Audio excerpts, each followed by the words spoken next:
Hey Asia, this is Ronnie O'Sullivan. I've been wanting to share some exciting news with you guys for a while now. The first ever Ronnie O'Sullivan Snooker Academy will be opening its doors soon in Singapore. It will be state-of-the-art, first class and the best conditions and facilities any snooker player could dream of playing in. This is the first of many academies we intend to open up in Asia. I'm getting there, baby.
Hello everyone, welcome to this stream live from the Ronnie O'Sullivan Snooker Academy. This is a semi-final of the World Billiards Championship. David Causier versus Peter Sheehan. This looks like being a very interesting match. Your comment is a 2-hour session. The semi-finals are 4 hours, 2 2-hour sessions. Your commentators for the start of this session will be Angus McAnally and Peter Tankard. Thank you, Jason. Hello, everybody, wherever you're watching us in the world. Great to have your company, and you're in for an absolute treat of top-class billiards from two of the finest exponents. One man, Dave Causier, who's been really almost unbeatable for the last 2.5 years, and his opponent is Peter Sheehan, a man who was a former professional maybe 20 years ago and has only come back to the game in the last 6 to 8 months, and what a name he has made for himself in that time. Here he is in a semi-final of a World Championships. Dave Causier with the standard break-off, try and leave the yellow relatively safe and put the red in balk, and you tempt your opponent. Do they go for the cannon, risk missing it, or do they play the pot yellow? But I think because it's 4 hours, I think we'll see Peter have a go at this. Chances everywhere, 4 chances there, all of them missed. And this is where Dave Causier can be devastating right off the bat. Occasionally he played this full on the white to send the white down and then just get the red in position. He's taking his time now. I think he's got a little more respect for these tables than others, perhaps. So he just caresses the balls together, leaves an easy cannon to promote the red into a potable or inoffable position. I just invented that word. It's not the first time I've invented it, but it's... This is perfect now because he can bring the red back up to leave it ready for a pot whenever he needs it, and he will then play in off the white and send it down to the billiard spot as soon as possible, because he loves to be at top of the table. He does. Might just have to... Can he get in off the yellow? The white. He thinks he can, and if he can't, he'll play the cannon. Yeah. So this will promote the white further towards the side pocket. Come the wrong side of the white there just a little bit. Blows out the cheeks. Doesn't like it. Hits again. Into the right centre and two pushing off the white to get it into position behind the billiard spot. Kind of like that. Fun. So now a little loser on the red to bring it back up for either a drop cannon or pot. Loses a losing hazard. What is commonly called an in-off. That's the first referee's mistake we've seen. Spotted the cue ball. It's a big day for the referee as well. So Chris Ellis, a wonderful referee, and there's Dave immediately taking the opportunity to try and get the top. now, is David the most creative player we've got going around at the moment? Well, I think both himself and Peter Gilchrist are beautiful exponents of both open play and top of the table. Dave, I suppose, would be regarded as being more creative in terms of creating an opportunity where it doesn't necessarily appear to exist off the bat. But he's actually quite measured as well. But he's tightened up in recent years, hasn't he? I mean, he used to be as loose as, the balls would be flying around the table and come back together. It was extraordinary to watch. Well, I know he has a very good buddy that he speaks to all the time who keeps him in a good place, and that has made a difference to his game, definitely. But he is truly wonderful. I mean, the speed with which he gets to top and then keeps it.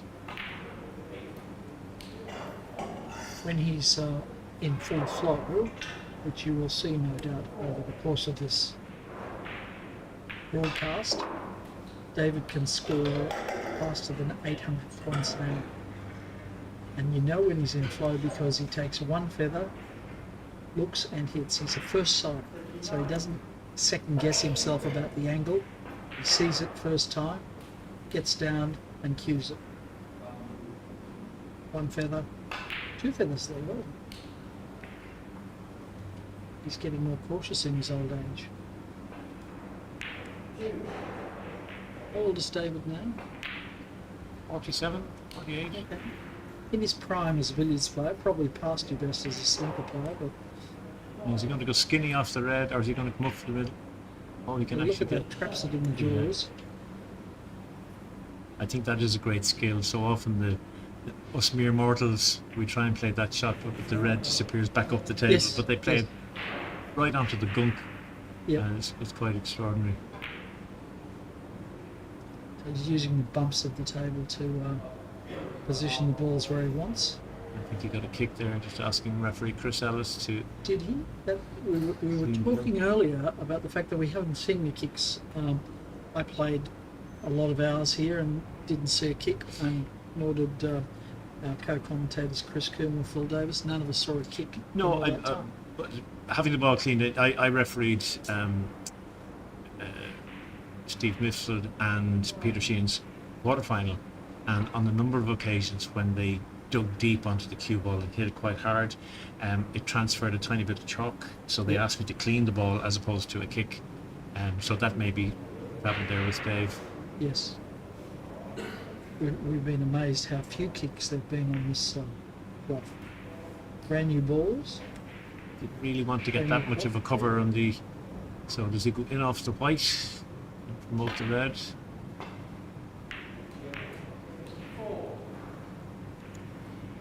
Did he make that?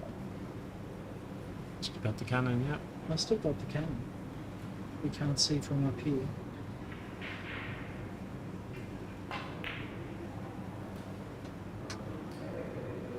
So it just comes around past the white, so we can promote it back towards the billiard spot.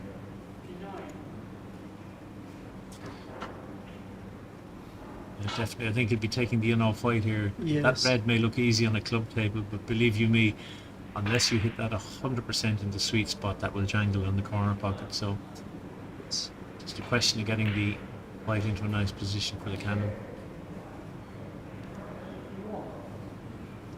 I must say, I think that's one of the shots that Dave Causier plays extremely well.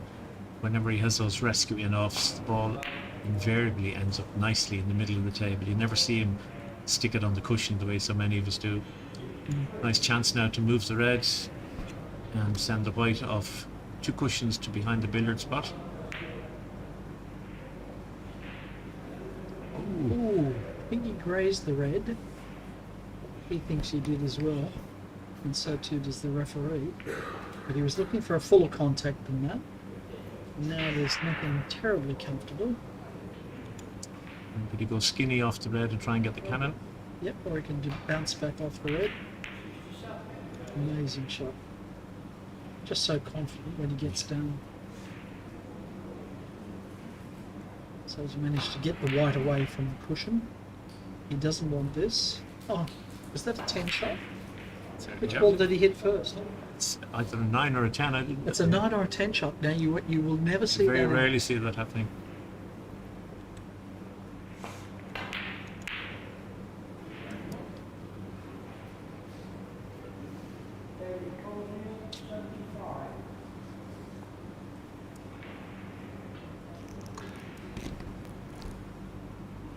So break comes to an end when he loses the opponent's ball, not because he lost the opponent's ball, but he lost an opportunity because all the balls went in. That goes back to the original break off position, and therefore he had nothing much to play at.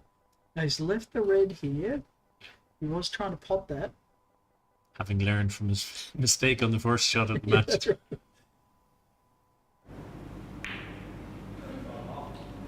So look at that, just caresses it very full and jams it into the corner. This isn't a straightforward shot, but Dave has huge power to either screw across with left hand side. Just missed it.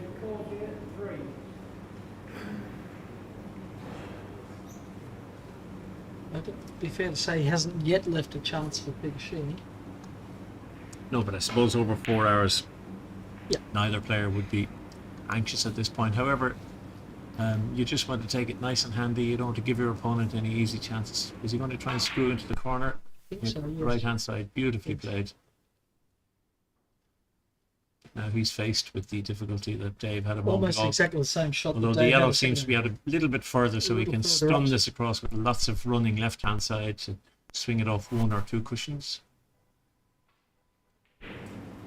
Oh, Oh, I don't think he meant to pot it because he got the right. side. Yeah.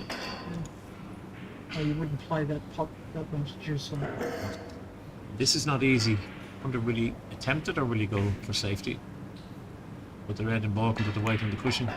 That's all he's tried, but Well, that if, hasn't he's worked. overhit. It's come out. That was the challenge. He needed to stop his white ball. Yeah. So he had to hit a little firmer to get the stun, but in doing so has overcooked it.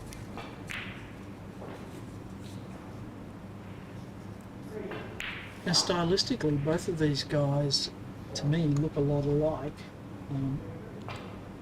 Both quick hitters. Who was part of the red anyway? Doesn't matter. That's The wave of the hand. That's 3 flukes now for David. Yeah. Not that I'm counting.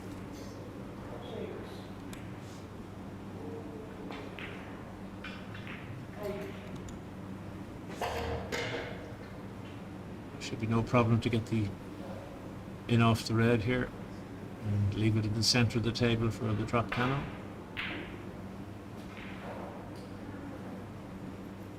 Or let's go further over so that he can play off the white. I'll play this quite slowly just to try and build the pace on the white.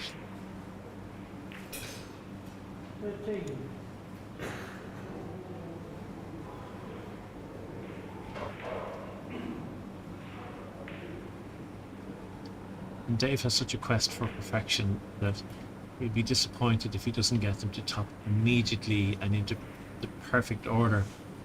And he might spend 180 points of a break trying to get it exactly the way he wants it. I think that's one of the great qualities that these top players have. They see the patterns and they expect the pattern to happen immediately, and they're Yes. frustrated when it doesn't happen. Trouble there. Tangled in the jaws. Well, now, are we going to see? It'll just be interesting. Is he going to go for pot white or all-round cannon? Both. Both. Classic. Now, he could run the red a bit more, or else he may just. Yeah, he might take a couple of reds. No, Oh, that's clever. yeah, so he just wants to leave the problem for Peter. He has great respect for Peter Sheehan, and as you say, Peter is a very fluid player when he gets going. Well, they both are. It's almost like Peter's model his comeback game on David. Indeed. And watching Steve Misford in the quarterfinal, which I refereed, I was quite surprised. There were certainly 10 occasions during that match where, in my humble opinion, and I think the opinion of most people who would have been watching, a safety shot was the order of the day for Steve, and yet he tried a slash cannon of maybe 7 cushions, or huge reverse side screw or whatever, not many of which worked, and suddenly Peter was back in on top of the table or whatever. So Yes. I suppose it's very easy to be wise after the event, Sure. but I'm in favour of if somebody's going to beat you, let them beat you, but don't hand it to them by giving them a very easy opening.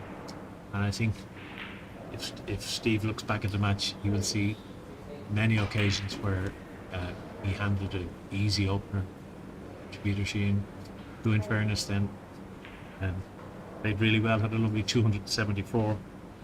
But just in terms of the firepower of these two men, I was looking at so far in the tournament, Peter has had a 274, a 221, and then a 147. So he's had 2 double centuries. And if you look at Dave has had 370, 363, 333, 323, and then in the 200s, a 292, 266, 252, 228, 220, 217, 216, and I won't bother with the centuries. Sure. So there's no doubt about it that at the moment he's by far the heaviest scorer that we've seen. Yes. Significantly outscoring Peter Gilchrist.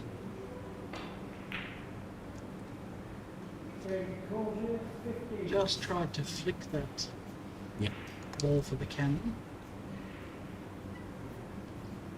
So there'll be no hanging about in this match. I'm prepared to predict that the combined score of Peter Sheehan and David Causier will be, I'm going to say, double the score of Peter Gilchrist and Rob Hall. Well, Because both of these guys are attacking players. Neither of them likes the safety game all that much, and they're both really fast players. well, Dave scored 1,400 points in his quarterfinal, Yeah, which is quite astounding. yeah. I Which was regularly double have what everybody practice said. sessions with him. I'm very fortunate that I spend an awful lot of time with him, and he gives me 400 points per hour handicap start. Now there's a classic example of Peter plays beautiful top of the table, and very occasionally misses what we would regard as a kind of a sitter, and that's a bread and butter shot there, a half ball in off to the centre pocket, and maybe just thinking ahead to the next shot or whatever, and just mind you, these cloths, the superfine cloths, the conditions here, I have to say, in Rosser are probably the best I've ever seen anywhere in the world. Likewise. But you have to be on your mettle on every single shot. Take it for granted at any stage and it bites you. Yes.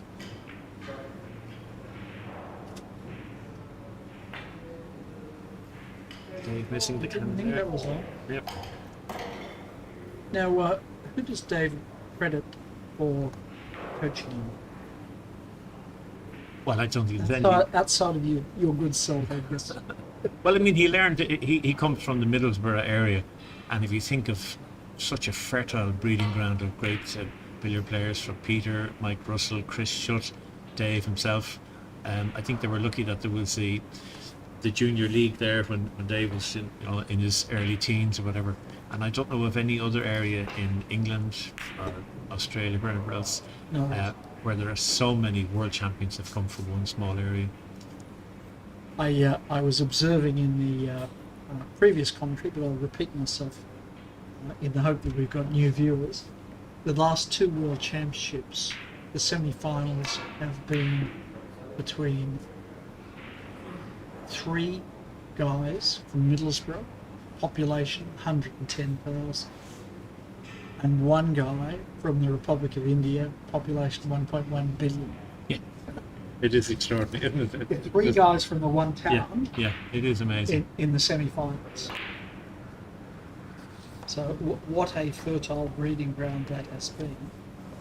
And they're not the only ones. I mean, there are so many that have come from there. Martin Woodwell as well. Yep. Indeed, for English players, it's the exception if you come from the south of England. Just got a little bit scrappy now after a very blistering start, but Yep. Peter will be anxious to get his arm going now, try and run the yellow a couple of times to get a position where he can move the red. Sometimes that's the only way to open up, is to get a few losers going. As my mate in Sydney, George, says, flog the red before you get to top. You have to earn the right to get to the top of the table, not just expect to be there. It's gone wide as well. I used to say that. I thought he was going to play a couple more losers, Well, the long loser And to bring then- it around. then get to where the white is now, and then, or the yellow where the white is, and then use it to move the red.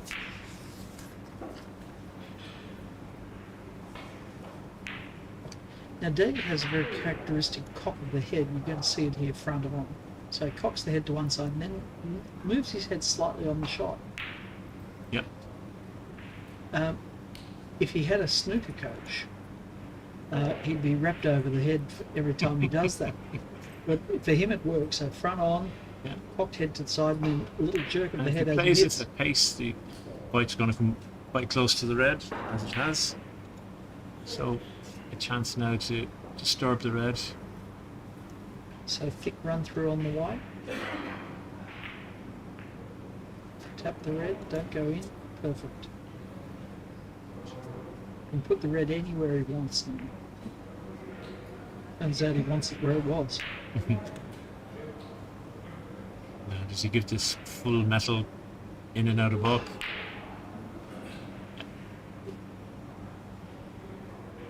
He just run out of steam a little bit. I don't think we see him playing any short jennies. Maybe we will. No, I think he'll bring the white back towards the red off this in off.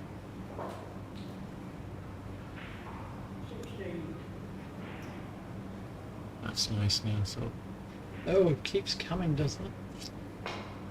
Just when you think it's about to die, it yeah, finds another set of legs. What a clever shot that is. Don't forget to post your comments. Tell us where you're looking from. Give us your match predictions. Predict the total score if you can. 2 hours, 2 players. What 4 do you hours in think? total. Yeah, so 4 hours in two total, sessions. but let's Yeah. talk about the first 2 hours. What do you think the scores are going to be at the end of the first 2 hours?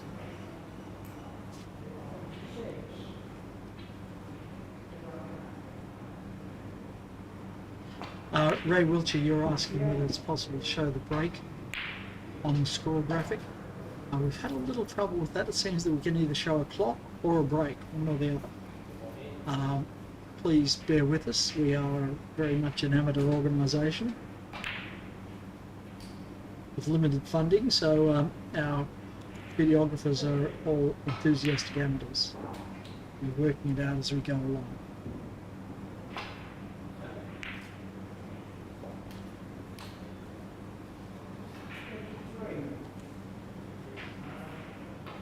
So lovely gathering cannon position here. You should be able to get them to the top of the table. There's another kiss there. Okay, that's pretty good. So I can trickle red towards the corner pocket and make a side.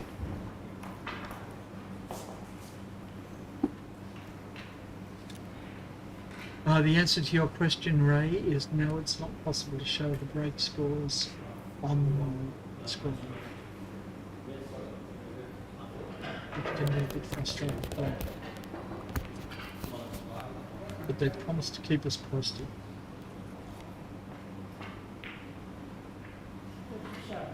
Traps the red in the jaws.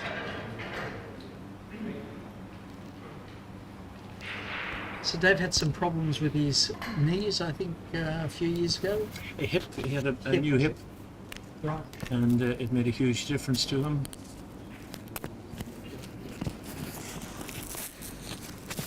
But he's one of the most dedicated players I've ever come across.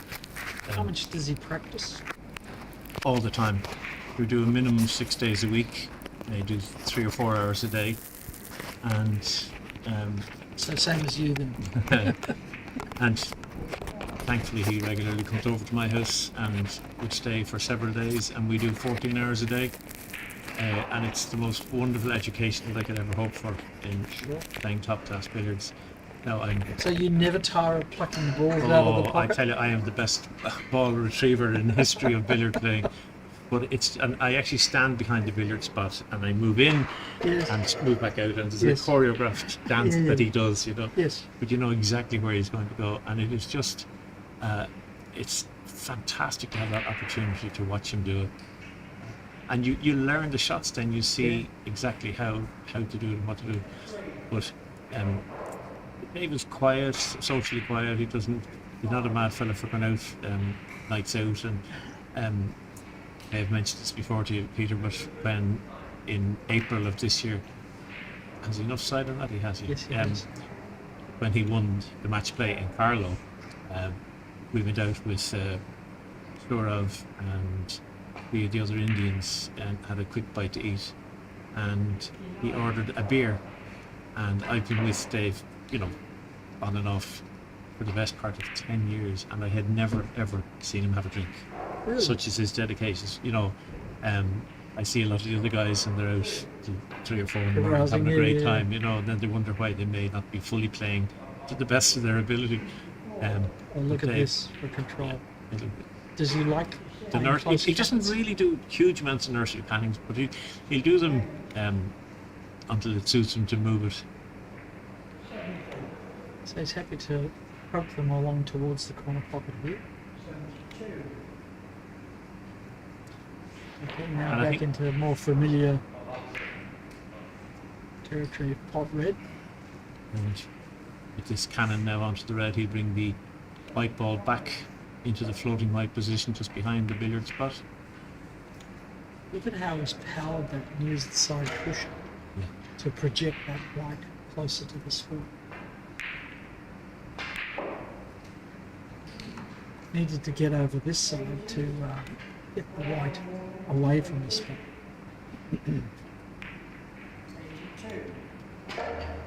It's dang near perfect.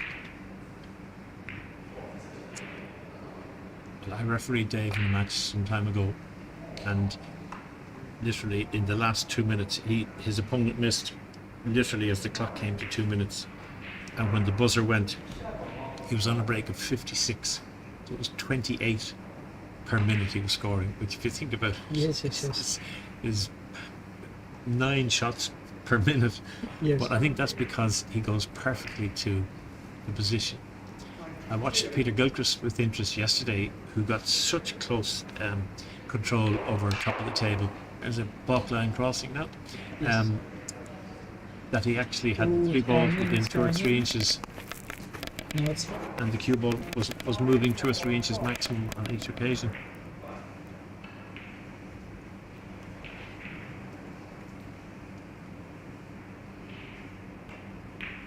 He's overcut that. Overcut it. Yeah. Very, very unforgiving. So he'll be annoyed at that, but Well, this would be the first easy opener Mm. Peter Sheehan's seen since the start of the game.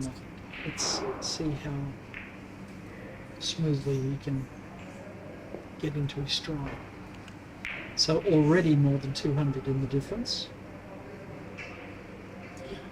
yeah, so Peter really needs to put together a ton plus here to get his confidence up and to feel that he's eating into that lead of Causier's, because the last thing in the world he wants to do is find himself at the end of the first session, 700-800 behind or whatever. can happen.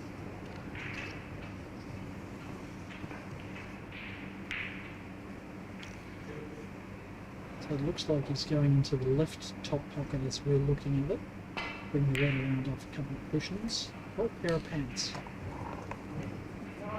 Is that what you call it in the UK, a pair of pants? I've heard that used, yes indeed, yeah. Yeah, but both legs go in. Serious turnouts here inside. So we've just gone a little bit wide for the drop cannon, so we'll need to come off the top cushion, I imagine. Yep. With a bit of check side just to check the cue ball back to straighten it up for the reds. Has he given that enough pace? Just Yeah. got the balls Yeah. nicely in front of him here. Real skinny off the red here and just land on the yellow. Turn it off the red. Slightly hampered there. He will be, but he's a very, very solid curist. Yeah. Obviously not prepared to take the chance on missing it, so going to play the off yellow. And puts it back into drop cannon position. In the other semi-final, not very much is happening. Peter is leading 78 to 53. Yep. Okay. Well, I've made a prediction that the total score for Causier and Sheehan will be double that of. Mind you, we all know Peter Gilchrist is quite like throwing a 300 or a 400. He will, but even with his 300, he just doesn't move as quickly as David moves.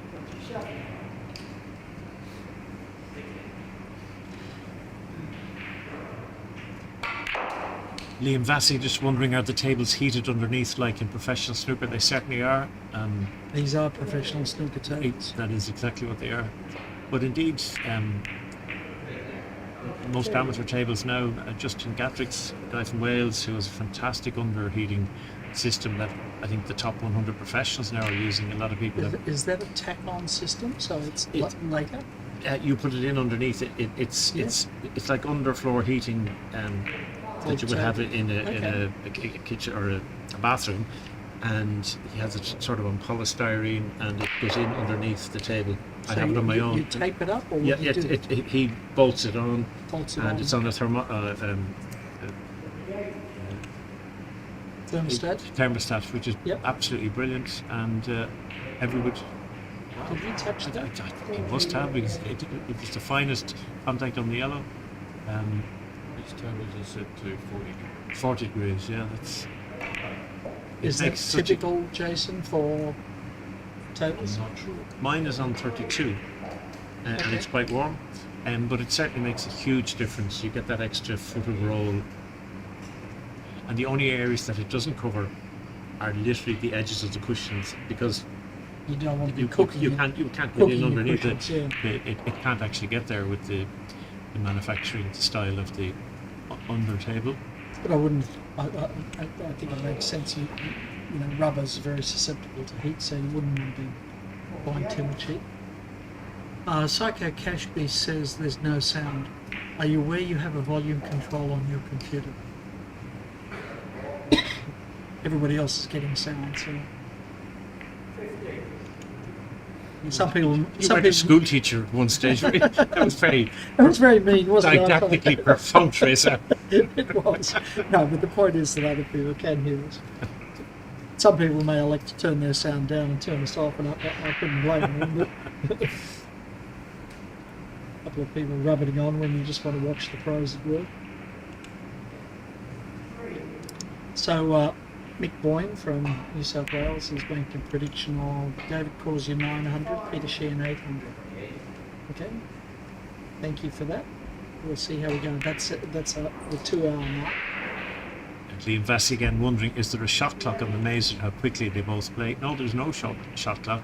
No. That is the natural style of both players. You know how we watch the snooker stats? So if a snooker player has a 20-second average shot time, he's considered fast. Yes. In fact, they call him Morocco. I had was tournament director for a billiards tournament, and players came up and complained about one particular player being too slow. So I timed it, and his average shot time was 11 seconds. Billiards, and everyone complained how slow he was. Yes. So Peter Sheehan requiring the long tackle. Chris Ellis, our referee, getting it out. Extension onto his cue. And they've got this brass rack with the long tackle underneath the table, which makes perfectly good sense. Yes, the spider, the swan neck, the extension. Yep. All of the above, and a little extension pipe as well.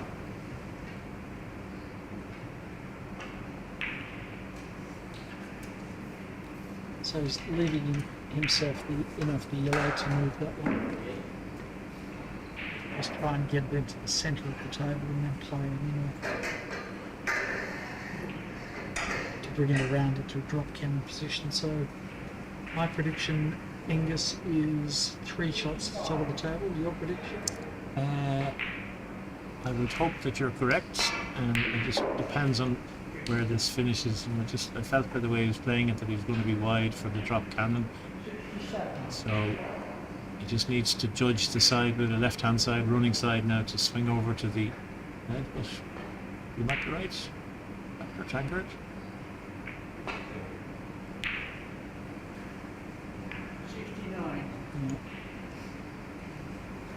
No, I'm not the one who's lost it. So does he go skinny off the red or play full ball, run through to bring the red back down full again? ball to bring it back over the corner pocket.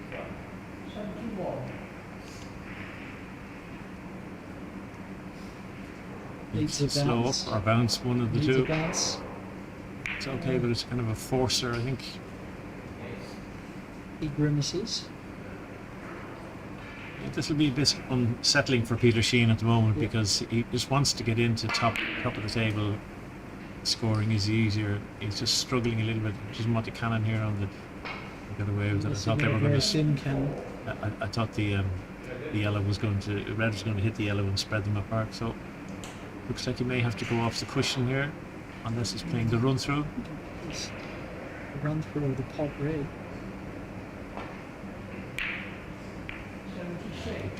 Run through. Needs to look at the yellow. He's had his mind set on the red, but the yellow's coming the to easier shot. better position. Slightly hampered in the queuing, but just has to be careful not to dig into this too much. That's exactly what happens. He did dig in too much. When we've seen a mistake like that, it's typically at this in these pots been an overscrew rather than an underscrew. People are missing Yeah. because the ball's reacting more than they're expecting. This one, delicate stone shot. He left himself the choice of Was the it in off two? red Yep. or the rescue the white. Peter Sheehan just made a break of 76.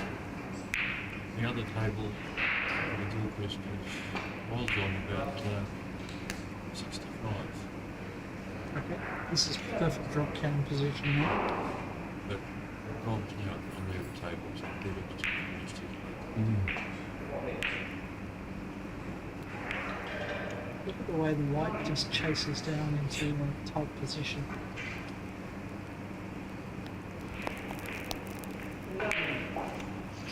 Each one of these shots is ever so slightly different from the previous one. No 2 shots are identical. A lot of shots are quite similar, but they're no 2 are identical, and they all need tiny nuances of side and stone and power to keep working the balls into shape.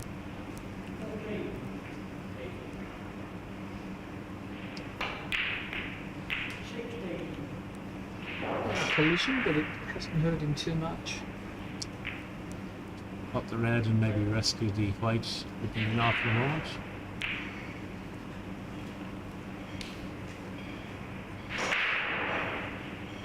You're not wrong again.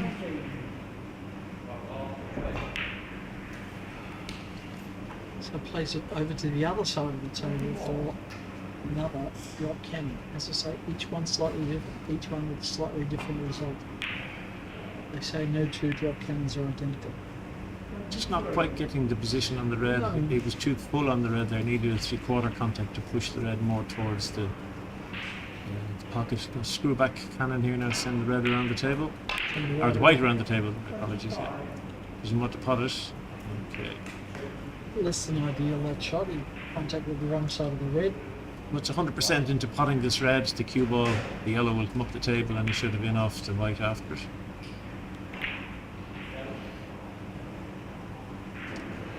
Well, he's might be fortunate to have blocked. He's checking.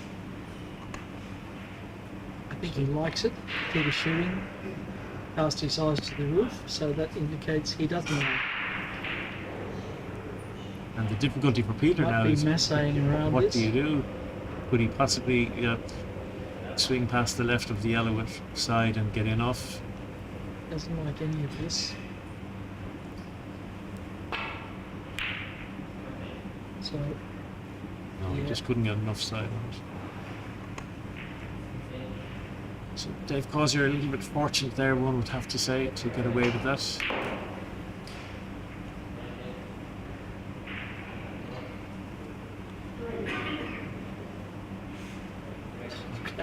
David moves. He just grabs that ball as if it's As if there were only 2 minutes left in the 4-hour match. I love it. Imagine you play a slow in off here to leave the drop cannon position. That little head movement at the end is like part of his follow through. It Yeah. doesn't actually Yeah. affect the shot at all because it's happening after the cue ball has left the tip. But watch that little head movement and now body English. It's almost like it's part of his natural follow through. Just to be careful here. I don't know whether he can get skinny. I'd have to go cushion onto the red, onto the white. Didn't get it. Didn't get it. No. He got a double kiss on the red. But he shaped up as if he'd made it. And the referee had to go, no, you didn't make it. I don't know whether he's trying to bluff the referee or whatever. No, he'd never do that. He just his expectation is that he would always get it, and it And he does come as didn't. a shock to him when it doesn't happen. Wouldn't you love to be able to play like that? Oh my God, I've missed. Peter Sheehan desperately trying to make something happen now. Had to play a reverse Yes. screw. So again, No, it's- two pushing with right hand side to get the cannon. Just maybe. I was concerned he might slip around it there. Confident potter, so should be able to pop this and sit on across loser line. Doesn't see it that way, decides to play for a cannon position. It's going to be a stun cannon, isn't it? Or else Yep. Or off the top rail with running side, one of the stun cannon in this case. it's slightly awkward now, unless he plays the cannon off the yellow here to the right hand side. With a lot of Yeah. so, or a double kiss cannon possibly. Yes, he's played Yeah. a double kiss cannon.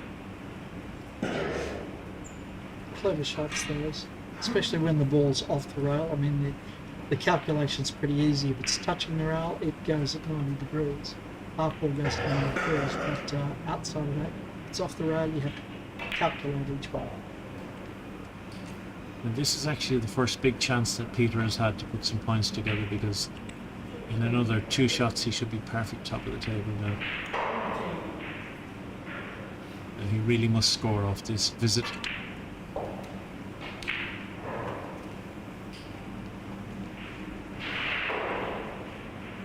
So a little screw back here or follow through the next thing so it can come under it next time. But imagine having to make a 150 break to get level. You get level. Get level.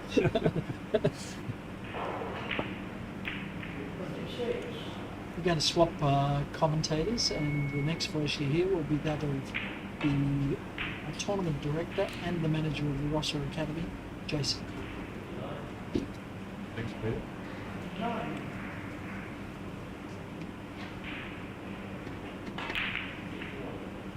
Oh, that was made the cannon. Sorry, I was moving in my chair and I thought he'd missed the pot.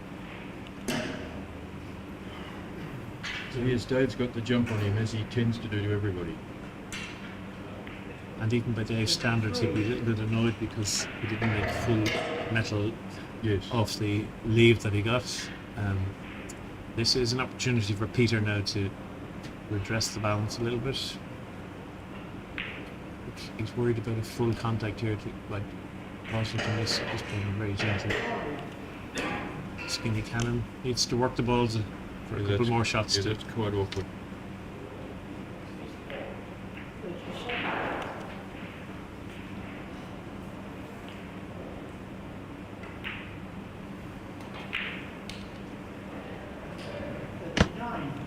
Gentle enough the white, should easily miss Cannon in the red. Might be able to send this up towards the perfect spot for a drop cannon. Just a little bit thick.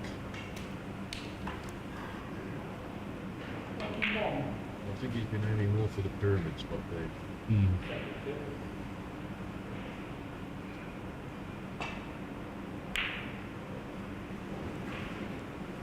Doesn't want that yellow on the side Like pushing. that. No. These shots are so difficult. If you get thin enough to avoid the double kiss and still make the shot. They slide Yeah. behind, yes. That's a mistake now from Peter Sheehan, although he hasn't left an easy starter for Dave. No. But he'll be disappointed. That's happened 3 times now in the match so far, Jason, that he's been given a perfect top of the table opportunity, not been able to make a. There's good confident pot from Dave Causier, and if he can get a half ball contact on the white here, he might be able to get the drop cannon. Well, I think he's perfect. A judgment of pace there, that is perfect. And the white ball's next to the side rail where it was there. You want your ball on the side rail further down the rail. That was just absolutely perfect. Look how quickly he's developed this position. Top of the table.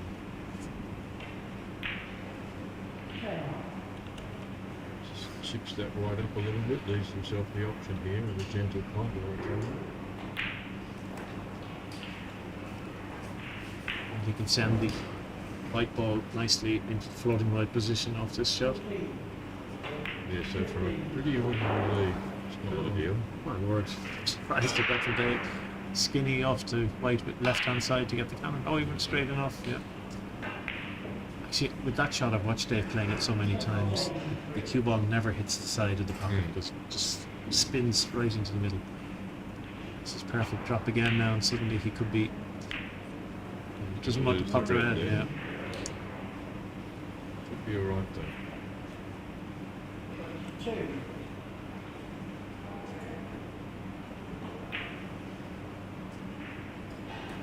Ooh. Never know whether they're going to drop these tables, those ones if they hit the jewel. Yeah.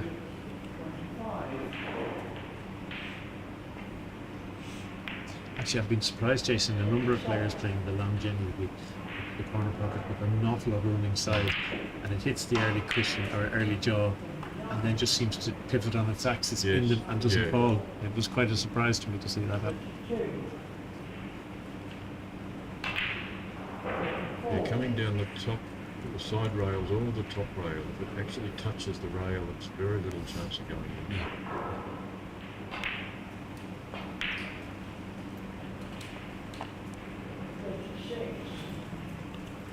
And again, perfect top kind of position to promote the white behind the billiard spot and send the red down towards the corner pocket. You won't be happy with No, that. he's missing the red position slightly, but it's going too straight rather than the angle towards the pocket. Yeah, have to put pace into that. A little out of sorts, but if he's the in-off white, he's fine. This is the stage of the tournament we really should see perfect pace control. Yeah. They've been playing on these tables for 4.5 days. I just wonder whether, for all of the players in the semi-finals, is there a slight element of fatigue having had Yeah. a 3-hour match this morning? David Causier, 42. It can be mental fatigue or physical fatigue. Yeah.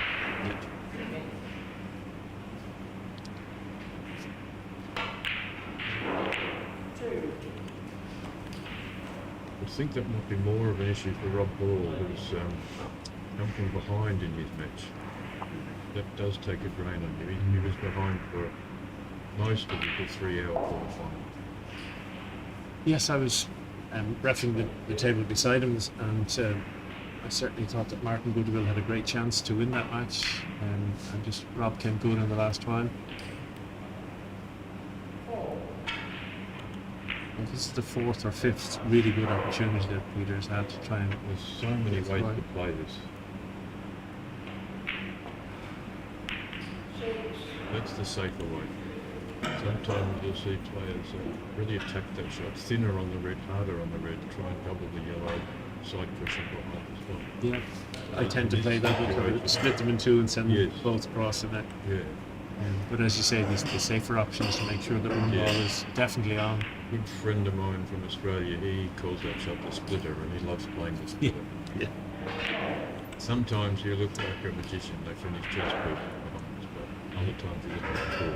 Yes. I have been both those people on many occasions.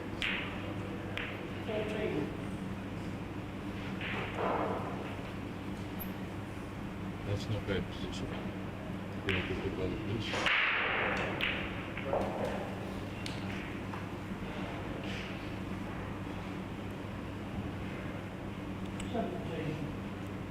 Peter's sister is posting for witness. I think that makes Peter Sheehan's sister, Peter Gilchrist's sister. Mark Hurst is watching. Very good billiards player. Indeed, Hursty's hot shots are wonderful shots to practice.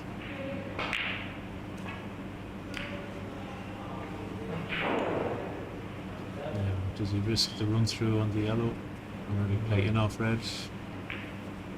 I thought that was a strong shot.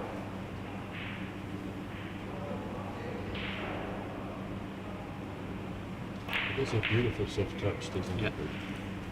You could see the side there, giving the ball no option but to go in. I think he's going to have to play this kind of position.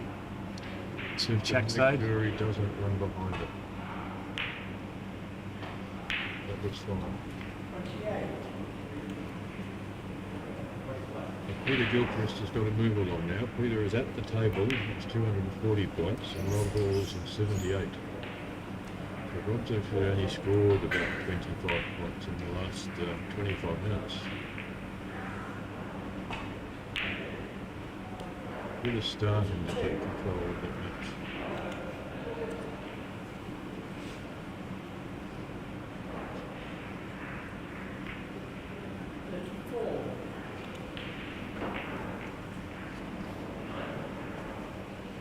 He'll be trying to play screwback cannon here and paste that red around the table to bring it back down to the top pocket.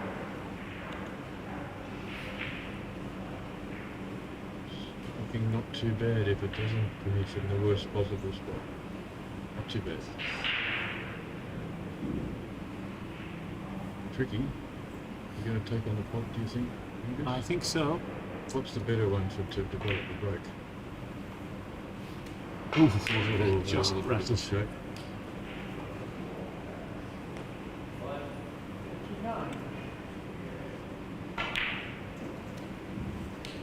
Now he's got the perfect angle. Get behind that yellow, chip it up to the line, and leave a nice easy pot there.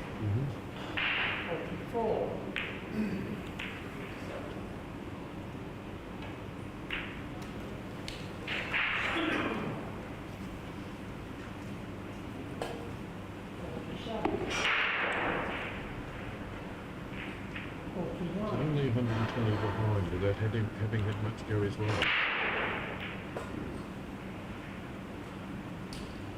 Would be a good time for him to make it 120 and break it.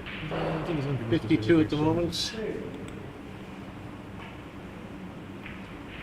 Well, That's not good. He's going to have to dig into this for the enough. Does he do it gently or does he have to? he left that red way behind.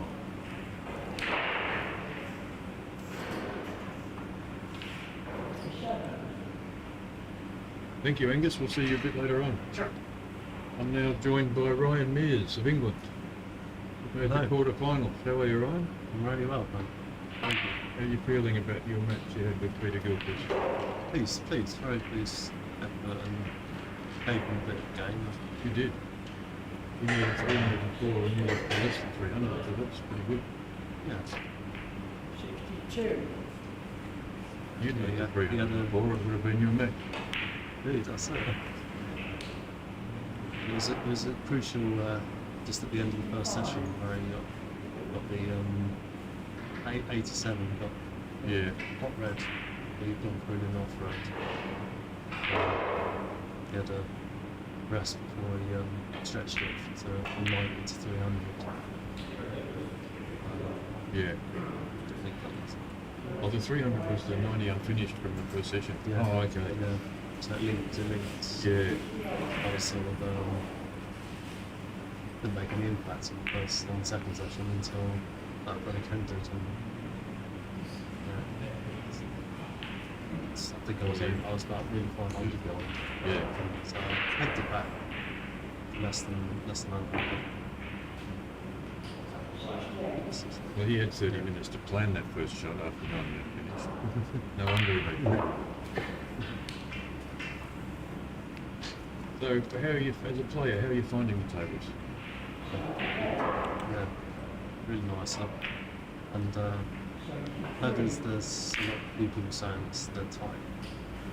I think they are pretty tight, but I don't think they're too tight. Yeah. Sort of reasonable, good in between. I found when we were testing them out after we just covered them that you can roll the ball along that top cushion, say 2 or 3 millimetres out of the cushion, all the way, dead basically drop. If it touches the top cushion, that's it. Doesn't go. Yeah, that's how it should be. So there is a little margin for error there, just not very much. It's finished in There the was a table 7. Yep. That seemed a lot tighter.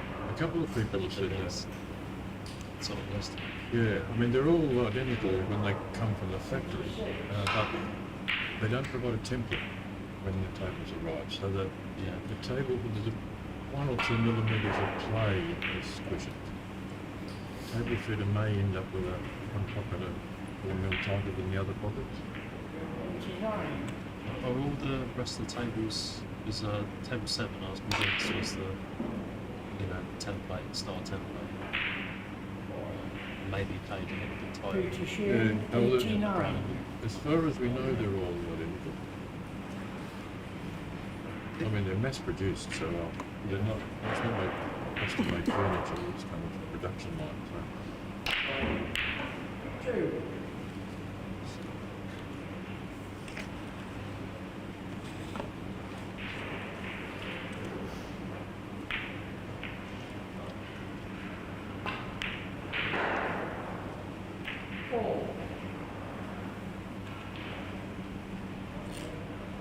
I don't know if that was true, but someone said to me once. Used to, Can we stay together? Yeah. David Causier, 4. That was a Peter camera. Sheehan, 2.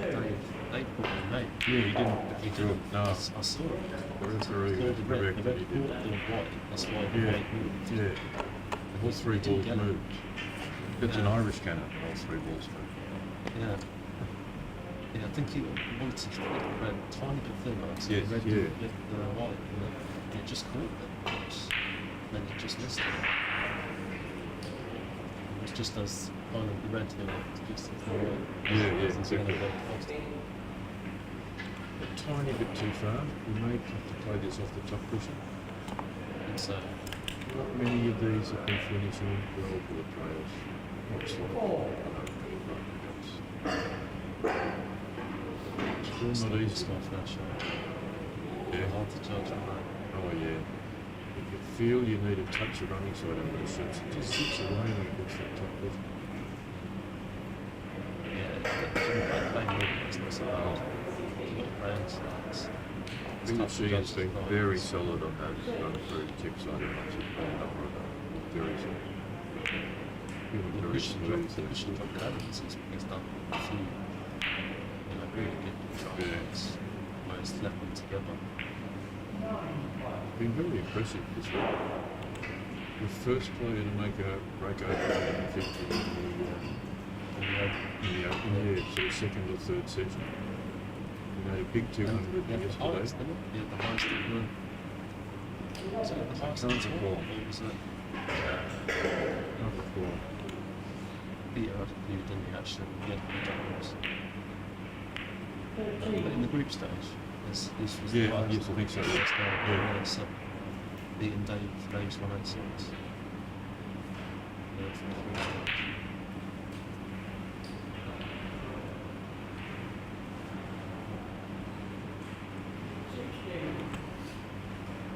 It's come a little bit far.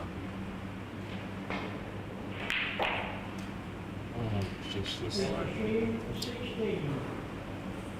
Oh, he'll be disappointed with that. Yeah, to graze it, because Yes. he was sitting there, getting wide into the.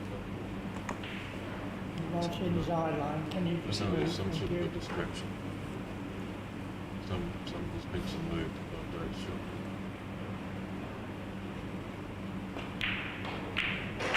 Like that previous camera just now, he had to hit the other pitch and just missed the red. Yeah.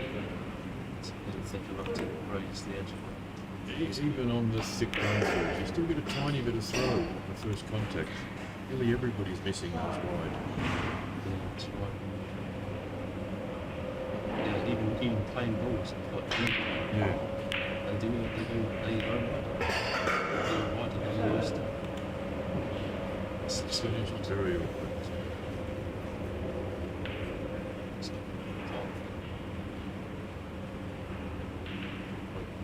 Yeah, you're right.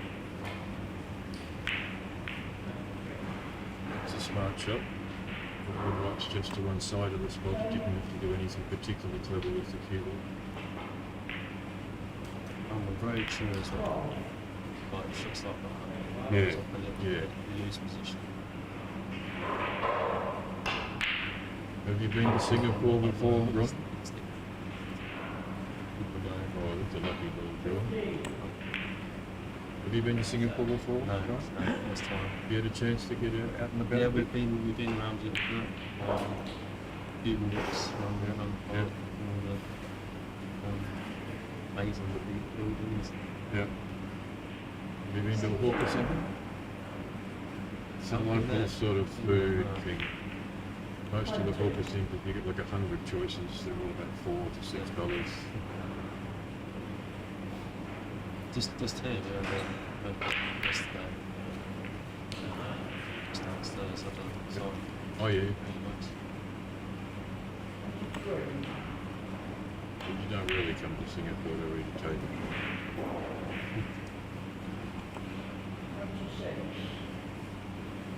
So it's like the It's beautiful, 369 it's a beautiful there. place, isn't it? So, Yeah, it's lovely.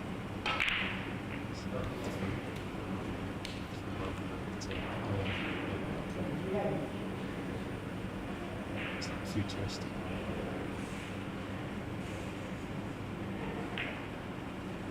You get served by rubber to the restaurants. Yeah, so They don't it's- take your it's order, they proper- bring you food. It's proper. Yeah.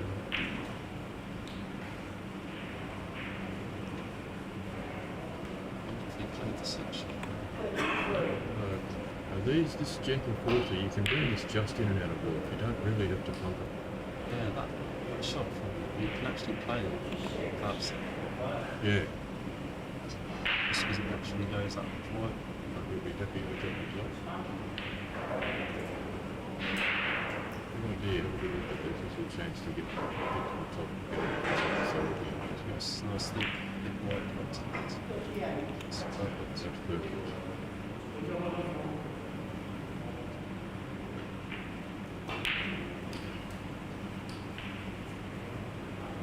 We're only about 100 ahead. We've gone 1 hour. This 2-hour session of a 4-hour play. It's 16 points between. That's the up one. Peter had just made a break earlier and gone to a lead of about 250 to 70. First 25 minutes, nothing much happened. One stage it was sort of 75 to 55.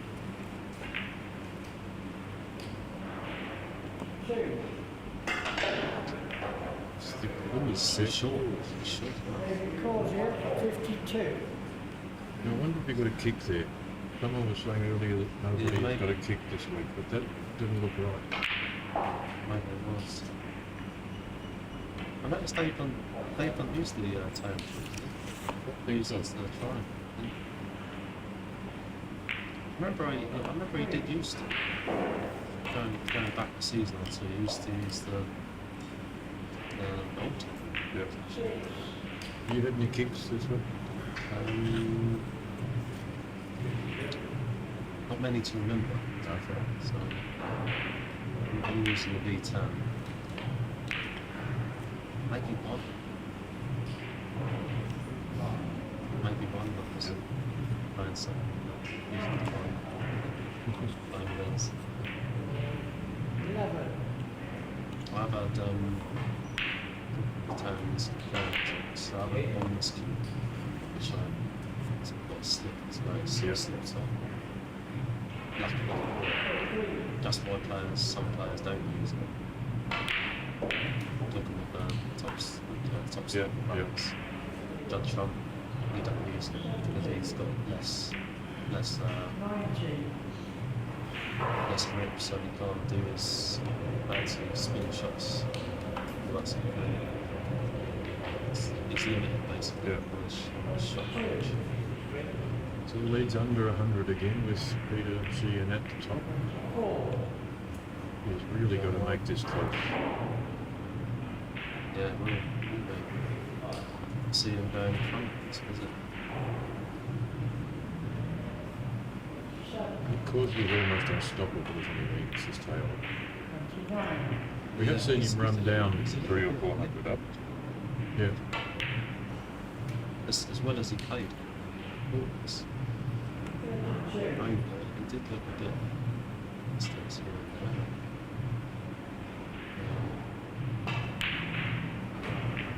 It's not really saying struggling, but we No, are he- from here.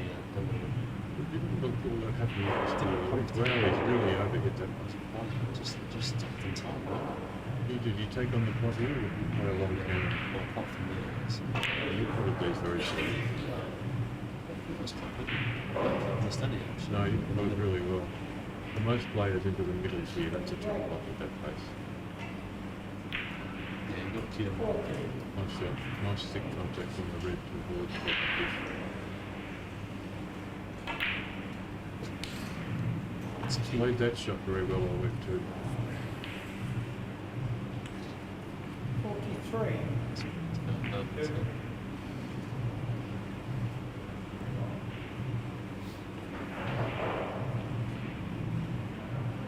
Those pop reds in the middle, when you're positioning, because it's in hand, and you're shuffling your feet, Yep. shuffling, sort of in. As soon as you've got it in the right place, it's not a good idea to just play the shot. Yeah, stand up and walk in. I've found standing Yep. up.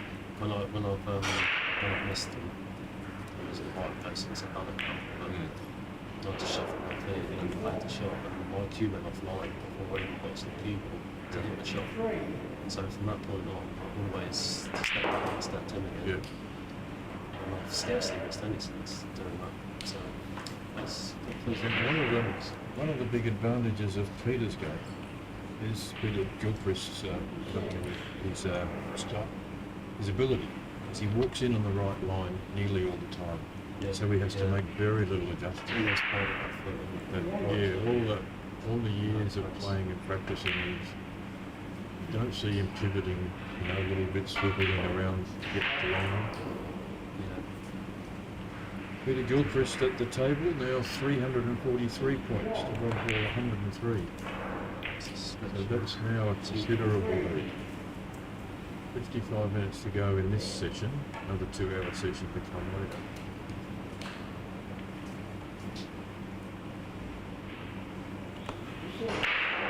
Needs a little bit of running slide on this one. Nice and well. So honestly, Right in the middle. Got the right. Perfect to come from behind the yellow and chip it up. called floating light for anyone who's not familiar with the billiards terms. These are tough pots. He's made them all, but it's a very tough pot. Oh, and you can see how much it rattled. It's tough with left hand side, which is what you Yeah, need to play. there's just no margin for error on those pots. When you play left hand side like that, in the close where you're not used to how much it's pushing, you know, you might pull out Yeah. judgment of push, and even if you're cueing it well, even if you're cueing it well, still not missing it for some reason. It's probably on about, we can't see the break, but he's probably on about 70 here. So you may be seeing the walk line possibly coming up soon.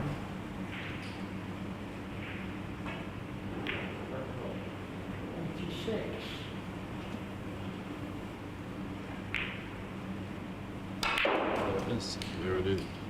Oh, It's been ridiculous. haven't gotten into that quite enough. He might be okay. In fact, he's fairly perfect. Bit lucky there. You can come off the cushion kind of. Yeah. It's perfect. It's too much. Yes, that's That's worked out fine. absolutely perfectly. A little bit of luck. Maybe that's what he needs. A little bit of luck. We all need a little bit of luck. Then at this level, picking up Yeah. a long way, a long way. 96. Take care on these cups. Right in the middle here. How much do you practice, Ryan?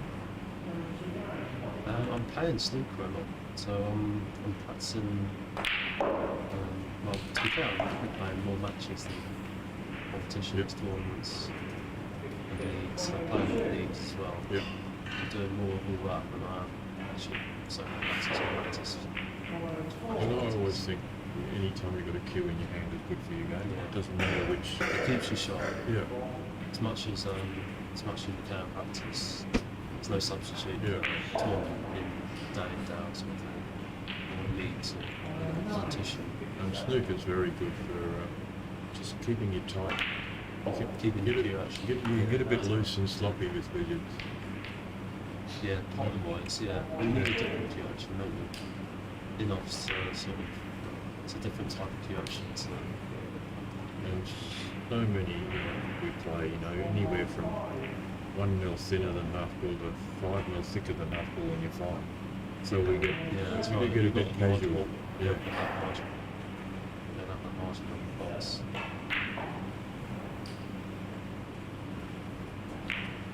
You notice when people sort of going along with doing a few cannons as it's bridge out really close to the cube. He does. And then suddenly he's on the hot road again. So it's all stretched out again. Sort of double distance. So now this is an interesting situation. He's passed Dave. As it says, yeah. As it says, This is his chance to really Very into the exert business. some authority.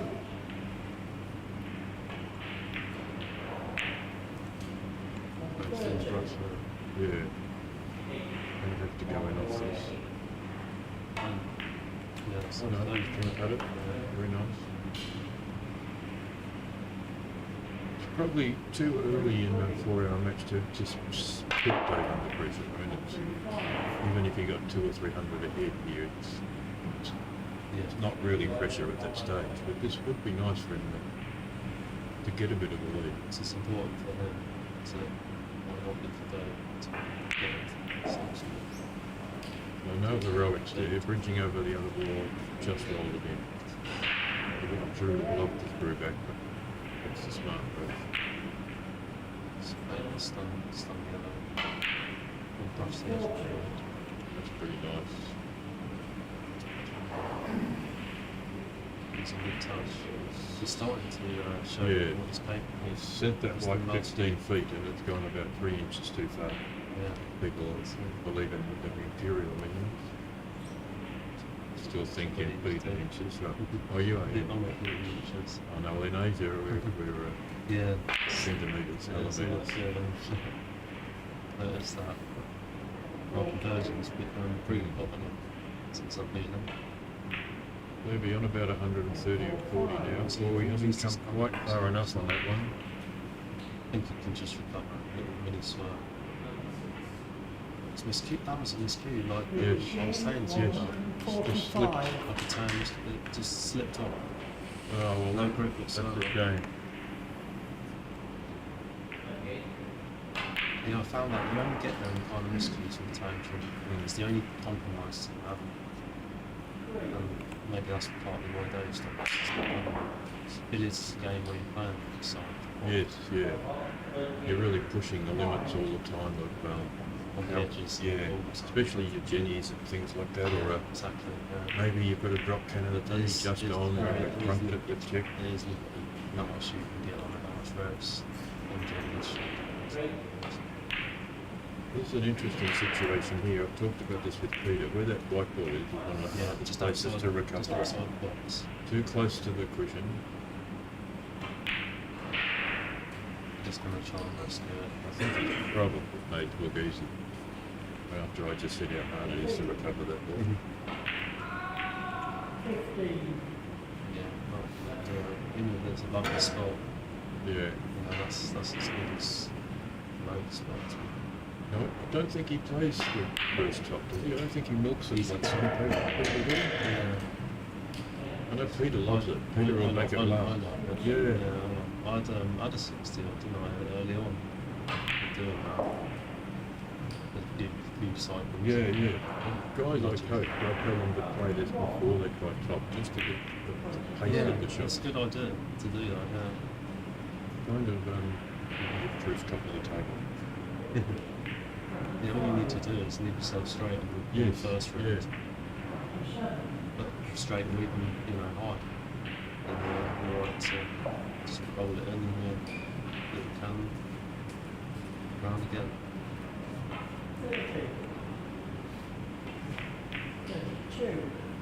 I did a break a while ago.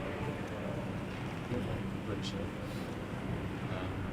Started near the spot and I got it all the way to 2 foot from the near pocket. Oh wow. There's about 15 cycles. Yeah. Just shy of 100.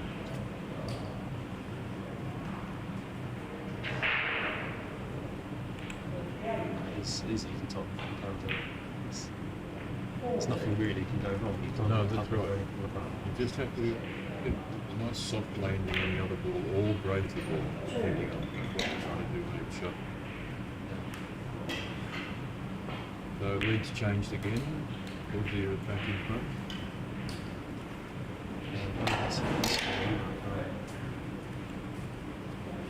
So the count-up timer on the screen there is 1 hour and 13 minutes they've been playing. You can see the prize on the time on the screen.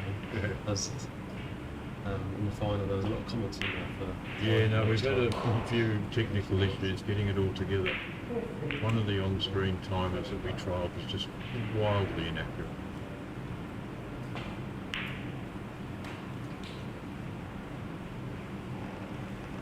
We've done our best with keeping people up to date by sending runners out to the matches.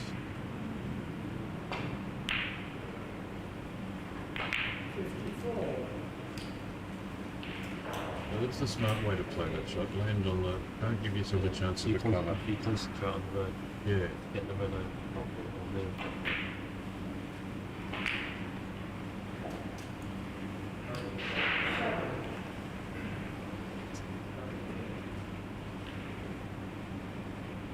This is the shot that I was a bit unsure of. Kept on kind of half Yeah. refusing it or early on that was quite key like that. Flip too much.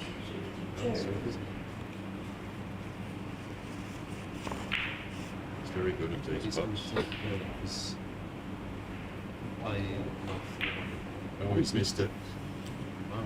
He's missed it. Yes, that was my fault. I thought he I could was have not that sure shot. what he was going to do, but never going to know.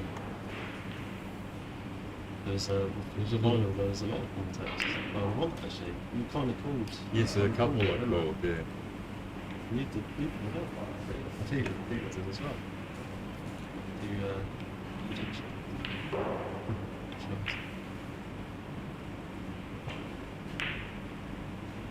Do safeties.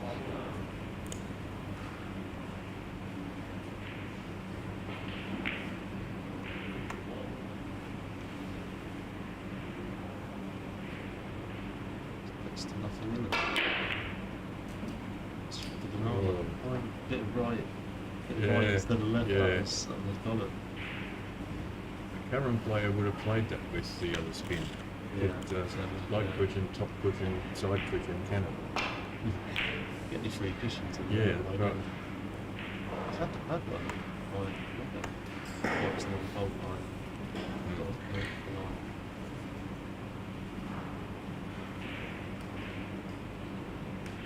When we were producing a promo reel to use for this event, I played one really nice, what do you call a banana, but it didn't make the cut, unfortunately.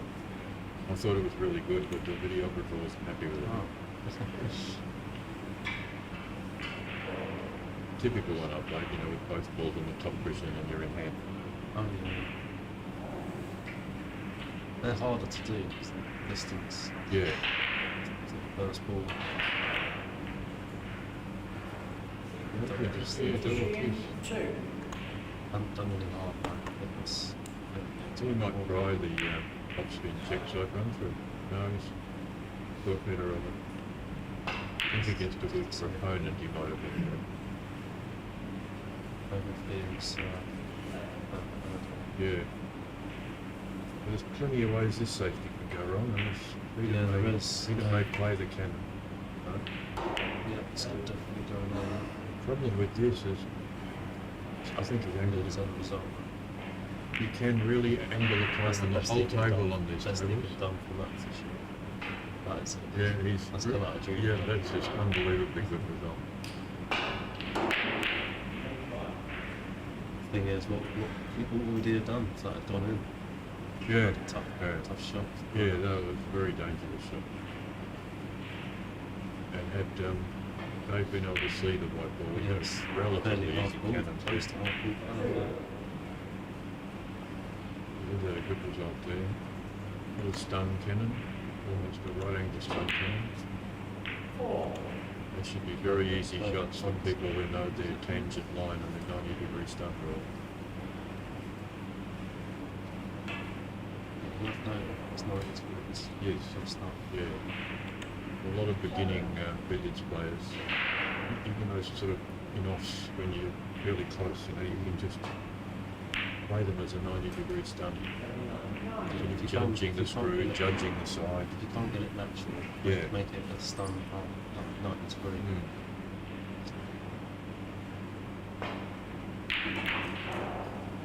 Oh,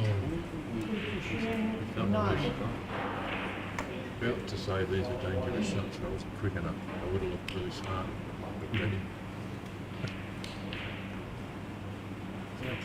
I'm going to take a break and get some scores, and Peter Tankard is going to get the. It's food.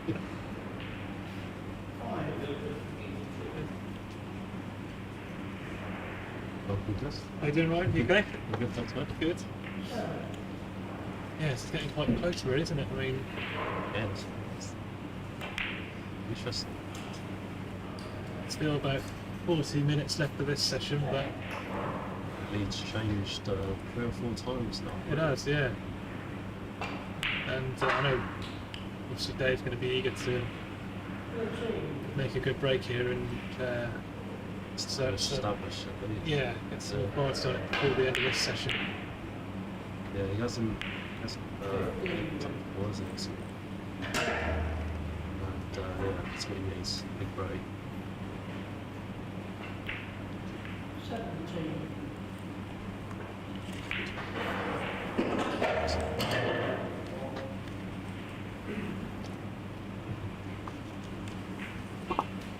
Yeah, apologies for anyone who's struggling to hear us. Hopefully this is loud enough. Try and sort out our mic a bit better. That's if anyone's got any problems in message, if anyone's got any issues with hearing us, hopefully that's sorted. Yeah,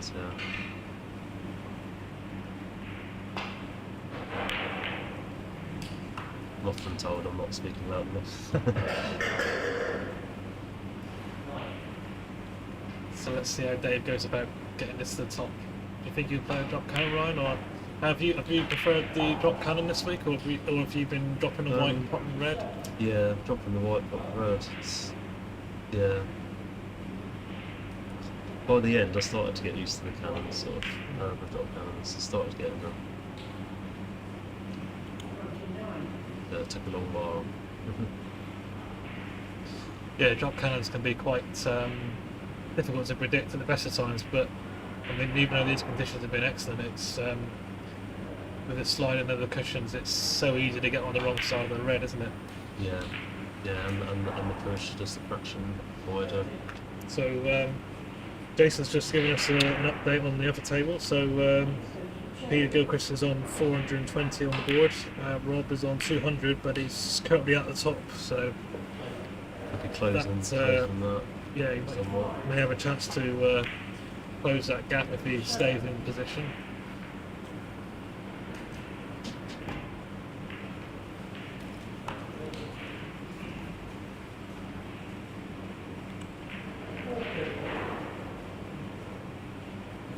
As you can see there, Dave's just having to wait just for Rob to play a shot. Their tables are quite well spaced out, but sometimes you do have to wait for the other table. But Yeah, just it's only when you're sort of both sort of queuing from one position and that. yeah.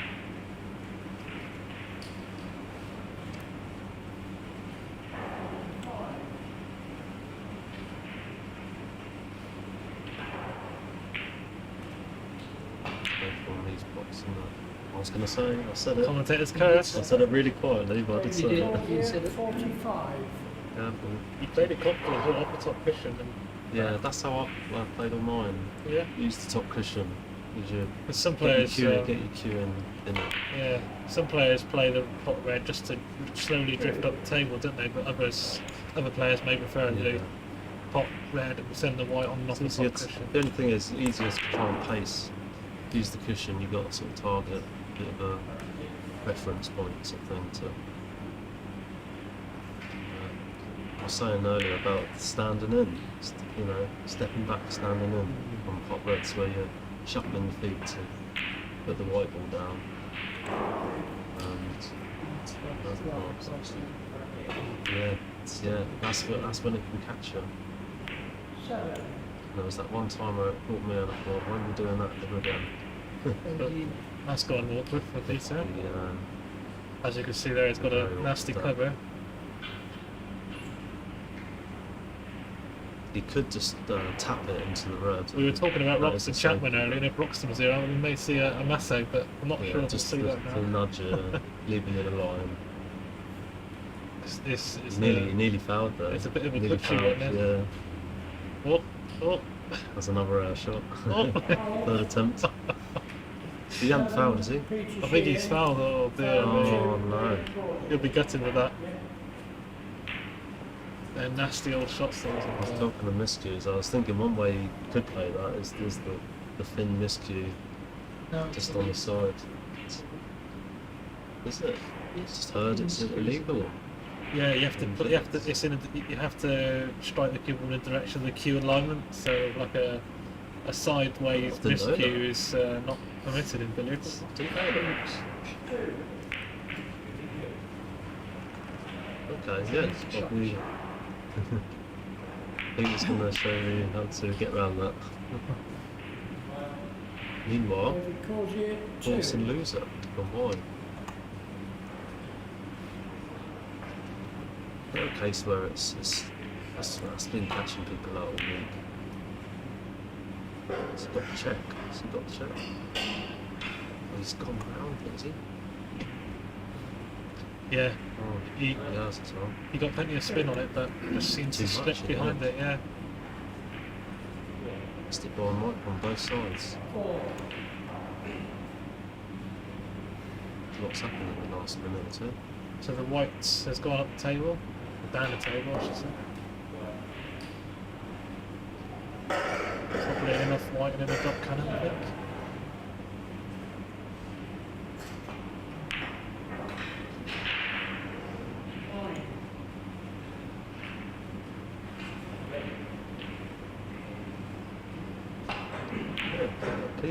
Peter's saying that the miscue thing. I didn't know that, and I think this Yeah, tournament. that's been the case for 2 Oh years. my God! Look what's happened now. Another one. But they've been every time they've been brutal. Yeah, not It's just not been not just the cover. It's been absolute smother. Causier 11. Looks to be a good safety.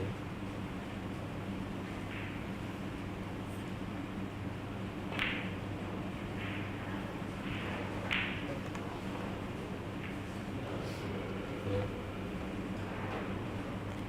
So we're going to go for the pot red and no, it's just red coming. Let's see. Yeah, it looked quite natural, didn't it? The way it came up. yeah, it looked like that, didn't it? Yeah.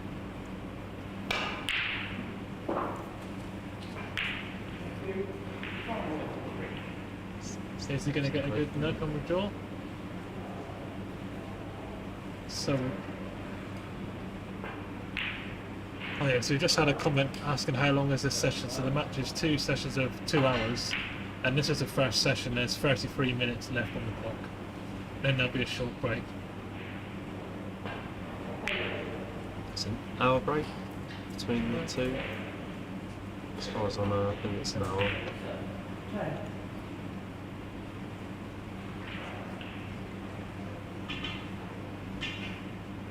So yeah, if anyone who's watching on the stream live, feel free to comment and let us know your thoughts and what your predictions are, where you're watching from.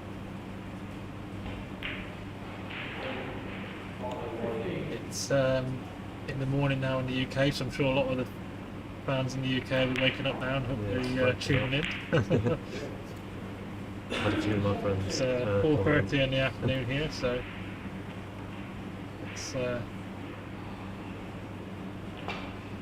plenty of billiards so far today, but and we were saying about the concentration area that these players require, and it's certainly been a hectic day. I mean, some players were playing 6 hours yesterday at billiards, and another Yesterday I played 7.5. 7.5 hours. Yeah, so Yeah, I had the last 2 group games, hour and a half each, and then the last 32 and the last 16. It's 2 hours, wasn't it? Last 32, 2 hours, and 2.5 for the last 16.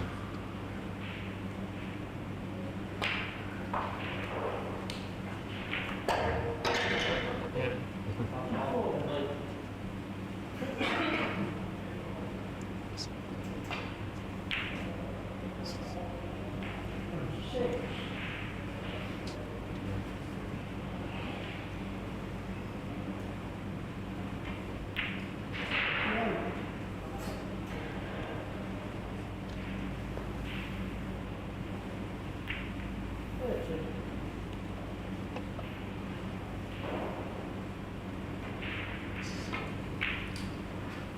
Yeah, there's a comment there saying we'd love to see Pankaj, Advani, Sirab, Mike Russell, etc. in the World Championship for next year, all in the same event. Well, we'd love to see that as well. We'd love to see that. Yeah, Unfortunately, it's a shame. despite our best efforts, certain association didn't want that to happen for reasons that are not entirely clear. Well, they are. No statement was made, but by them, but. For some They reason, never got back, did they? bizarre Never replied to decisions were made, but nevertheless, we promote an open game, and let's hope we can see them at the table next year, or as soon as possible, or in this. They have been missed. Certainly in this next championship, and like I said, they've been missed in this event. Especially Saurav, who's been in the final the last 2 years. Especially as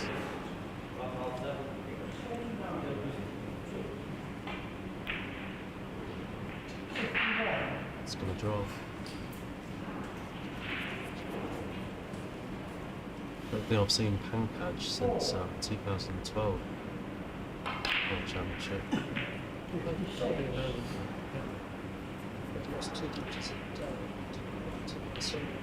Yeah, he was in. Yeah, that's right. Dave Causier's group, wasn't it? Yeah. I'll tell him I've just seen him once. So let's see how Dave goes about getting his straight back out of goal. I'd imagine he'll want to bring the white down as close to the Yeah. bulk line as he can. Yeah, that's what I imagine. Yeah. Screw cannon. Probably to a few failures. Get it where it is now a few couple of times, and then try and get it near the line. This might be the one, though.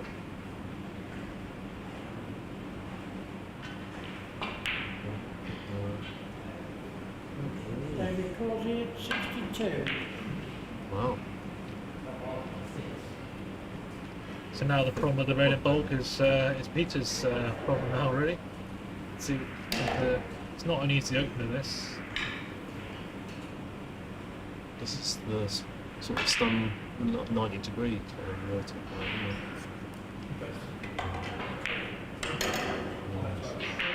Stop clock. They're stopping. So a bit of a toilet break.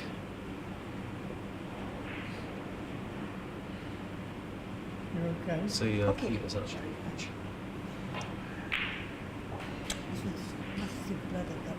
Just gonna pop it out for a second. So, It's quick. we Yeah. can't quite see exactly what's happening on the other table from that camera view, but Peter is in front, the last update we had, so looks like he's in play at the moment. And just still worried about the referee for this semi-final, Chris Ellis from England.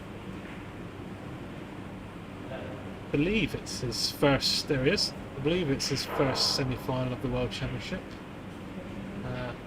May be wrong, but I believe that's correct. And he is a regular on the circuit, so we often see him on the streaming. Kevin Christie from Ireland is referee in the upper semi-final.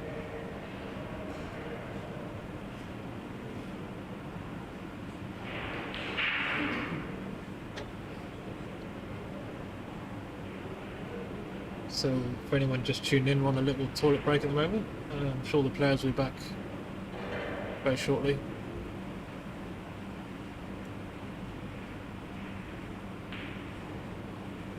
Jason Goodwin tuning in. Hi Jason. Hopefully might see you in Scotland in January.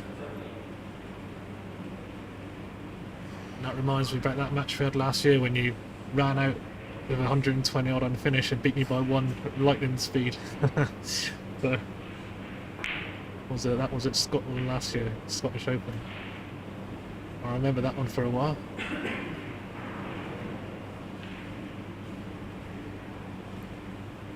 So it looks like Dave's back. Roughly 28 minutes to go approximately in this session, and then another 2 hours to come later on.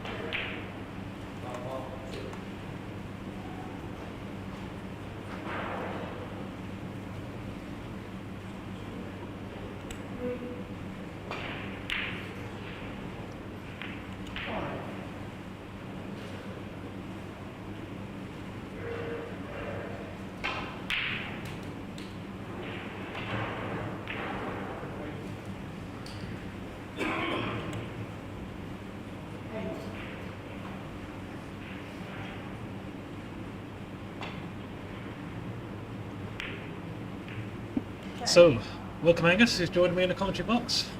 Yeah, fascinating match this, I have to say. Both players, by their own admissions, I think will be playing under par at the moment. Interesting to see the slight covers that both appear to be getting. And also I noticed, particularly Dave's had a number of drop cannons where he's had a full ball contact under sending it onto the top cushion as opposed to sending it towards the corner pockets, so therefore making the next shot all the more difficult. But even so, he's about 140 something points ahead with another 26 something minutes left of the first session of 2 hours, but the further 2 hours. So I mean, actually, with the scoring abilities these guys have, what they could do in a further 2 hours. I suppose the aim would be to establish a reasonable lead. But there's another example of just that awkward cover. I suppose once you begin to feel that you're getting these covers, it can be a self-fulfilling prophecy. Question of working through it.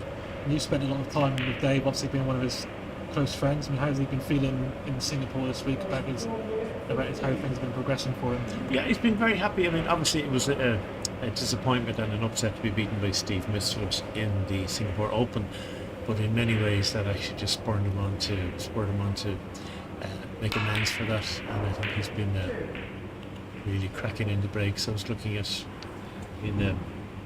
Peter Sheehan. His top offering has been 274, and he's only had one other double century at 221. Dave has had at least 4 trebles and 7 or 8 by 200. So, in terms of his scoring power, he's definitely been the one to chase. But you know what? I think either of these players would take winning the World Championship by a single point if it was the difference between having it and not having it. But again, this is not an easy pot now for Peter Sheehan, although his temperament is good in this semi-final. He seems quite relaxed. That is a great shot. I mean, any sort of contact that I read with the top cushion there, and that would Simply would not go. Exactly. I had one yesterday, and I was right behind it. And I just could not believe how finally I just grazed the top cushion and it didn't go in, and it wasn't even played very hard either. And in the other semi-final, I think Rob Hall has come back a bit at Peter, with a reasonable break there, but I think Peter's still ahead.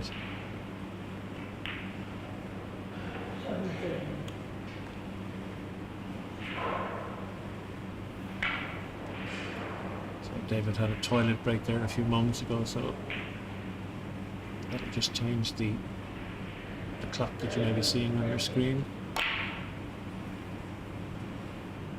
Now if that was an attempt at the pot, it's done horribly wrong for Peter Sheehan.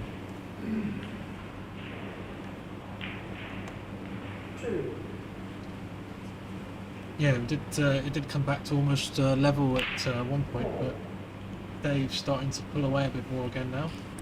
Still a lot of time left in the match, but if Dave can get to the top again before in the next few minutes, and then you consider him favourite to maybe add another 100 points to that lead.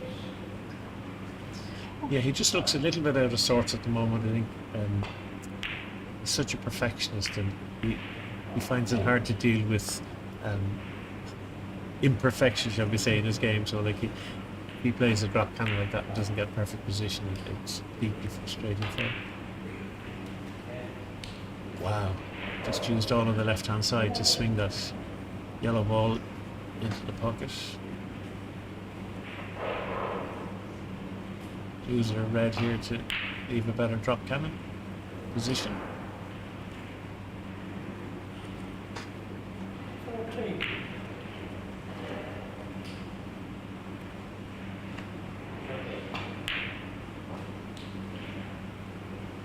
Yes, another 100 points, or maybe 200 if you could, before the interval in this. We would give him maybe a 300 something advantage going into the second session. That puts a lot of pressure on your opponent, because needing to chase 300 points to even get to parity on these tables is going to be quite a daunting task. I think the other interesting thing, I mean, unfortunately we don't have average shot times in billiards, but I think Dave, Causier and Peter Sheehan are probably the 2 fastest players. Would you agree? Absolutely, and they would be, and Steve Misford would be a very close third. I refereed him a couple of times during the week here, and he was playing from balk, playing a drop cannon, and he managed to get to the red spot before the cue ball had arrived. Such was the speed he was going in. Quite extraordinary. Yeah, very fast throw player, Steve Misford. We saw him get to the final of the Singapore Open that was held over the weekend, but just fell short on that occasion. But he's a great player to watch, and hopefully we'll see some of him on the circuit. Yes. wonderful potter of the ball and some beautiful in-offs as well. I just felt in his quarter-final he was a little bit reckless with Peter. I thought there were a number of times when he should have played safe, and he chose to go for a swashbuckling shot, which didn't pay dividends at all, from trying to try and double the red here. At least he moved it out of the pocket.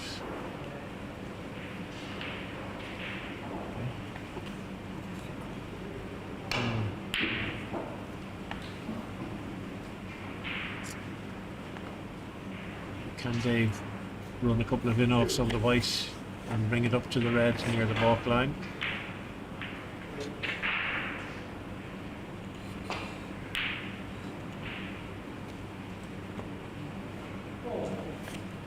I get the sense, just looking at Dave's body language, he's actually rushing more than he needs to. His normal pace is very fast, but I think he's so anxious just to establish a healthy lead in this match that he's pushing himself possibly a bit too quickly, I would suggest. Yeah, you're certainly going to that session, the mid-session break, a lot, feel a lot more comfortable if he can have that lead, as much as I guess he wants to make the task as less stressful as possible in the second session if he can get that good lead on the board.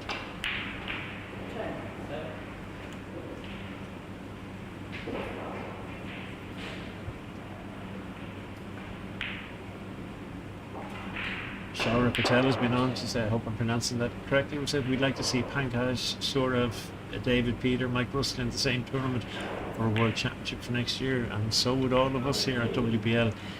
And unfortunately that has not been of our making. Powers to be in other organisations who thought fit to stymie that this year, but hopefully it can all be sorted out. You also say that you reckon that Geet's setting was faster than Dave Causier as far as scoring is concerned. I certainly know that Geet, when he got the postman's knock, was unbelievably quick. He could be there for 40 minutes or 50 minutes without budging at all.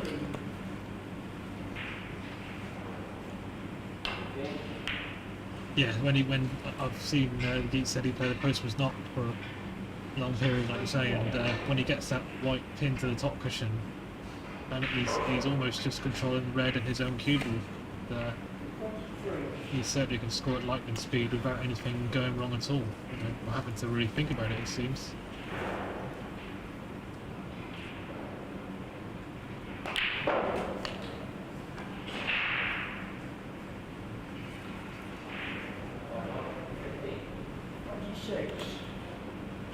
Well, in another 6 or 7 shots, Dave will have established a 200-point lead, which will be psychologically quite important, I think, going into the second session, but still a lot of time left this first session. So we'll drop cannon now, send the red towards the pocket on the right hand side of the table as we look at it. That's a bit better.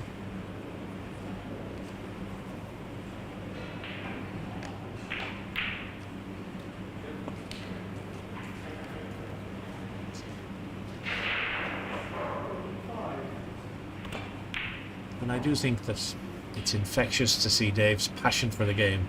I mean, he's challenging himself at all times and occasionally beating himself up if he doesn't hit it absolutely the way he wants to.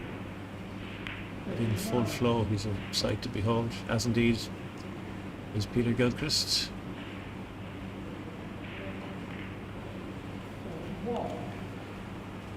So a little thin cannon there, and this cannon should put the white a bit more central down the spot. Make sure he's not too thick on the red, but I think that's what's happened there. The red just got away from him there, but he might be able to get a bin snicking off. Played that very well. The margin of error between the double kiss and actually getting it fine with the running side is quite staggering.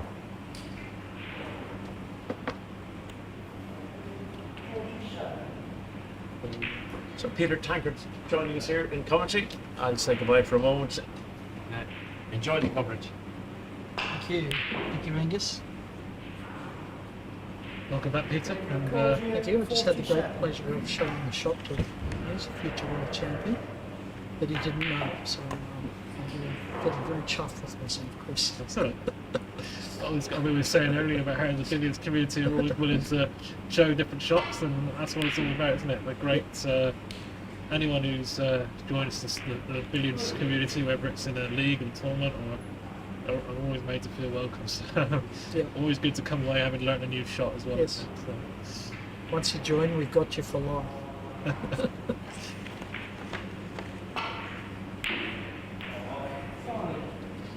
So while I've been away, helping Ryan, David's slipped away to a 200 lead. yeah, about 16 minutes left. A moment ago we were saying how Dave was noticeably playing just a touch faster to try and Forced the issue, getting as much points as possible in these last few minutes to give him as much breathing space as possible at this interval. But with Peter back at the table, it could be a case of if he can get the balls together in good position, whether he can narrow the gap. So it's slightly turned somewhat, but he's got a bit more work to do. This drop cannon that can easily go wrong if he's not careful. Oh, it's gone wrong. Played a loser, in fact, and No, neither of these guys muck around, do they? They just don't second guess themselves or agonise over the shots. They're just instant decision making. Down the table, Peter Goldfist 470, Rob Hall 355. Okay, so we've got 2 live matches going into the second half. The predictions that some players might dominate have proven not to be true. But the prediction that Causier and Sheehan would outscore Gilchrist and Hall has been true. Hello, young Roger Davey from South Australia. The doyen of Australian referees.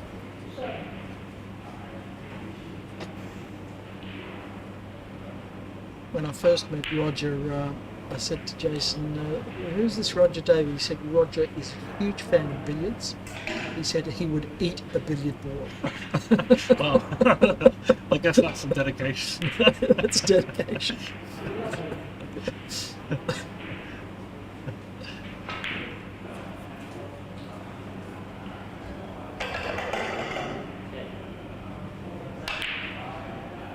Shoya Patel, Geet reached once from 200 to 300 a break once in a World Championship in less than 2.5 minutes. Yep, that's really motoring.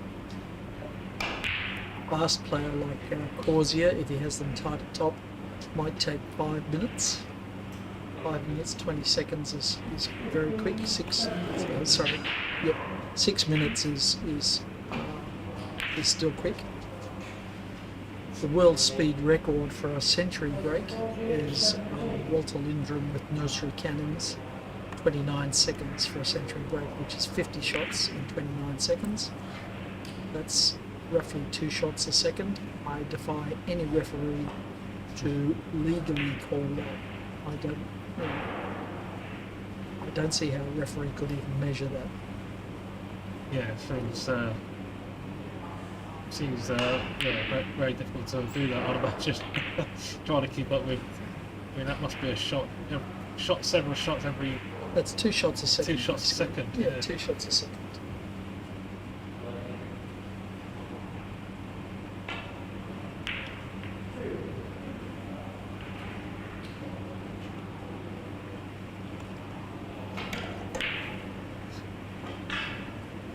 So we were discussing it previously, and somebody said, well, it could happen if he gets the balls into anchor cannon position, which would be the balls trapped in the jaws. Essentially, you'd need to be rebounding off those balls and barely moving them. Could happen.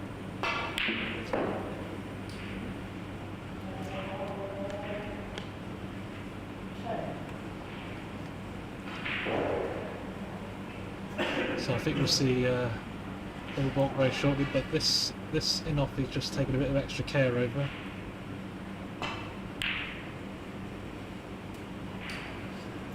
Six shots was on there, but Yes. Will he play the forcer here? I think he might send the red straight into bulk here, I think. I don't think he can hold it, can he? Done, Yeah, yeah. Yep, well done. pretty wide, I think, that one, wasn't it? Yeah.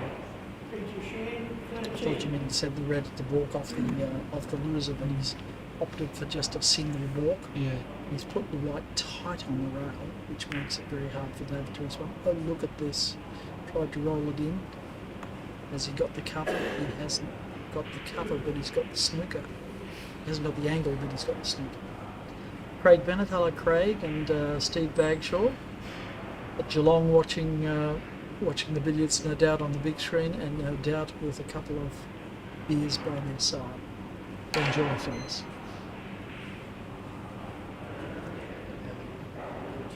Darwin Norbu, WTF is this game? We always get a few of those. What you're watching is English billiards. It's one of the richer. In fact, what they're playing on is a billiards table. Most people talk about it as being a snooker table. In fact, snooker came second. Billiards was well established before snooker was even invented by Neville Chamberlain, not the British Prime Minister, but the British Colonel in Jabalpur, India.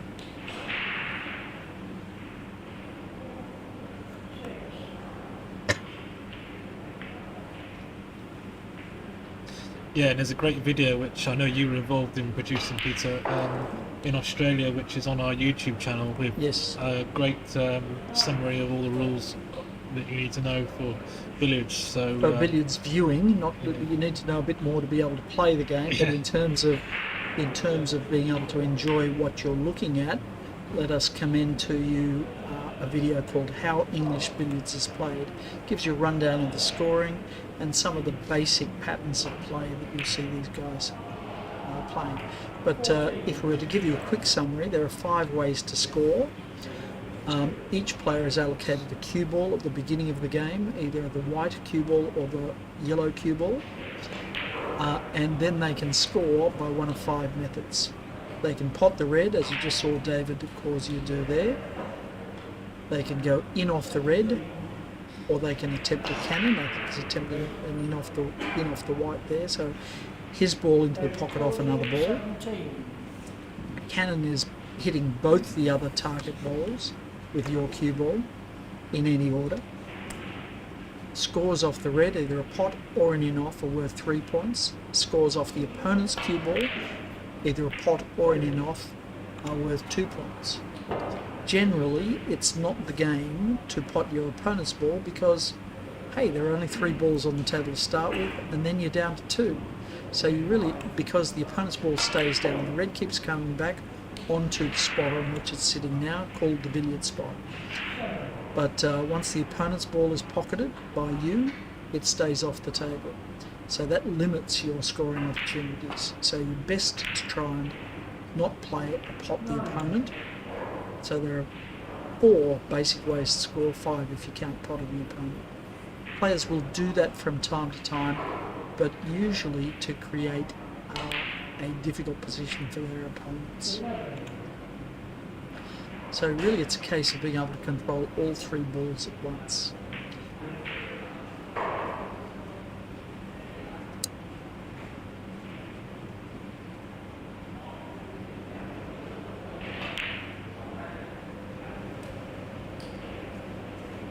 good pot there from Peter, and he's got another one here which needs good cueing. Played it very confidently, coming out for a cross loser, which is a loser is a short name for the losing hazard, which is An in-off. an in-off basically. Sheehan, Yeah. 17. Not the term you hear a great deal in general conversation, losing hazard, but the long loser, cross loser is terms that we often hear.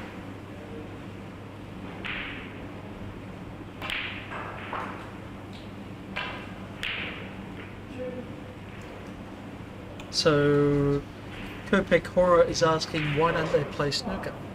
Because it's a different game. It's like playing golf and saying why aren't they playing tennis?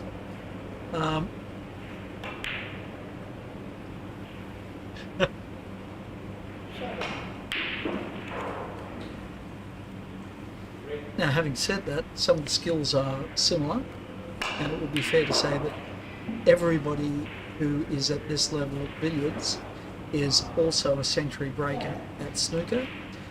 Peter Gilchrist on the other table almost had consecutive 147s last year. He knocked in a 147 at snooker, and in the very next frame he missed the pink to complete a second consecutive 147. So can these guys play snooker? Oh hell yeah, they really can. But this is a different game, in some ways a more creative game, a more inventive game, knowledge-based game.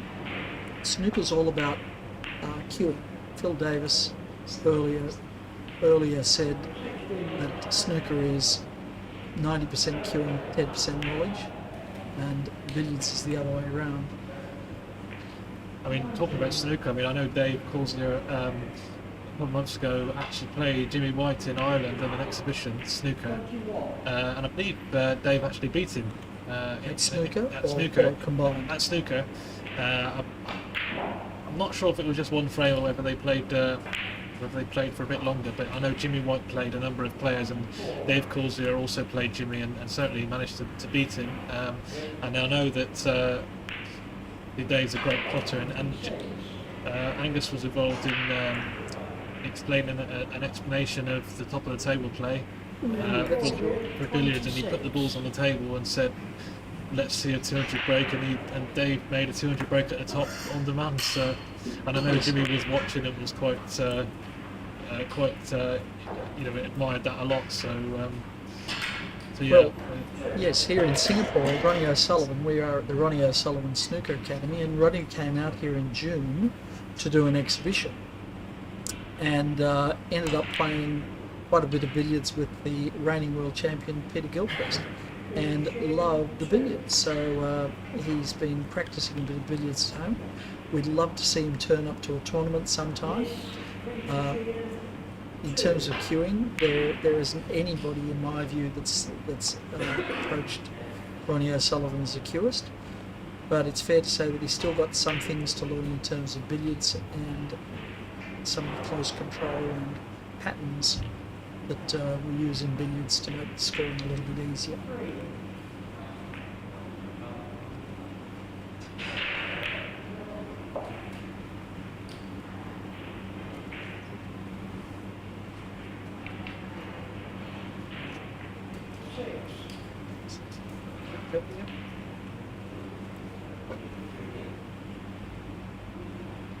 So we're swapping out Chris Coombe and bringing back Ryan Mears. Hello everyone again.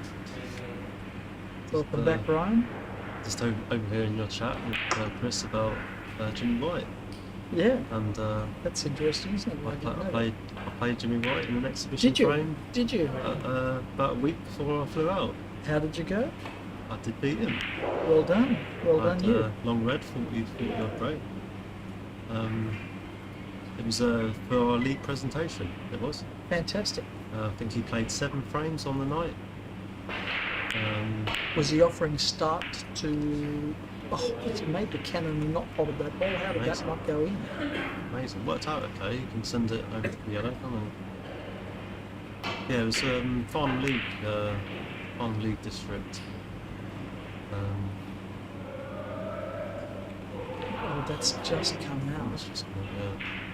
Does he lift a short Jenny? Short Jennies are so dicky on these middle pockets here. The fall of the You've got to pocket. play this thick as well to You get it back do. out And- keep it out of bowl. And the ball doesn't turn on the cloth at all. It takes a straight line from the red into the pocket. Yeah. It's He's tough. allowed It's he's tough. allowed for curl on the cloth, and you just don't get any curl on Yeah, the just cloth. naturally do, don't you? It's Yeah, hard you not do. to. Bit of a lash there from Dave, but his lashes usually work out pretty well. Yeah, Jimmy wasn't in bad form. When Well- he- Well, he just won a Masters tournament, didn't yeah, I think he did, and I think he had. It was his 3rd frame of the Farnham League frames that he played. He had 108 break, 108 clearance. he? Really? And then the frame after that, he had a 55 and a 57 clearance Right. in the same frame. He Two must have been in 60s. good form. Yeah, I played him after that, and I straight after that, and 78 won. He got one red. Right. And then 2 days later, he was playing the qualifiers for Right. the UK Championship, Right. and he did it, of course. And he did it. He did it. 4 matches he won. So were you thinking, hang on, that could be my spot in the UK Championship? My mate, a lot of my mates sort of messaged in sort of saying it was learned from the beating that he gave them. Well, Jimmy's a fine sportsman. And, Yeah, he was very good about it. I said to him, because our Farnham League used to do a frame of billiards for the pro as well, Okay. against the billiards champion of the league, and they've stopped doing that for the last few seasons, but hoping to bring it back in again. And I joked to Jimmy, I said, would you want to play a game of billiards instead? Well, Sean Murphy's a 300 grade billiards player. He is, I've heard, yeah. Steve Davis was an English boys champion. Was he Oh, now this, have a look at this. I'll bet he's Can't see angled the on that red. red. I'll bet he's angled on that red because the fall of the Think he might pockets be. is so far in here. Well, it's close. He thinks he can get it. Just, Yeah. yeah. But you can be angled on that red. Yeah, I was. Yeah, This week I was. yeah. Because the fall is so far in, the ball doesn't drop, but you're sitting inside there. So that's the end of the first session. We'll be back when they start again. Thanks, Ryan. That was fun. Did you like that shot? Yeah. It's slow, isn't it? Well, Here's the big measurement. Here we are.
From the Ronnie O'Sullivan Snooker Academy, second session of the semi-final of the Cuvee World Billiards Championship. Play will commence in just a few moments. Stream match, Dave Causier versus Peter Sheehan. Causier 694, Peter Sheehan 492. In the other match, Peter Gilchrist has a smaller lead over Rob Hall, 517 to 386. The most astonishing thing is these four great players, only Peter Sheehan's made 100 break in that first session, that first 2-hour session.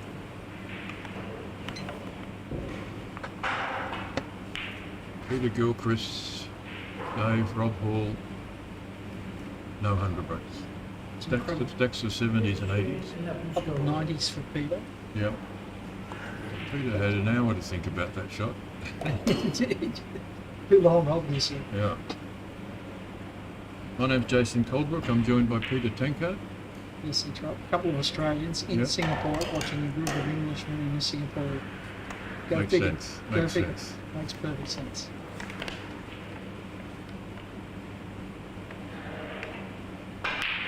If you're joining the stream for the first time, feel free to say hello. Let us know who you are, where you're watching from. And already it's deteriorated into a safety battle. Now, I've got a theory here. Tell me if I'm right or wrong, Jason.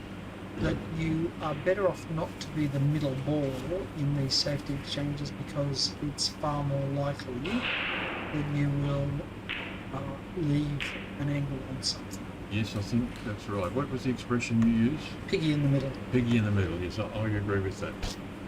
You get it slightly wrong and the other guy's got a cannon because both balls are in front of him. Correct. Has that just happened here? No, it hasn't. No, very safe. But he's trying to tempt Peter into this Forcer red. And that's it. That's done. The hook is set.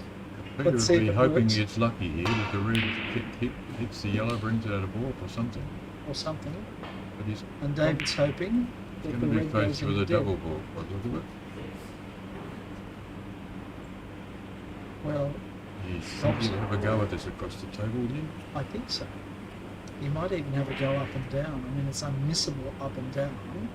He will disturb the ball. It's hard to score up and down. Yes, you're right. Harder to score, but definitely disturb the ball. Possibly for the worse. Yes. Kicked a goal. Yep. 6 points in AFL, that one. Peter Sheehan 3, miss 2, Dave Causier So first scoring opportunity for David. 2.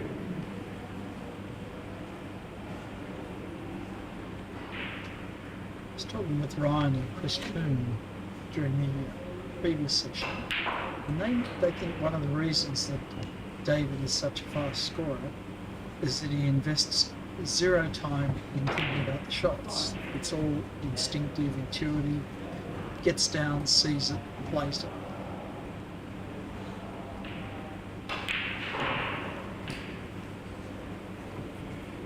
He makes his decision very fast.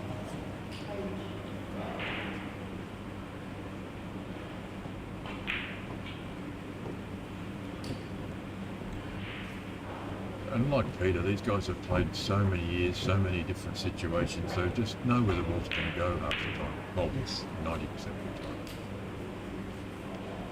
See the ball's in a certain position, you've been there before. Yes. So it's not quite like Phil Tarrant, who believed that his opponents could move the balls with their mind. No.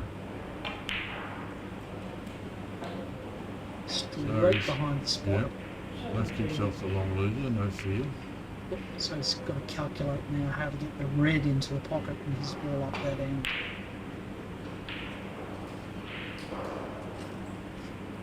Going drop cannon route. That's not great. Yeah, skinny for a drop cannon. But I don't see much alternative. I think he'll play red side cushion white. Oh no. You know, big Well, kick side That with didn't look pace. on from where we were. That looked like a very poor choice. Well, And that's a big ball, that white ball, had he played the other way. yes. I'm very surprised at that. He's giving Peter a look. Now, we were talking during the break, Jason, and discussing the fact that perhaps we might have already seen the high break for this tournament, because both of these matches are fairly tight and players will be less inclined to take on a risky shot just to keep a break going. More inclined, as we've seen, to be playing safe defensively. So dig the wide out of balk here, it'll come down virtually straight line towards the red. But you know, that'll be interesting. Now, in the last World Championship, Peter Gilchrist made a 300 in the semi against David when he really needed it. Yes, He made a 300 in the final against Sarah when he really needed it. at the very end, which Yes. was decisive. It was But, the decisive break at the turn. It's whether he'll be put into that position where he really needs a big break. Well, they say all the champions have another gear.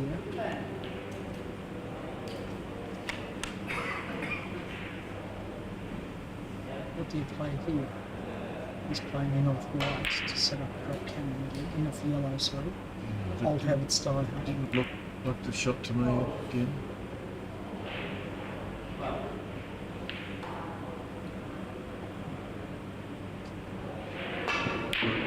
More chance of control. Go. Double the red. Thank you so much.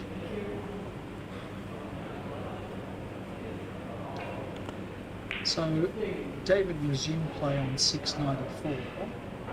Now, there'd be many occasions when he would score that in an hour, Yep. and it's taken him 2 hours to score 694. He averages in all league matches higher than 694 an hour. And that's a 2-hour score. And that's a measure of both how difficult these matches are, but also how difficult the tables are. So does he play off the side cushion? I know you like it off the side cushion. No, this one I think he has to place narrow. Too dangerous. The ball was too far off the side cushion. Right. They're really not sitting nice for these guys. They're not. You know, that another day that could have ended up perfect. Just gets it. Still Only the plenty of work to do. Only the opponent's ball to work with This is here. a tough shot. Yes. Much tougher than it looks. Yeah, very good shot. There's almost no pocket to aim at There's from that almost angle. no pocket. In fact, viewers, just take a look at those side pockets.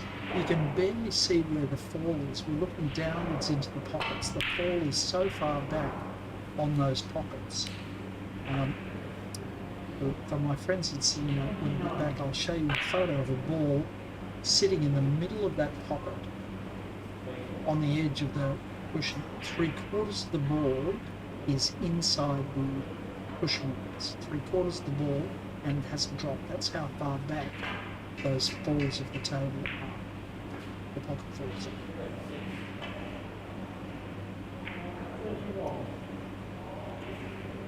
Okay, he's just kept them together.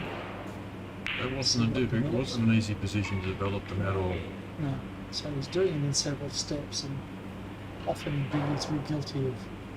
Now, the crew that I used to play with, who you know, those two balls gathered together on the side there, we used to call that death in two. Death in two, absolutely.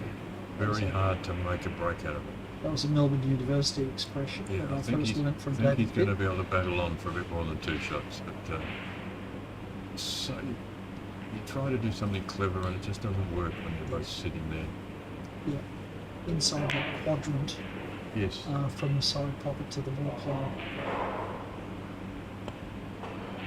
So it's always a couple of shots to get them out of there. Overcooked a little. Maybe that's good for him because he's a tough pot if he has to run through it right down to the end. Yeah. Even though it's a very solid pot. Yep. You have to hit these a bit harder. There's no margin for error in these little pockets. Just squeaks in. Nice shot. We saw Steve Mifsud, the Australian Open snooker champion, miss a few pots into the middle from Ian Henry. So here's a chance for Peter to make a break. Got quite good position there.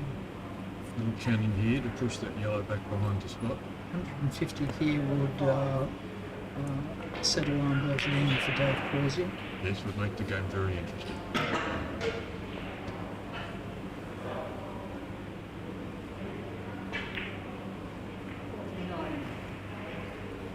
Dave Causier doesn't have many chinks in the armour.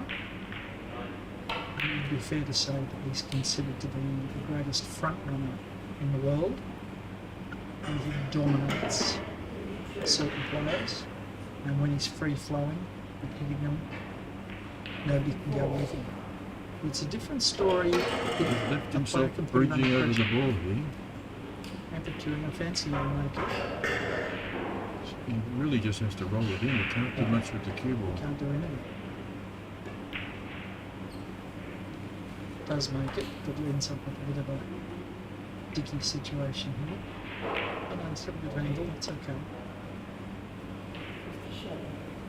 So do you promote the yellow towards the pocket for an in-off after this? I think he plays a slow cannon to leave another slow cannon.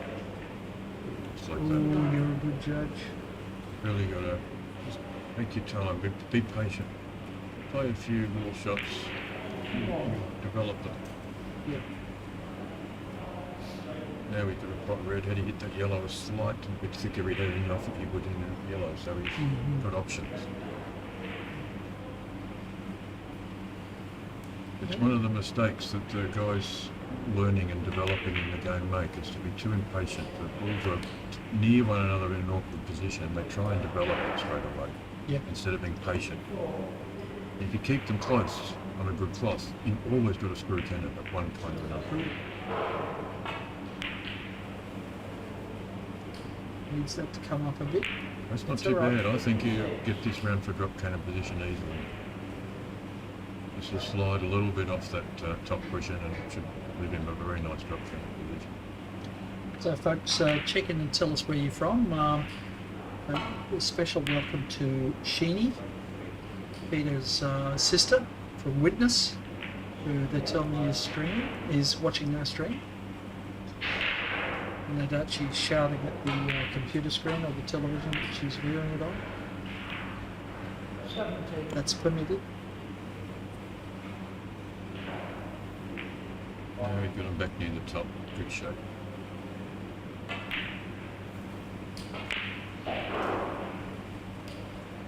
Get that same shot we saw before. Land outside the yellow and push the red forward. Leave the yellow below him. Oh, No, he's no, caught he's it. got too much He's run of it. through it. Easy got cannon cushion. though, check side. Got cushion coming. Yeah, no, that wasn't a good shot at all.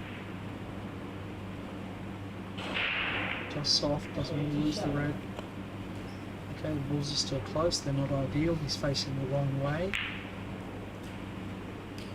If he's done into the red, that yellow in the other board. Oh, I caught the middle pocket jaw. He's lucky. Right into the magic circle. And he's got an in-off red. Well, it's not quite in the magic circle, but... No.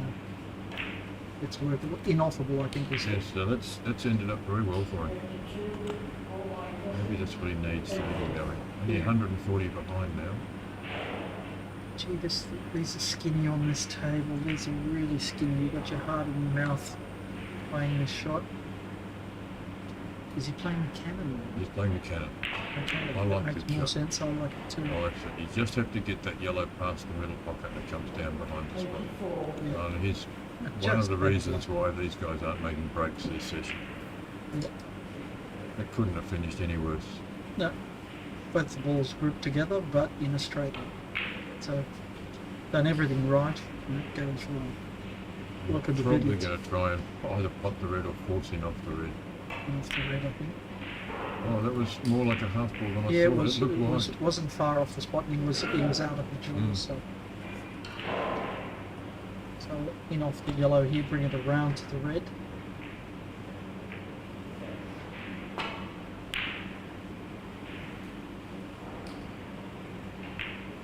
Well done, stop now. That's okay. Again, slightly less than ideal, yellow's an inch too high, but that's Just okay. really wants to get a good red on this shot. Yeah. Just try and get a good red and don't bury the yellow on the side rail. That's really the only objective. Not trying to do anything magical with the yellow. Oh my god. Oh Major my Sheehan, 91. god. He'll be heartbroken.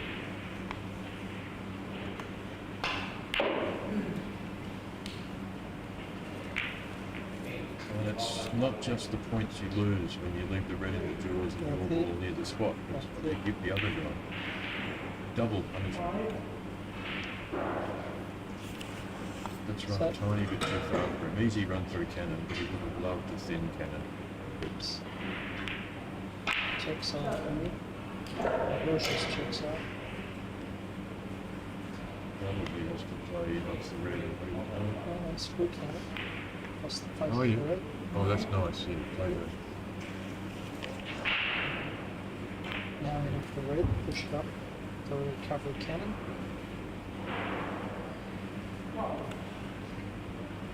Please tell us where you're from, what time of day it is, and what you're having for dinner. It's all noodles here in Singapore, All and right. that's no bad thing. Or rice, they're your choices. Noodles and rice with an egg. Lovely shot. Lovely shot. Now is this where he finally makes a break and shoots away? He's now played 2 hours and 15 minutes of billiards, about 100 break. That wouldn't happen very That often. wouldn't happen. The last 16 match he lost in the Singapore Open, that was a 90-minute match that he went without 100 break. In fact, he only made 259 breaks. Mm. And that was one of the 2 matches that he's lost in the last roughly 2 years. Yep. The other one being the Irish Open to Rob Hall, who was playing on the other table against Peter Gilchrist. And prior to that, he lost the semi-final. He won the World Open in Melbourne, and he lost the semi-final of the World Championship to Peter Gilchrist. Prior to that, he had an unbroken run of 59 matches without a loss. Now, how's his postman's knock? I don't think I've ever seen him play postman's knock. He doesn't like it. He likes it all colour and movement. So they won't be in this Oh, he position dipped for it long. up. Very He's dipped nice. it up. Has to play a nice, very slow cut. Oh, that's He gone. does. Oh no, he's gone across the other side. I'll pull it. So off the cushion, promote it back up again.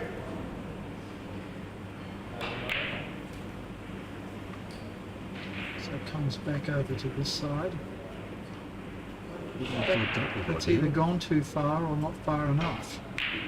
Not really sure where he was going now. I think he was trying to come wider than that. Gonna need his extension.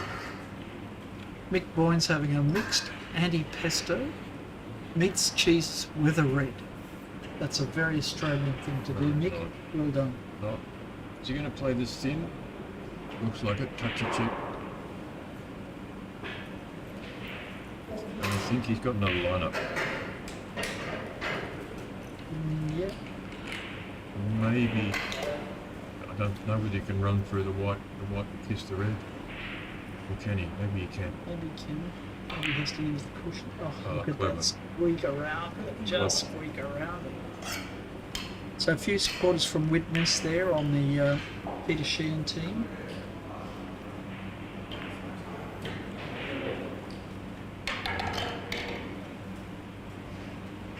Good to see.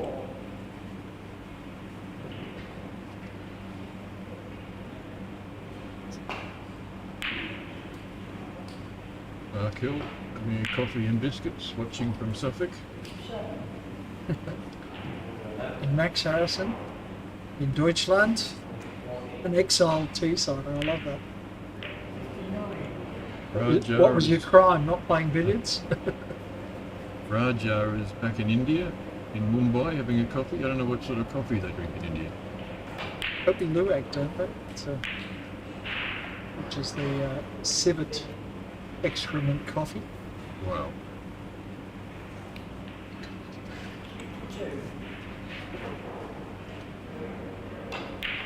We've got Adrian Wright from Middlesbrough, home of billiards. It's a very reasonable claim. Don't doubt And you for a plenty moment. of others too from Middlesbrough. Absolutely. Plenty of others. I did mention that it's worth repeating that the last two World Championships, 3 semi-finalists from the town of Middlesbrough. Mike Russell, David Causier and Peter Gilchrist.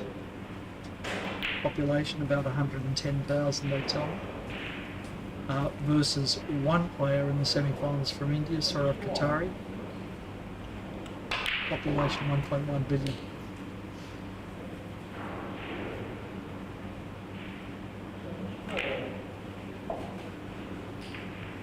Very tight at top now.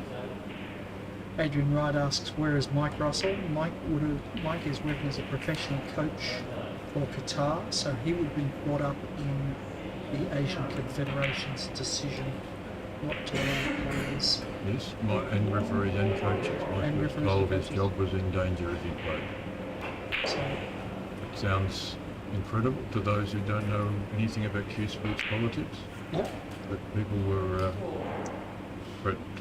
yep. I mean, there's no money in this game, but in terms of prize money, but certainly some of the players are state sponsored, so they do pay attention to what the state federations say. And if the state federation or the regional federation says you can't, then you don't. Adrian Wright's asked about Matthew Bolton. Matthew's retired from the sport at this point in time. For the time being, we hope. He's pursuing other interests. His son is a keen sportsman, and Matthew's helping him with his goals. In cricket, really, isn't it? Yes. I mean, And Dave walked away there, thought he'd missed the pot, but he got the cannon. blows out his cheeks. Well, that's the kind of good fortune that can actually inspire you to go on with it.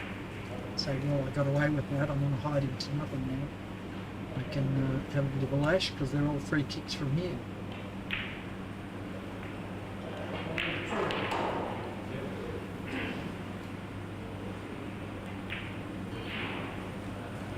Look at the delicacy of this touch.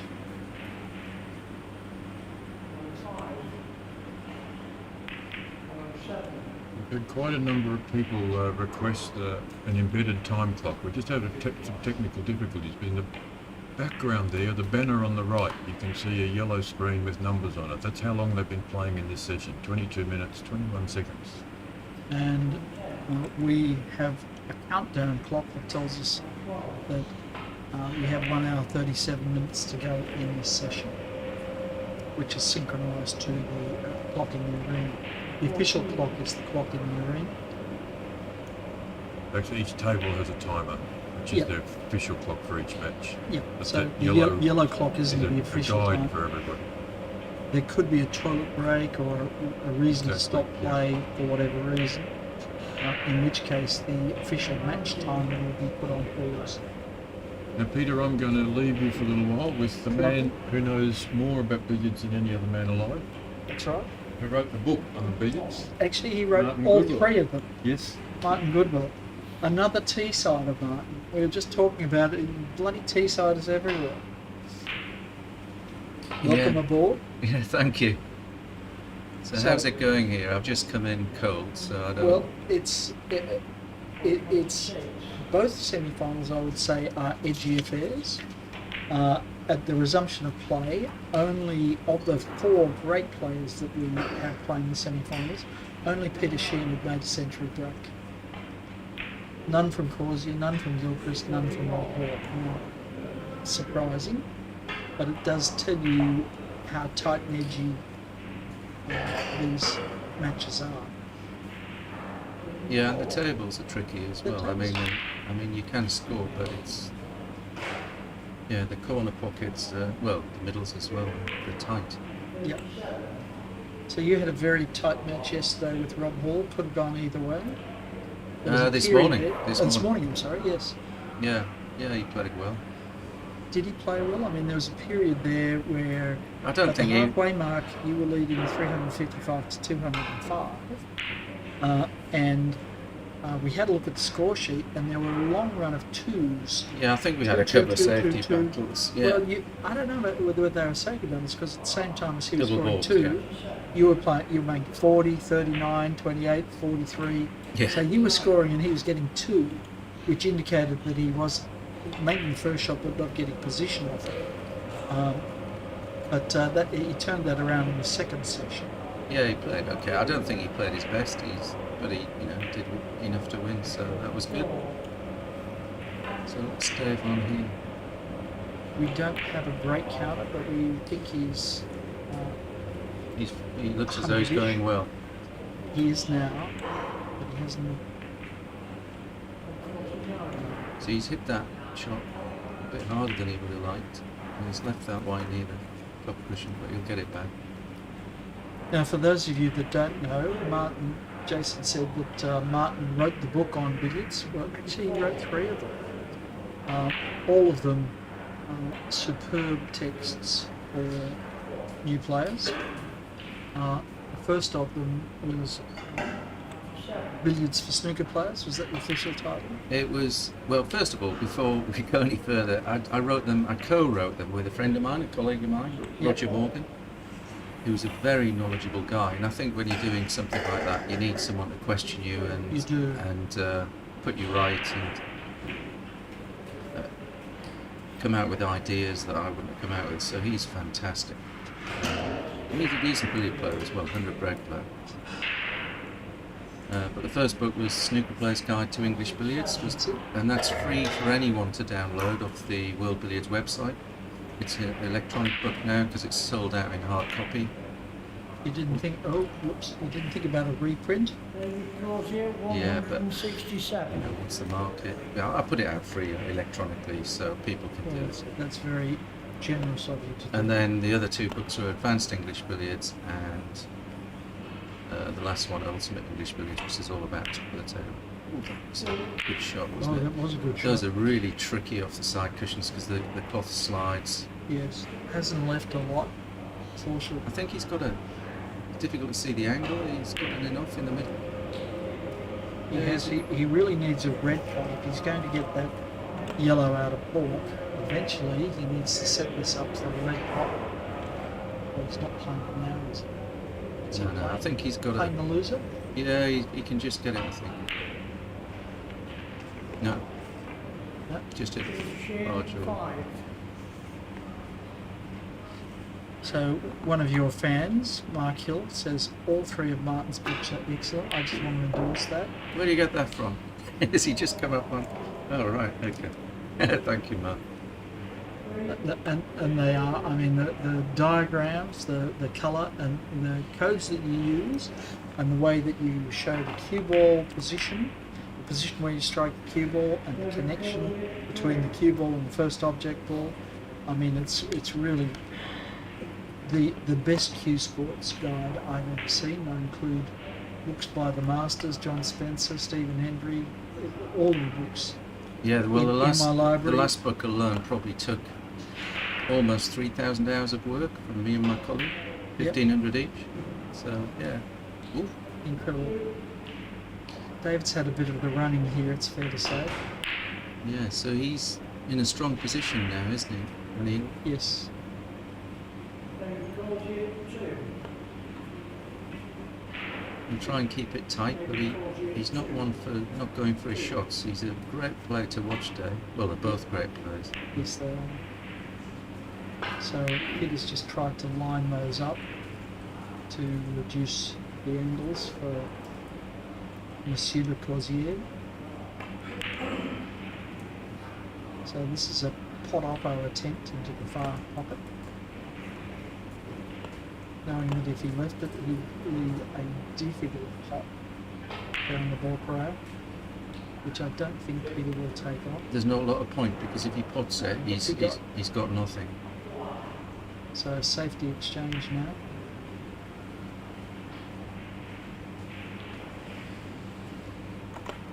He's left a little bait here.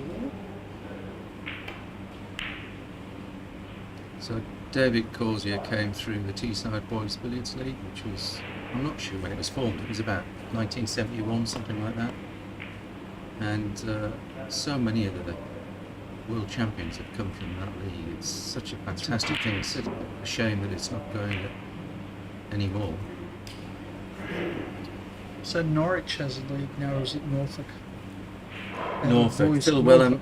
Wellham does Yeah. a great job in England. Yeah. What about in Australia? Do you have? No, we don't have many juniors at all. We're just starting to get a few. Some of the guys that you came out to Australia and set up as billiards coaches, Andy DeHaan especially, remember Andy? Yeah. He's been very active. Oh, how unlucky! Huh? Incredible. 2. Yes, Alex Don says the Narbeck boys billiards down in Norfolk. Yeah, that's going strong, and there's an academy on the south coast as well, going well. But We need more, really. But we need more. But, so S-Fan, both players looked a bit frustrated with the table. Yes, I agree. yeah, it is really, really tough conditions out there. It makes you look a fool if you're not It does. queuing well. Even if you are queuing well. Yeah.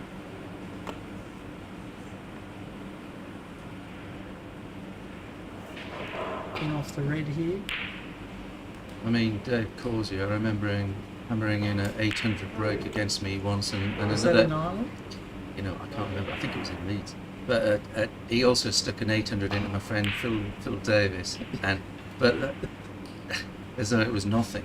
But Yeah. you know, probably it'd be lovely to see an 800 or even 1,000, but they're Ah, so not gonna sharp happen the here. pockets. Not going to happen here. We've seen the high break in the 300s already, in my view. Maybe, yeah.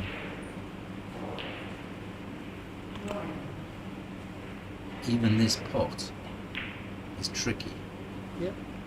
There you go. You're a good judge. You're a good judge, Martin. It's, Good one. it's just, you've got to be right in the middle of the pocket. Yes. If you catch the jaw, either jaw, Either draw. it's gone. Yeah. And despite the new cloth, they don't slide in. So we're thinking in 2 months' time, generally with a new cloth, you get a little bit of slide which helps the pot go in. In 2 months' time, when these are a little warm, they're just going to be diabolical. I mean, they are great tables, great conditions. Yeah. Controversially, I don't agree with playing billiards on tight pockets like this. Start. I don't think that's controversial at all. I mean, we've Right. learnt certain shots, and billiards is designed to be played as an all-round game rather than with focus on potting. Snooker's all about potting, and these tables are set up well for snooker. But I mean, if you billiards are more creative. if you take a shot like the long Jenny, which for those people who don't know it is a shot where you spin the ball along the side cushions into the top pocket. That's at least a 19 out of 20 shot on a club table. Yeah, and I think it's at best 60-70% shot on here. Less. You think less? Yeah. I think less. Yeah, maybe. I got a couple of them, but only by spotting narrow. You get no curl on the cloth, so you get no movement on the cloth. Usually with a long Jenny, you've got three things going for you. Drift on the cloth, pocket side, and He's got a little. is that all right? Yeah, he's Is all that- or right. is He's that all covered? right. Yeah, he's pretty good. But he's got to get the yellow back into the Yes, decent area, which I call the nudge zone. you do call it the nudge zone. So he's at the moment he's got that in what I would class as the recovery zone. So he's So got to screw back recover it. around the yellow Yeah. here. Yep. And now he's going to play what is called a put-back cannon, where he's trying to put that yellow back behind the red and leave a pot red. There you go. So it's nicely, could have done with being a bit further off the cushion, but it's not bad. And he's away. And he's so good at this top of the table, Peter. He's so Yes. fluent. So Matthew Bolton calls what we call putback cannon a correcting cannon. So that was a great shot. He's just nudged that yellow back up away from the cushion. And he's in Is prime that- position now.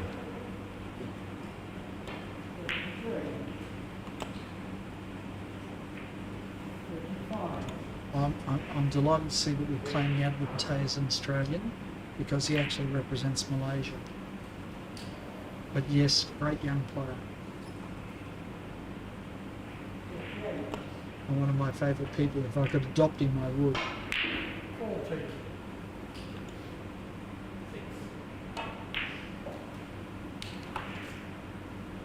So Peter's got the yellow just to the side of the red. It's fractionally further to the right than he wants it. So what's optimal? So it wants to be about just to the side of it. Half a ball, One three-quarters of ball a ball. No, not a full ball, but you can work with a full ball. But you don't want it right behind the spot. The reason for that is you can't get the indirect cannon off the top cushion because you clip the yellow on the way to the top cushion. So so his next shot now will be this. It depends how far to the side it is, but he'll come off the top cushion and nudge that yellow a little bit towards the red spot there.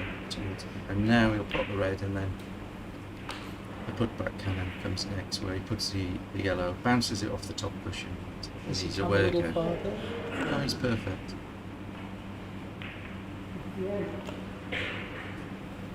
Played with big right hand side there. Yeah, just to make the angle. This looks a bit more fluent now. Yeah, he's got himself a bit far away from the ball. Alex Don is suggesting he'd like to see him slow down a little bit.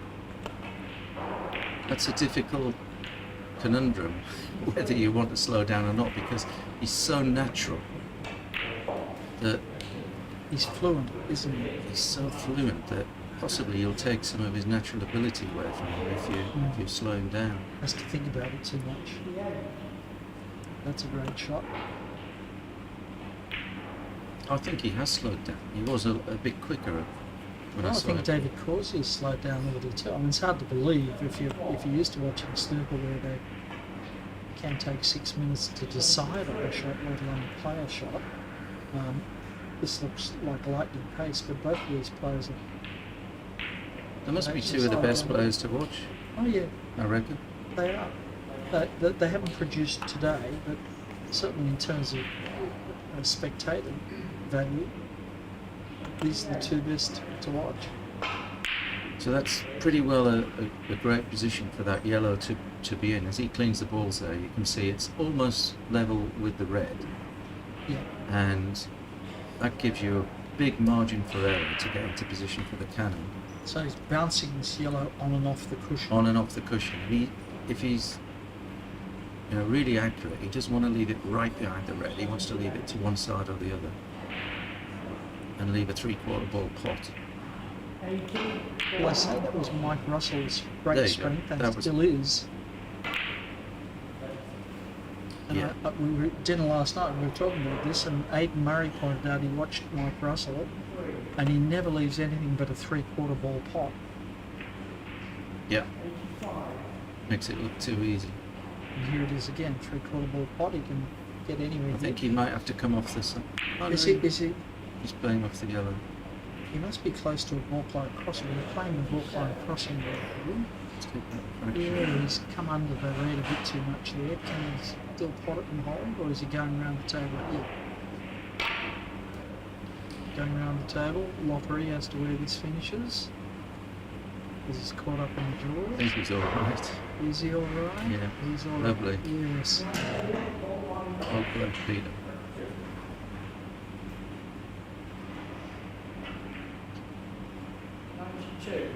Oh, he's walking in there not to catch a bit more of the yellow and end up with the cover, but he's played that beautifully.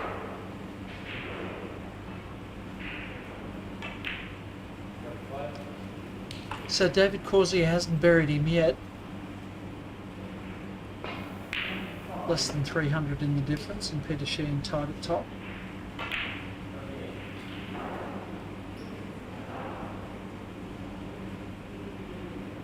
Another controversial point. Do you think we should change the rules, Peter? Not us. It's not up to me, of course, or yourself, but for What do those. you mean I can't change the rules? Damn it. Well, I'm just saying that. You know, you're never going to get billiards mainstream. People watching this will switch off in 10 minutes. Well, look, they would. I mean, it's so skillful. It's fantastic, but it's not got any. Yeah, look, I think Clive Everton described it best. It's beautiful to play, impossible to watch. And maybe that's just the nature of the game. Anybody who's invested some time playing just falls in love with it. The subtlety of the ball movements and the skill of players. Now, has he got a cover there? He has got a cover, yeah. You've got a good switch camera angles there. Okay, so run through here. Oh, what a good What shot. a great shot. Didn't want to pop the red, just wanted to touch it. So this, for those people who don't play the game, this is a very tricky enough. He has to play with lots of side. Left-hand side in this case. Yeah, and it wasn't a natural angle. The half ball is a 10 out of 10 shot. That was a tricky one. And So David races to the table. yeah, you'd be pleased to see Wouldn't he ever? that is. Oh, what a piece of good fortune to have them collide and set up a pot and a half ball. Yeah, he's going to Straight to top. drop the white behind the spot. I call this the drop and pot, Yes. and then the pot red. Now this is a gimme on most tables, and you should get it on here, but it can be missed. And he's deliberately not hit it very hard. No, he's He trickled knew. it in to avoid exactly the problem you're talking about. He wouldn't come all the way down to the top.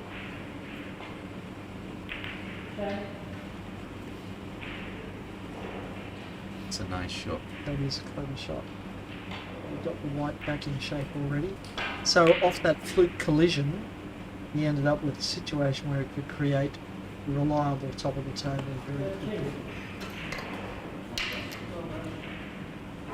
Peter Gilchrist the other day, I was chatting to him. He thinks we could limit the top of the table a little bit, which obviously wouldn't be good for him because he's a master at it. Yes. By saying you're only allowed one pot off the spot. I don't know what you think of that. Oh. I'll leave that to wiser heads than mine. Yeah, me too. So Roy the Rocket, who I know from Sydney, he's a pool player as I understand it. So he's at Guildford Leagues with Joe trying to learn something. I'll just talk to Joe. Don't listen to me. Listen to Martin. You'll learn something listening. You're talking Joe Minichi? Yeah. So listen to Joe, he's fabulous. Isn't he great? Love it. Yeah.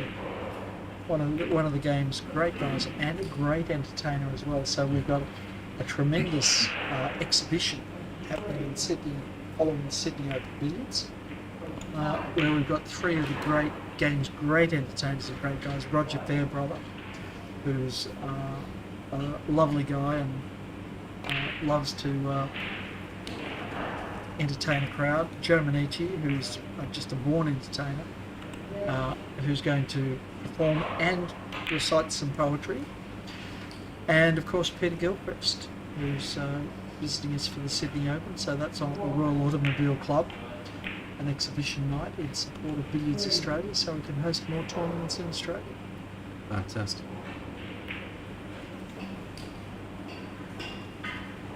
So you're best to answer this, Martin. Stephen Andrew asks, hi guys, what do you think about Peter Sheehan not playing for 19 years, and here he is in the semi-final of the World Championship? Yeah, what a talent. Incredible. I think he's incredibly talented. And if he doesn't win it this year, I'm sure he will one year. That's a great shot from Dave. Yeah, so positive. So we're going to see. Ooh, is that going to go over the pocket? See, again, it's too tricky Yeah, to take that's- on. He'd probably pot white double ball. Probably. Yep. You're going off the red and leave the red away from the pocket. And the reason you do that is you don't want to leave your opponent an easy shot off the cushion. Yes. No, he couldn't get enough of it. So he's actually Peter Sheehan will hit Just this. kiss it out. Probably hit this red, I think. It's easy up and down the table, but big target if he plays to the top cushion. Yeah, so on a standard table, if you wanted to hit this red, you a few inches in from the end spot, fire over the middle spot of the what would be the blue spot. Push your mouth out, talking about snooker balls. But on this table, you have to be in the centre between the colours, what would be brown and green, to hit that red. So it's the slip, the cushions. Yes.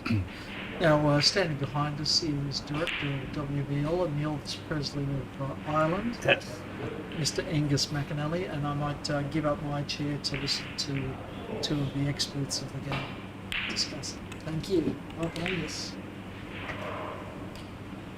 Thank you, Peter. Interesting to see the dynamic, I think, shifting a little bit in this Yeah, he's semi-final. Dave suddenly getting back into himself. He had been a bit jittery, I think, in the first 2 hours. there's still pressure on him, isn't there? Because Peter can rack up a 200 break in 12 minutes. Yeah.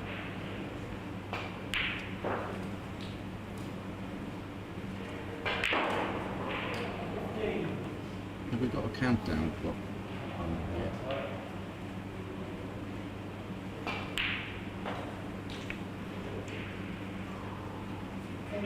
Still plenty of time to go. Yeah, we've just 75 minutes to go still in this semi-final. This is where I find Dave amazing. He always gets a good contact on the second ball, and positions that look tough to everyone else, he just gets down and plays the shot.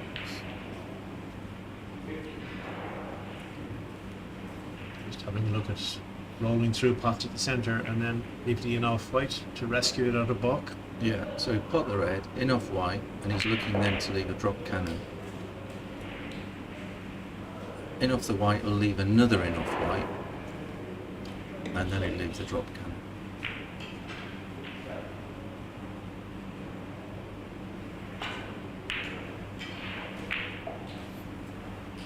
So he didn't go straight for the drop cannon because he can do it really accurately from this in off white.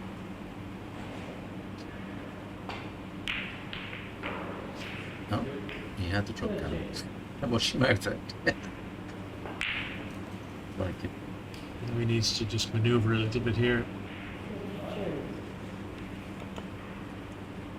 Skinny off the white, just stay high on the red.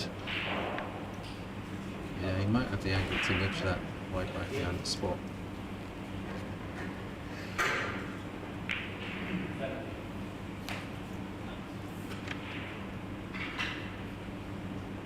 So in the second semi-final, Peter Gilchrist edging further ahead of Rob Hall. It's at the moment 720 to Gilchrist and 480 to Rob Hall. Rob is at the table with a lot of work to do.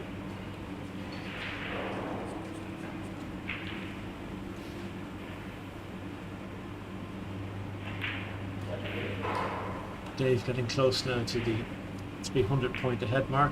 Nice chance here just to pull the cannon to bring the white in behind the billiard spot.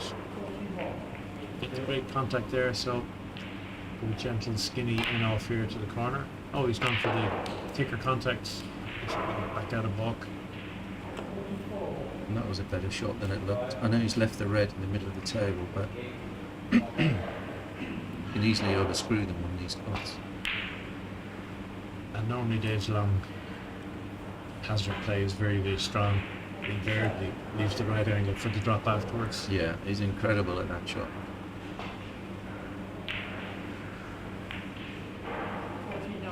And look at that, what a great contact on the white. He gets such a good second ball contact. I remember seeing him where he had the white ball in postman's knock position, frozen to the cushion behind the billiard spot, but had to play a very heavy, hard drop cannon from balk and played it at such force, but hit it 100% straight on, got the double postman's knock kiss, and left the cue ball wedged to the cushion in perfect top of the table play. Wonderful shot.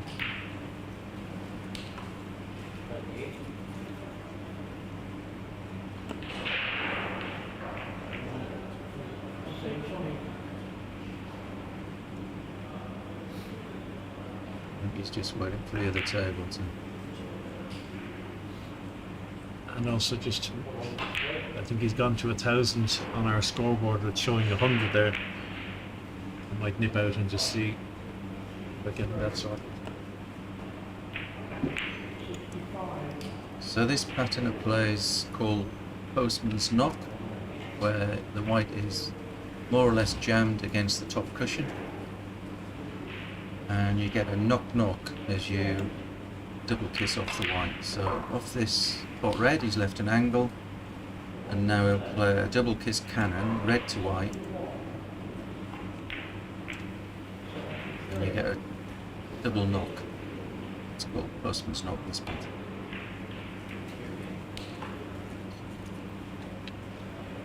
It's not very fashionable to play this pattern of play these days. I'm not quite sure why. Geet Sethi in India was amazing at it.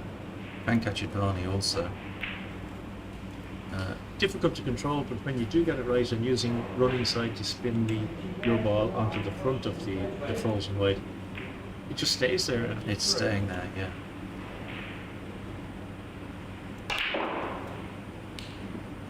I remember playing a session in my house with Dave, and the two, as you know, we've spotted white and yellow now, and the two spots that were visible to me at the top of the cushion, they never moved for about 16 or 17 sets of the cannon. They never rotated, they never budged, they never moved. So this is a simpler pattern at top of the table than the one we're used to seeing in the floating white. Easier to understand, and you can get a little bit, dare I say, bored when you're playing it as a player. There's also a little bit of pressure on this. It sounds daft. On this particular pot, he needs to get the right angle for either a pot or a cannon.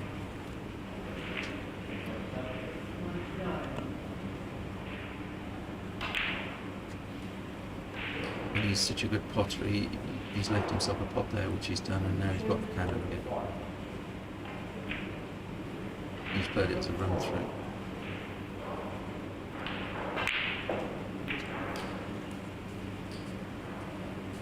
Looks very easy this, but you can slip out of position really in an instant. He's playing it well, Angus.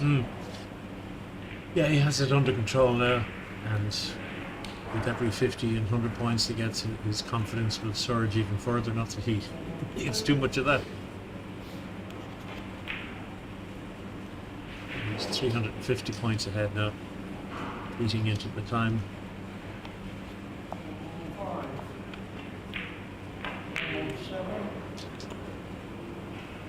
And then of course if he needs to play the cannon, sort of a half ball cannon in white out again, it's perfectly positioned then to play the floating white, as Martin was saying.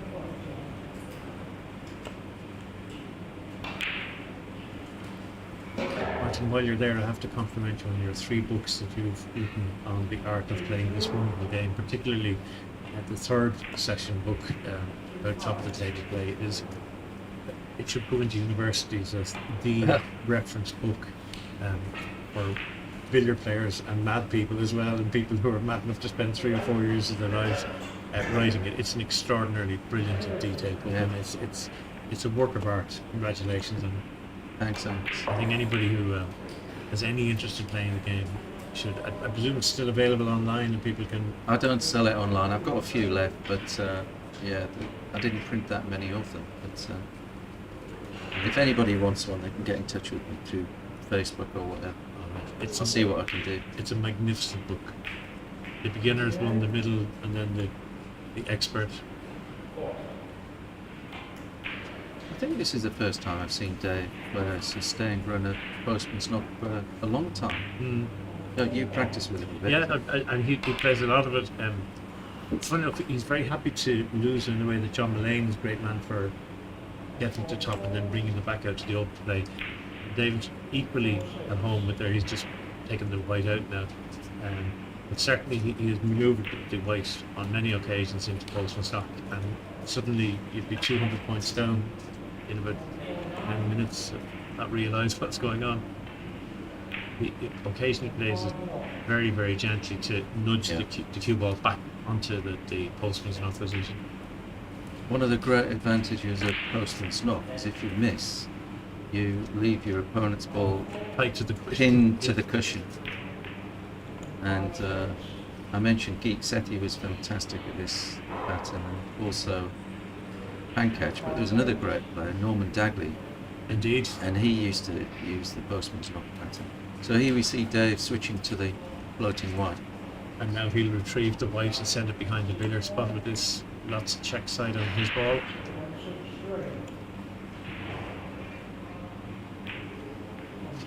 I must say, when I've been privileged to be practicing with Dave, it's unbelievably frustrating when, in the best sense, when he's in the middle of a 2 or 3 or a 400 break and you think he's gone out of position and he goes all around the house, back, little cannon drop, and he's back to square one and you realise it's if he's starting off again. It's just fantastic. Yeah, so he's broken it up there, and he's gone straight for the drop cannon. So the drop cannon is designed to put that white back behind the spot or close to the spot and leave a pot red. And that contact on the red, I spoke to Dave during the gap between the first and second session. I mentioned to him that my observation of his drop cannon play in the first session, he was getting full ball contact on the red and they were heading straight down to the top cushion, whereas he was getting the 3/4 ball there, sending the red towards the pocket, making a much easier shot to follow on. He just grazed the white. He was a bit edgy about whether he got cannon, but it's all good. It's flowing now.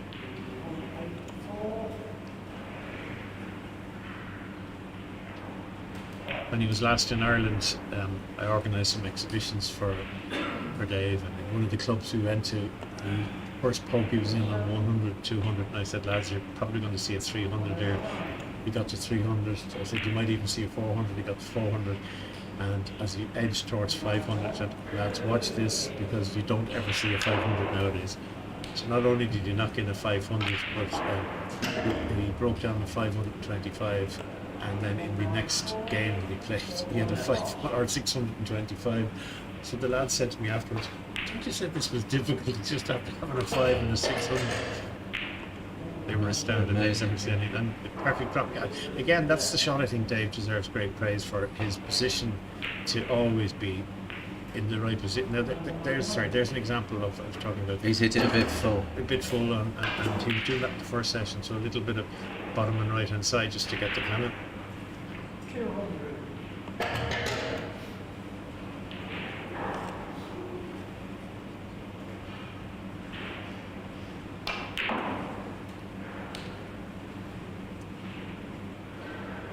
I'd say Peter Sheehan is just beginning to be a little concerned now at this stage. Yeah. That he plays that last shot so well. That in off red puts it right over the middle pocket. He does it time and time again. Yeah, and I always, as I see the red going across the first cross, I feel, oh, it's going to be wide, and yet it checks with the bit of check side. Yeah, he judges it well.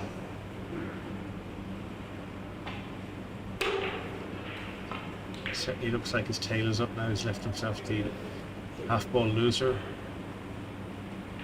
Slightly offline, so may have to hit it harder than usual. Oh, he's got away gently.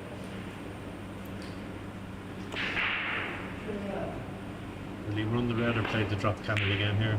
Well, the cannon is a bit trickier than it looks. Maybe not for Dave. Look, he's got a great contact. It's because the balls are close together. Yeah. It's difficult to judge the angle, but and that's as easy as that.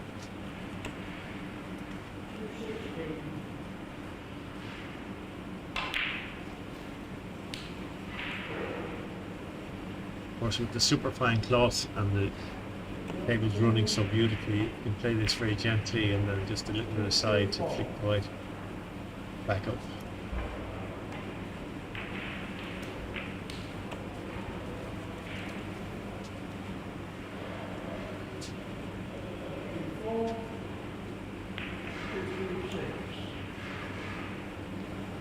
Hello to Nathan Mann, lovely billiard player from England, watching in live. Hope you're well, Nathan. We may be seeing you in Ireland for the Four Nations in a couple of weeks' time. Yeah, he's a great player, Nathan. He gave me a good hiding on when I played him last.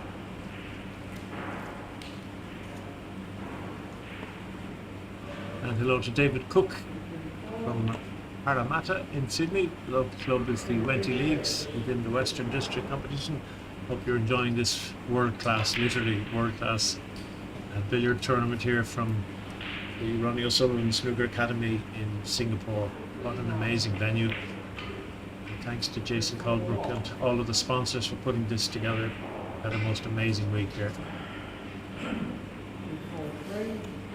And I suppose at the beginning of the week, Martin, the expectation would have been that the final would be contested by Dave Causier and Peter Gilchrist. It looks like that's the way it's going to pan out. Yeah, you'd have put your money on it, but it's never guaranteed in sport. And as you saw in the last tournament, Dave Causier going out in the last 16, who would have thought that?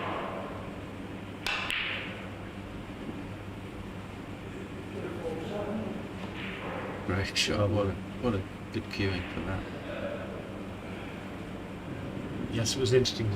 Obviously, I'm sharing with Dave in the hotel, and after the defeat to Steve Mifsud in the Singapore Open, he was, of course, upset to lose. Nobody likes to lose, but he actually said, "You know what?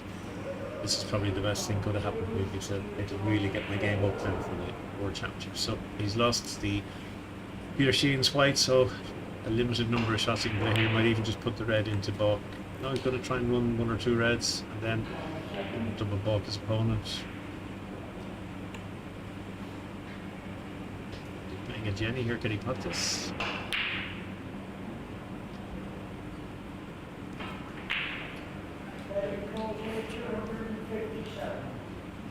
Shara Patel says David Causier was coming to India for the World Championships in the 90s, but he was always subdued by the likes of Keith Setti, Mike Russell, Peter Gilchrist.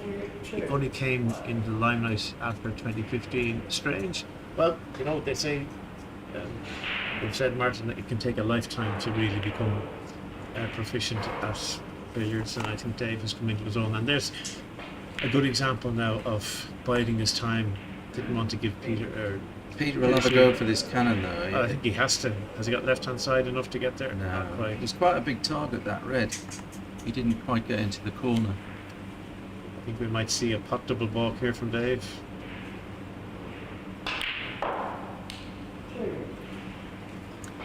He realises now that the pressure's on. There's just under an hour left to go, and he's 500 points ahead. Just doesn't want to give an easy opening to Peter Sheehan. Hello to Brian Barnett. Thank you very much for your very kind message. Glad you're enjoying the coverage here. To everybody watching on either the World Billiards YouTube site or the Singapore Facebook page. pleasure to be sharing the beautiful game with you. And I know for people in Europe, it's a very strange time of the morning, night, evening, whenever you're watching. But it's worth it. I certainly found myself on many occasions when Dave actually was playing in Melbourne in 2019. I was watching on the laptop, strange hours of the morning, in the afternoon, and the evening. Going to try and win off side cushion and then red. Very nearly.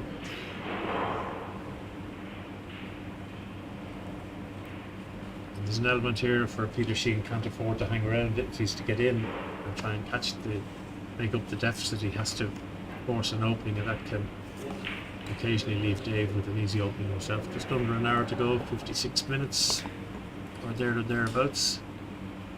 Yeah, Peter can, if he's at the top, he can score at 5 minutes per 100. So 25 minutes would get him back in the game. But he's got to be there at the top. And if he's playing open billiards, it's probably going to be 8 minutes at the quickest. So that would take him 40 minutes.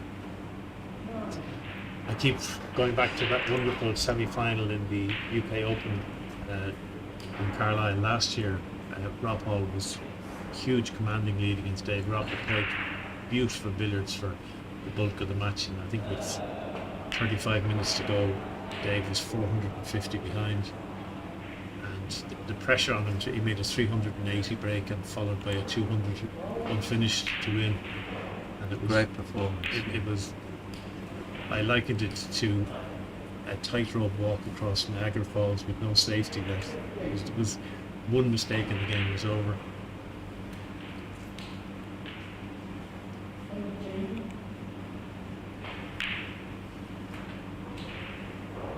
But it's amazing the difference confidence can make. The first part of the match, he was feeling unsettled and not his usual self. And fully knows that players can get a rub of the green, they can get the ball working for them or against him. He was getting a lot of covers on his drop cannons, and it was deeply frustrating, but he certainly seems to have ironed that out now. His tail's ready for this one now, I think. See, that was a wonderful shot, because he's left both balls in prime position, and he had to get the right contact on both balls, and he's made that look so easy. I wonder what he played. There's a shot he often plays here, which is the cannon gently onto the red, but sends the white perfectly down behind the spot. I know he's going to be a gentleman here, I think.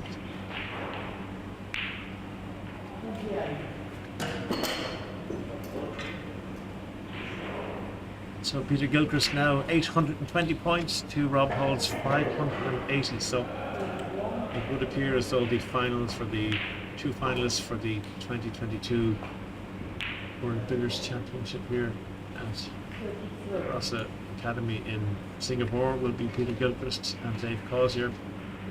That's just to be a major upset in the next 50 minutes or so. Lovely shot there to screw back so that he can correct the white ball and put it behind the spot. To play in off red here. You say that, Angus, it's only 240 points. I mean, that's not that many points, and you've got 50 odd minutes left. I'd be, if I was sat in my chair, I'd be thinking all to play for. I couldn't agree more. I don't think it's a formality yet. Sure. But it, yeah, Peter's obviously favoured.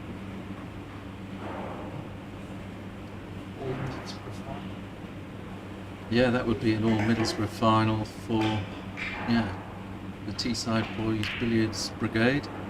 It is an extraordinary record of the quality of the players that have come from that area. Well, some of the players that aren't even playing now, like Chris Shutt. wonderful Chris Shutt and Lee Largan, who was world champion, and we're not seeing so much of Mike Russell, but he's fabulous. And obviously, you've got these two here, Causier and Peter Gilchrist.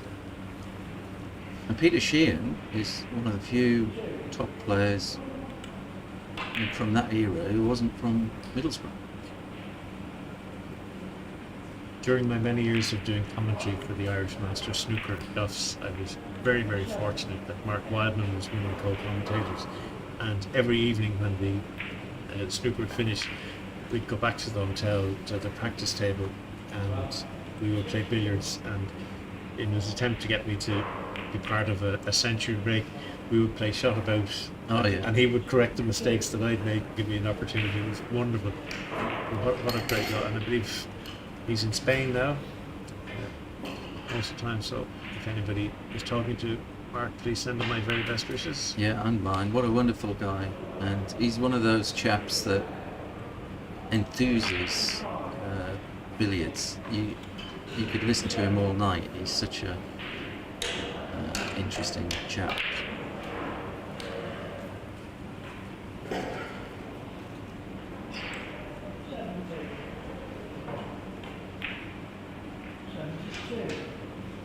He taught Peter Gilchrist quite a lot in his younger years. He would go again at top of the table.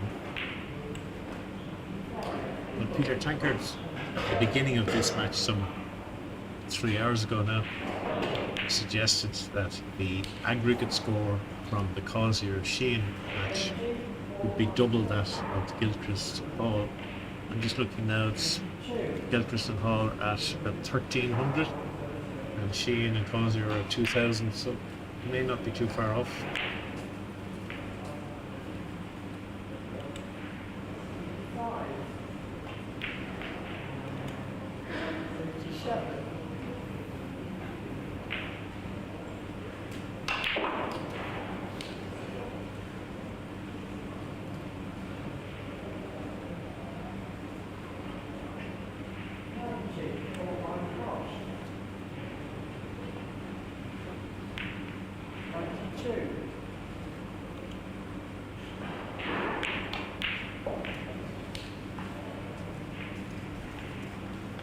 So very close to 600 points. There will get behind the white here. Oh, he can't. He's run through it, but he wants to get behind it to get it back off the cushion.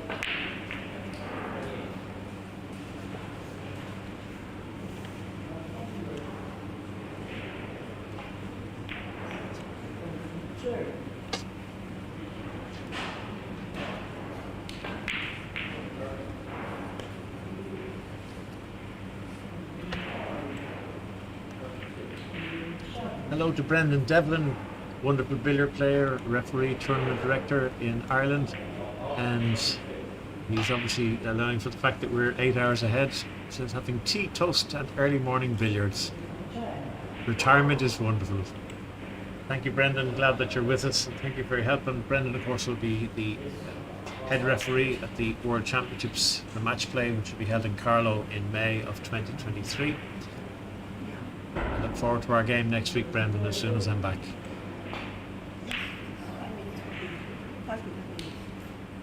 Mark Hill wondering about the final. Said, is the final going to be 4.5 hours? No, it's going to be 5 hours, Mark. There'll be 2 sessions of 2.5 hours. The semi-finals are 4 hours, broken into two 2-hour sessions. And if you think 5 hours is a long time to contest a billiards match, this wonderful trophy that they're playing for is John Roberts Trophy. Yes, indeed. Yeah. It's here in the club. Yeah, wonderful trophy. So that many years ago used to be the trophy used for the English Amateur Billiards Championship. And back in the day then, they used to play at 8 hours.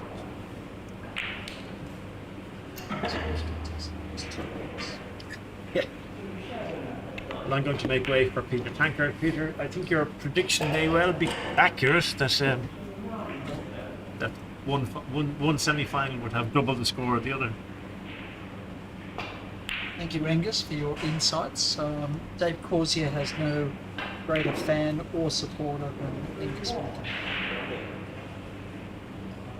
We're not seeing too much of Peter. Sheehan, no. He's been shut out. Dave's found another leg here. He was, before you walked in, must have been your influence, Mark. Before you walked in, he was looking edgy and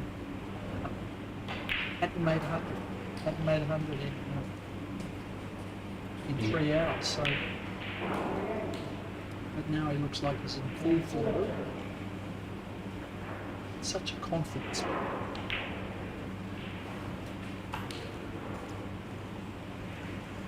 He'd be hard to catch now. He's got his tail up. Yes. Well, we said before, he's the best front runner in billiards. He's not a bad back runner either. He's not a bad back.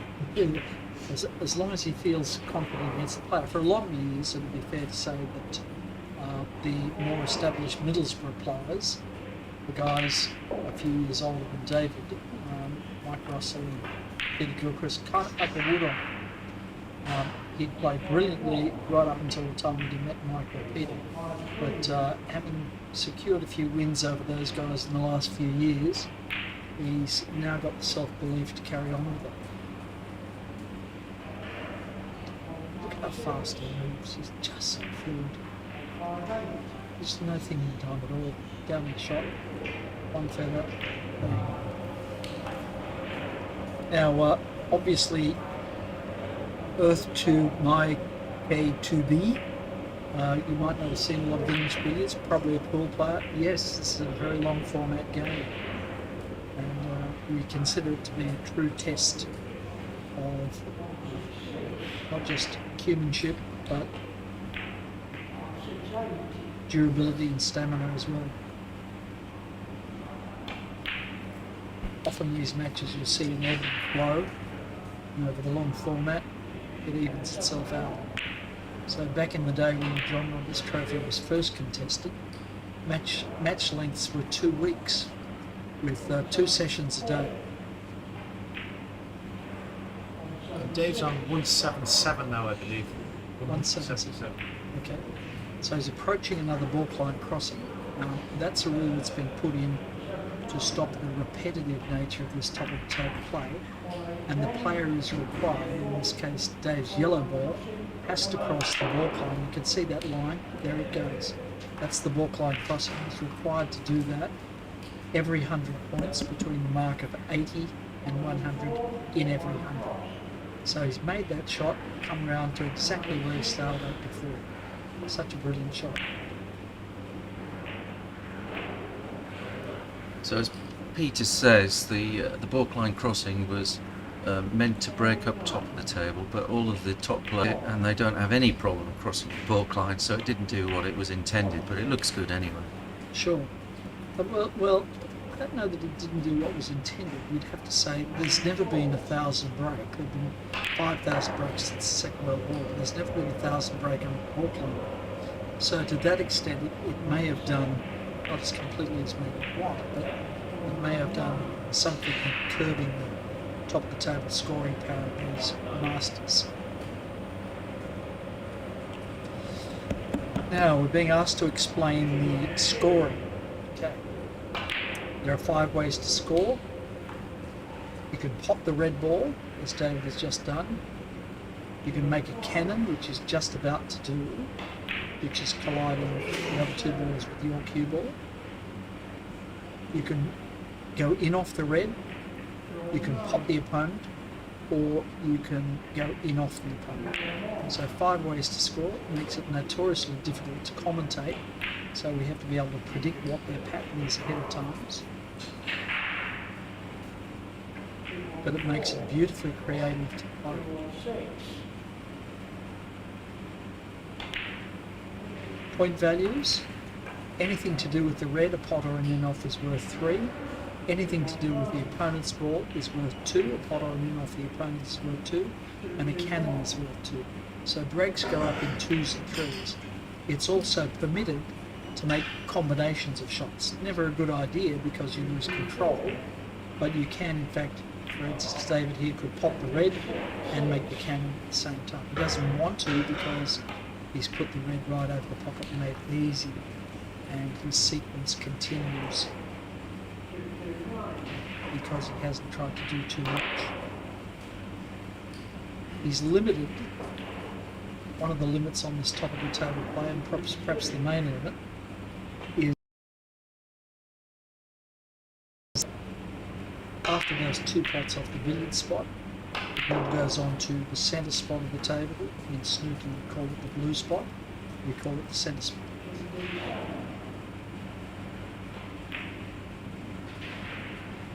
So that's 1 pot off the spot there, and he's forced into playing a cannon now. Well, not forced into it, he played for the cannon, but played for that position. You would never want to take 2 pots off the spot. Not when you can hold them here as he's doing through masterful control of pace and spin and side. So this is a situation where that opponent's ball is trapped on the top cushion. It's called postman's knock because it goes tap tap. And so the postman always taps twice. He always rings twice. But in this case, it's a double tap to bounce the ball off that. Now, if you think this looks easy, go to your club, set it up, and try it. You know, I remember doing that as a kid when I watched Norman Dagley and saw him make an 800 and something break at the Western Social Club. And I put the balls up. This is a piece of cake, I thought. Yeah, you're out of position in no time at all. Yes. We say if you make a break of 10, and bear in mind that David's over 200 now, if you make a break of 10, contact the local billiards league because you've got a future in the game. If it's your first time of trying, you make 10 at the top of the table. So let's try and just explain what he's doing here. So he puts the red and he's leaving an angle for the cannon, but he's not going to be perfect every time. So if the angle's wide, he needs to put right side on, which he did there. Let's see him do it again.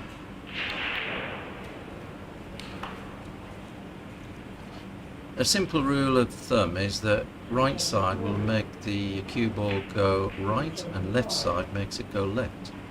So it depends what he needs to do with the angle is what side he'll put on. So here he comes. He'll look at the angle and I think he'll need a bit of left side on to narrow the angle. You might see the ball spin and he floats onto the white. So he's constantly adjusting the angle by putting a bit of side on. And that's how he gets the pull ball contact on the white every time. So touch of left here. Yeah, so you needed left to make the cue ball go left if it fell in the base. Yeah, bang on. Yeah. This one's a bit harder to control, so he's going all around the table. That might have been a necessary walk line crossing, which would indicate that his break is now in the high 200s. And you're seeing him in full crying.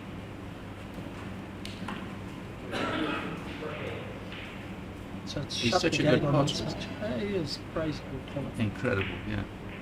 Well, somebody was saying he beat Jimmy White in a local snooker tournament.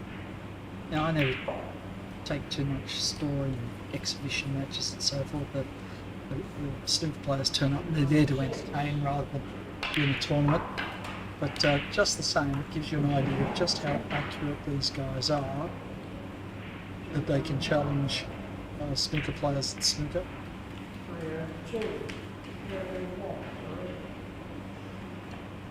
So this is all 3-ball control. Goes off to have a brief drink.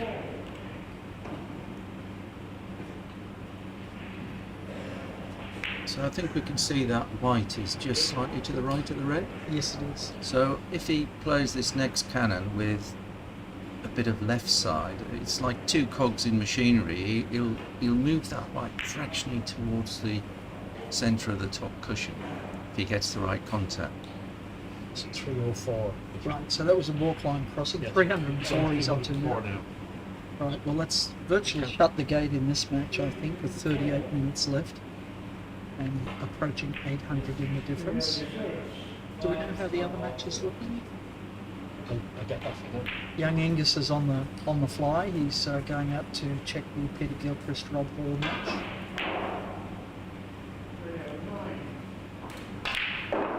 Norman Dagley was the best dressed billiards player ever, according to Shoya Patel.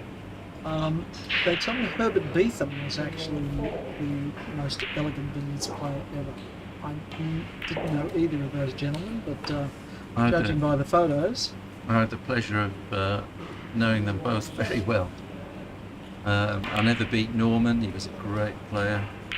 He played this postman's knock, and he was incredibly well dressed. He used to rock up in his white tuxedo jacket, and yeah, He was a character. He was funny. But Herbert always played with a long tie, didn't he? Not a dicky bar. Yeah, he had a tie, and he was always chewing toffees. Oh, was he? So he. But he was, And he was such a gentleman. and a good-looking guy. You know, he movie star good looks. And he dressed won the to the world. nines. He won the World Billiards Championship by playing a totally different game to this. He played hazard play, so in offs. Really? That's all he Was did. he Yeah. the last one to win that way? Don't know. Close to I'm it. not an expert in the history, but he won it from that. And he was such a gentleman and such a good sport.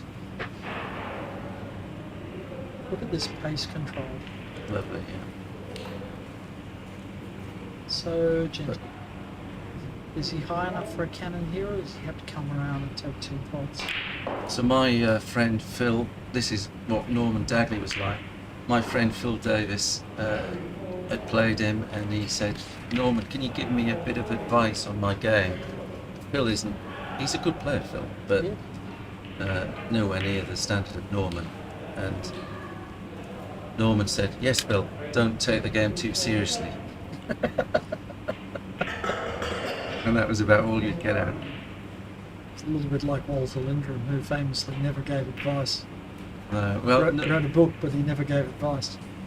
In the other match, Peter Gilchrist and Rob Hall. Rob Hall has made some inroads.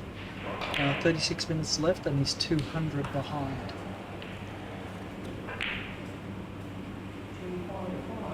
So I think David here, Peter, will be trying to beat his 370 high break at the yes, he moment. will.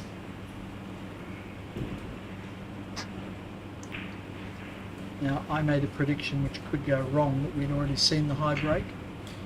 Typically, the high break doesn't come in these finals matches because Okay, it's too important.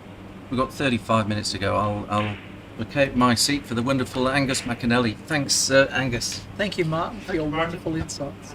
Get his book, folks. Get in touch with Martin on Facebook. Yes. You'd be loving this. I was saying in your absence that you're Dave's biggest fan and greatest supporter. But I would hope people know that I'm That you're completely unbiased. unbiased. Absolutely, I And understand. you know, and somebody said to me during the week, "How can you possibly referee, Dave?" And I said, "Very, very easily. I'm Yeah. a very strict referee." And there was one line, balk line, where the cue ball I ends. saw you where you had to measure it. And I said, "No, I'm sorry, it's in balk. You can't play it or whatever." So I have Yeah. no issue with that, whatever. No. I'm, Well, the reason that you appreciate Dave is that you love the game first. And anyone who loves the game wants to see it played well by whoever's playing. So another balk line crossing here. and I actually think that And look at this comeback. his Come back to his exactly timing where he that started. high on the red or whatever, or at least parallel, so you can push up and be. I mean, I mentioned earlier on in commentary the frustration when you're hoping to get a shot against him, and you think he's slightly out of position, and he goes around 6-7 cushions, and it's like as if you're starting off from starting position yet again. So still got that ball trapped on the top cushion. Yes, as Martin Goodall was saying, Oh, he's that's just loosened gone there wrong. for That's just gone wrong. It's okay. skinny with You can right get hand underneath side. here. And, yeah. Well, I just played a little enough. He does. You know, play a long pot. This is the riskiest shot he's played in the break so far. I was just out in the auditorium there, and Peter Sheehan went off to the loo, and when he came back, he said, "Has he missed yet?" I said, "No, he hasn't." But I was saying, I said to Peter, you know, Dave was deeply unsettled in that first session, and he said, "You'd good chances." I said, "I know," but he said, you can't give Dave an inch on a 4-hour match. He's not going to underperform for 4 hours. It just simply doesn't happen. So spin on this ball to make it collide with the white, bring it up to the line. 401. Thank you. That's the new high break. I was wrong. Drops his chalk. And still in perfect position. Perfect. So now this is a variation. which is called floating white, where instead of trapping that ball on the top cushion, it's floating just below the billiard spot.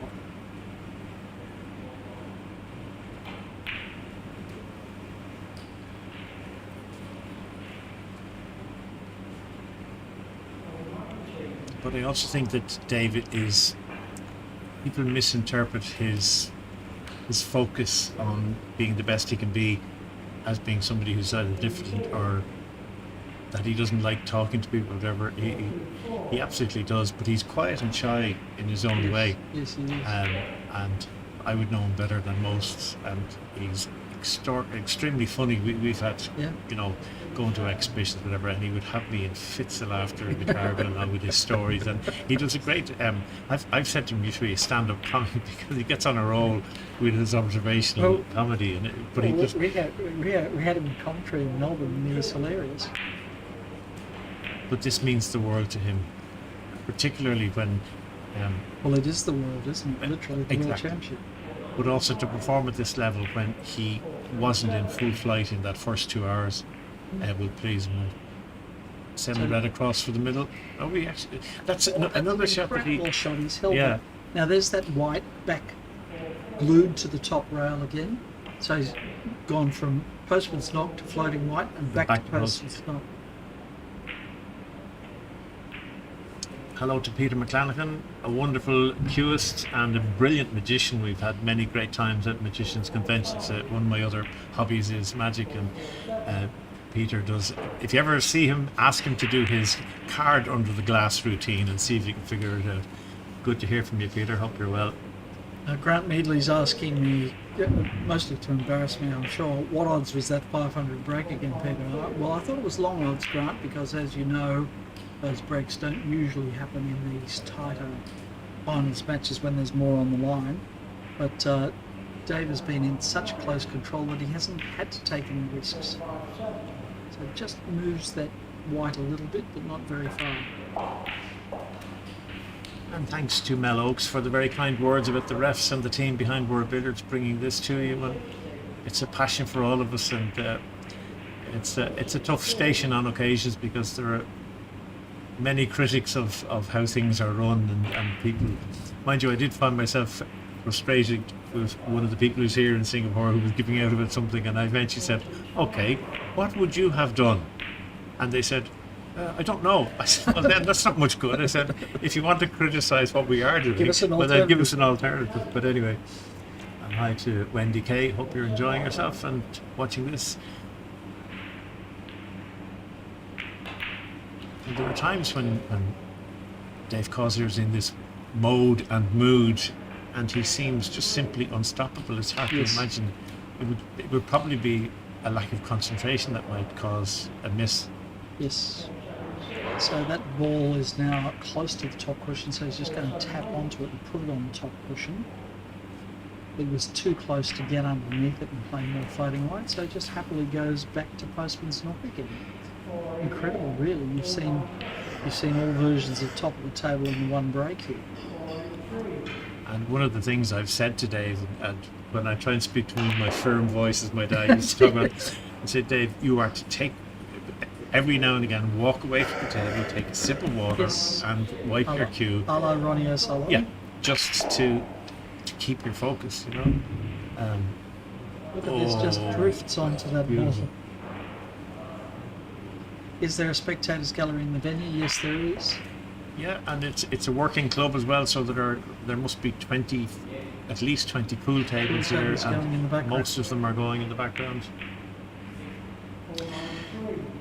In the red corner, says they should play billiards before the start of the major snooker tournaments to promote the game. I think completely that's a agree. great idea. Well, one of the things that at World Billiards we're hoping, and we're meeting with Jason Ferguson, who's the head of World Snooker, tomorrow here in the venue. I would love to see at the World Championships in Sheffield that perhaps at the interval situation, or if one of the sessions runs early. I remember many years ago, I was actually booked to do some entertainment in case one of the 4-session matches finished in 3 sessions, so they would have I do some sort of card magic on the table and some comedy or whatever. But very much so. I mean, Sean Murphy is a wonderful billiard player. He's a 300 break man. Ronnie O'Sullivan has started playing a bit of billiards as well. And one of my big ambitions is to have a mix of billiards and snooker, to have maybe Sean Murphy and Ronnie playing Peter and Dave in a best of 7 snooker and a 1000 match of billiards or whatever. During the breaks, I mean, from the BBC's point of view, they've got the outside broadcast fans all set up, all their costs are sunk. Okay, that's 500 now, 503 for David, and still going. Mark Hill, do you think that billiards may go mainstream if Ronnie O'Sullivan enters these tournaments? Mark, to be frank, I think that's probably a dream. We'd all like to see it, but realistically, this game is very esoteric. It doesn't suit everyone. There's a lot of dark knowledge here, but not everybody's going to take the time to learn. Sorry, I have to say, I think that's one of Dave's signature shots there, where he plays the cannon and and brings the object white right behind the billiard spot now again. Now look at where that is again. I mean, that's perfection. That's gone back to exactly where he started. And I think, as we're talking about mainstream TV, I think this is one of the problems with billiards. It is that it's repetitive. It's repetitive, but the quality of what Dave is doing, and Peter Gilchrist and Rob and Martin and Peter Sheehan, when it's played brilliantly, it looks as though it's so simple, and I think that's both a wonderful attribute to have, but also it's detrimental in terms of making it exciting. Now, we have tried the short format, which is getting framed or gamed or whatever, of 100 points, but I do think that the classic, the blue ribbon is the long up format that we're playing here now. Who's the marathon man person? Yes. You know? But I mean, the whole world has gone short format. Everything hasn't. 9 holes of golf, T20 cricket. Yeah. Everything is short format now. People are time poor, and the investment of time to get this good. This looks so simple, but the investment in time. Angus, you can tell us how Dave practices. When he comes and stays in my house, I have his breakfast on the table at 8:30, and we would start at 9:15. And we would play either 1 hour matches where he gives me a 400 start, right the way through until 1 o'clock and have a sandwich, and then we would play through until 6 o'clock and have dinner, and then we would have another few hours and maybe finish at 10 or 11, and the same the next day and the next day. And when we're doing the exhibitions, now that's and billiards is sort of a little different to many other sports. We can play any weather, day or night, rain, hail or shine. So our matches never get called off for weather. They never got called off for night time. So the dedication and the hours that are involved here, people aren't prepared to make that investment anymore. So many choices in how you can entertain yourself. But Dave's focus is absolutely to be at peak match fitness in terms of his ability. And so, I mean, because there is no real sort of professional ranks at the moment, he obviously has work that he does, but every day afterwards he will then he will go and practice. By the way, it's getting much closer in the other semi-final. Peter on 877, Rob is now on 802, and we've 23 minutes left. So yes, I may have been a bit premature in assuming that it was going to be a Gilchrist and a Causier final. But I was just thinking, after the first 2 hours, Dave Causier was just 200 ahead, and now he's 1,000 points ahead. It's been a very one-sided an onslaught. Yeah, I said to Peter Sheehan, at the restart he had a half ball in off to the centre of left pocket, and he missed it, and I think that actually turned the match on its head. Yes, it did.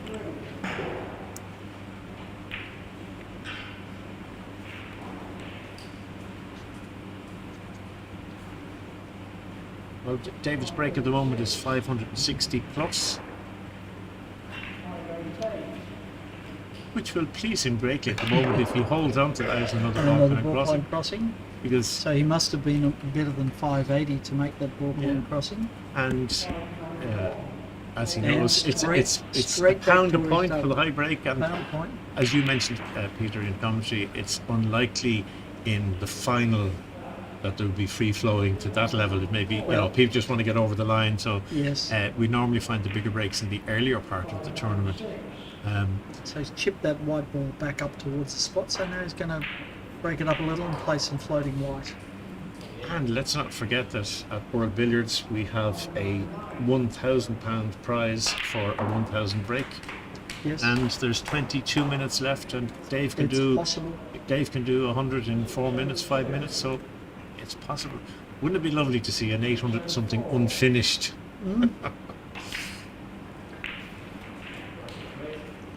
601 now, so we've passed the 601 mark. And Shara Patel reminded me that there was a mixed tournament played Oh, just makes that. Hope he's not touching.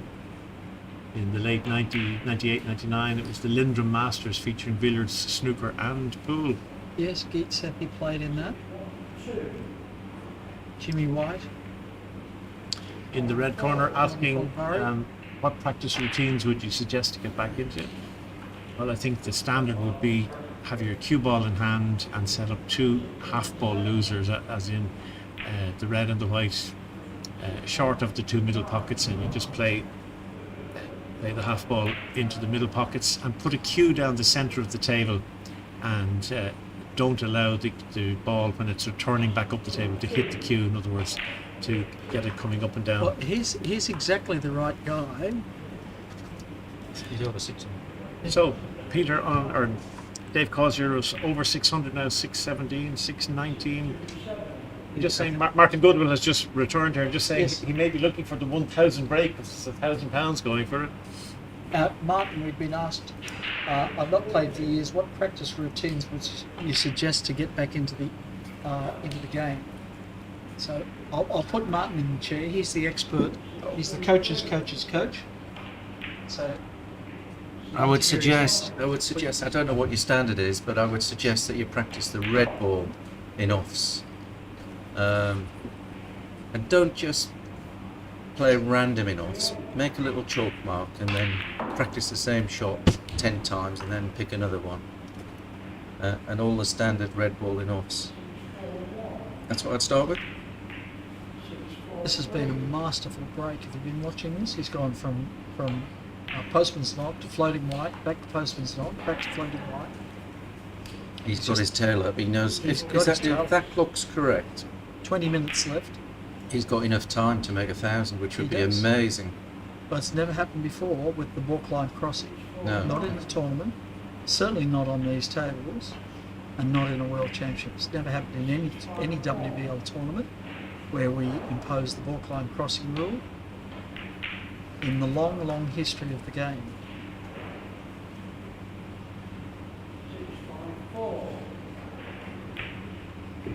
All I can say is I'm glad he didn't do this in Melbourne.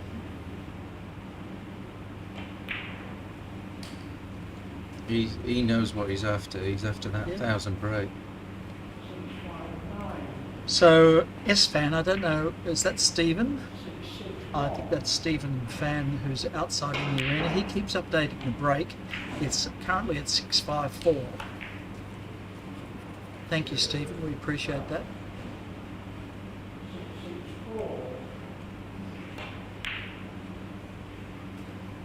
So, away from top for the first time in 500 points. Yeah, apparently, the great Tom Newman used to say, do this every 100 points or so and take a holiday. Yes. Stretch your back out, stretch your legs. A couple of in-offs. Or in this case, yeah, a couple of in-offs. Pot the red, get back, and then you're ready again. You've had your holiday, get back to work. And Jack Carnham, It's when straight back down to it. Jack Carnham, when I used to play with him, he was taught by Tom Newman, and Yes. that's what he used to tell me. But I could never bring myself to do it if I was in plum position. Yeah. I was never that good. Well, Q-Master says first 1,000 breaks going to happen. Is it going to happen? Let's see.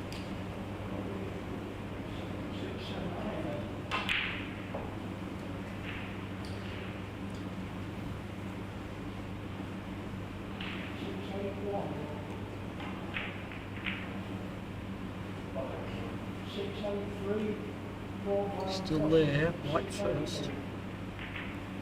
Gentle, gentle, gentle. Youth. Youth. And around the table we go. That's going in. Okay. Oh, now we've So got a bit of now we've got a open little bit billiards. of drama. We're not in close control anymore. Apparently the break is 681. 681. So that was a walk line crossing. He has to cross between the mark of 80 and 100 in each 100. So now he's. Get off This the is cushion. Dicky. This is Dicky Not for Dave, he's good at this. on these cloths. Oh gosh, that's a great shot. Yeah, it's tricky. That's such a great shot. So, in off the white, bring it around to the red.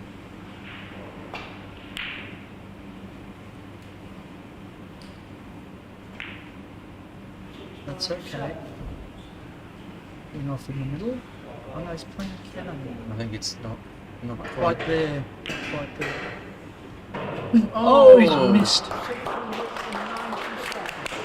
What a great break. What a game. fabulous break. What a fabulous break. Peter Sheehan comes to the table with the right smile saying, do I have to go on? I suppose I do. What a fabulous break. But more than double the previous best break.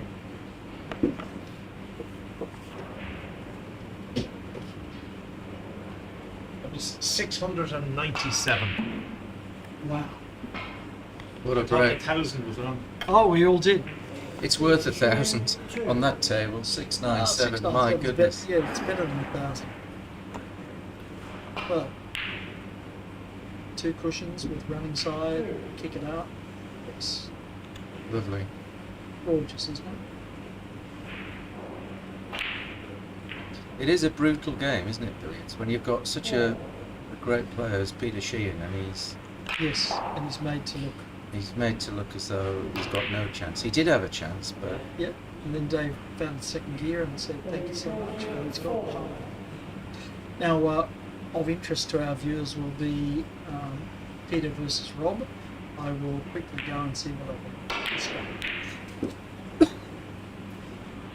Thank you, Peter Tankard. What a great break that was, Martin. yeah, amazing. I think it was about 45 minutes ago. Peter said, "I don't think we'll see much above 300." Extraordinary break. Be nice to see Peter Sheehan make a Yes, indeed. couple of hundred.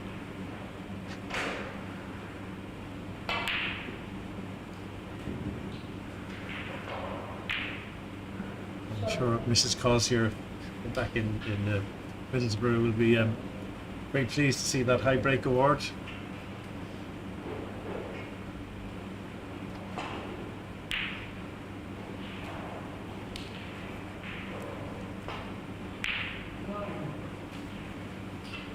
Nice chance now to develop these and try and head towards the top of the table. Peter would love to just hold the table for the remaining time, just to sense of dignity and pride in his own game. And as you say, Martin, in that first session it was nip and tuck, and Dave managed to get. Oh, he just didn't dig into the cue ball enough there and get the cannon. That'll disappoint him. But Dave just managed to get 200 ahead at this. Oh, he's going to play lots of right hand side to try and get in off there. Just got too much side on it. Not just going Jason, to please, and say, what- well, What about that? Nearly a sit in there. I've never seen him play postman's not Oh, before. he plays an awful lot of it, and he's very much at home on postman's knock. Well. Any word from Peter Tankard on the other semi-final? The gap has gone to only 42 on the other table, both of them in the 800s, and you can see in the background of our second video stream, that one, that Peter Gilchrist laid a double balk. Rob Hall tried to attack it. So Peter, as you can see in the background, is at the table now, having potted the red. We have 13 minutes left, and there's 45-ish in the difference. Well, Wow.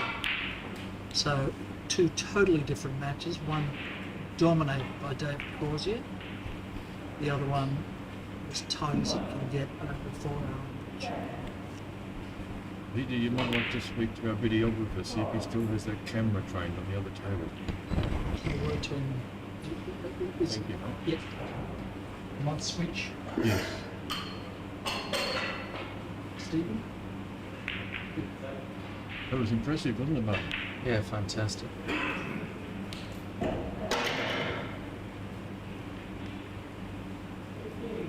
might see more postman's knock for the rest of this time. I think top of the table is a fashion thing, and we've not seen Postman's Knock for years. People, Geek Sethi played it, Norman Dagley, Pankaj Giovanni, and a few others, and along came the Floating White Brigade, and Mike Russell was the master at it, and then obviously Peter Gilchrist and so on. And Postman's Knock has gone out of fashion, but it's still a prolific scoring force, and we might see a lot of it. When I used to practice top of the table and keep my averages, I averaged higher breaks at Postman's Knock than Floating White. Yeah, it's not as interesting to play for the player, because there's not many variations to the pattern, and there's always a little bit of pressure getting the right angle for the cannon. Yep. And so players tend to favour the floating white because it's a bit more fun.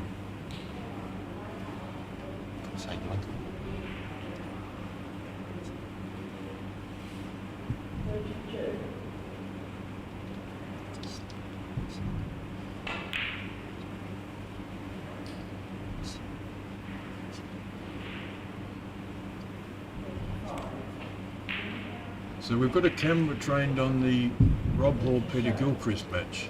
The embedded score is still from the Causier match. We might just watch this game, seeing as it's very close. We're going to see who is going to meet Dave Causier in the final. So can the viewers see both screens? No, they can only see this Right. one. So Peter was 42 ahead before this visit.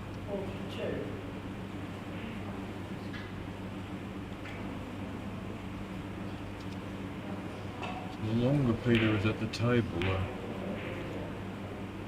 better for him. 10 minutes to go. There's so much time now, 10 minutes. If he can, it's 42 lead. If he can play for about 4 minutes, he should be okay. Open play, he won't score many. Well, this is a big shot, so it's not that easy to see the angle, but if I read it correctly, it's a forcing in off the white. I think it is. Yeah, it was. And Good judge. it depends where the white ends up. Heading down towards the jaws, and it hasn't sat on the ninth jaw for it.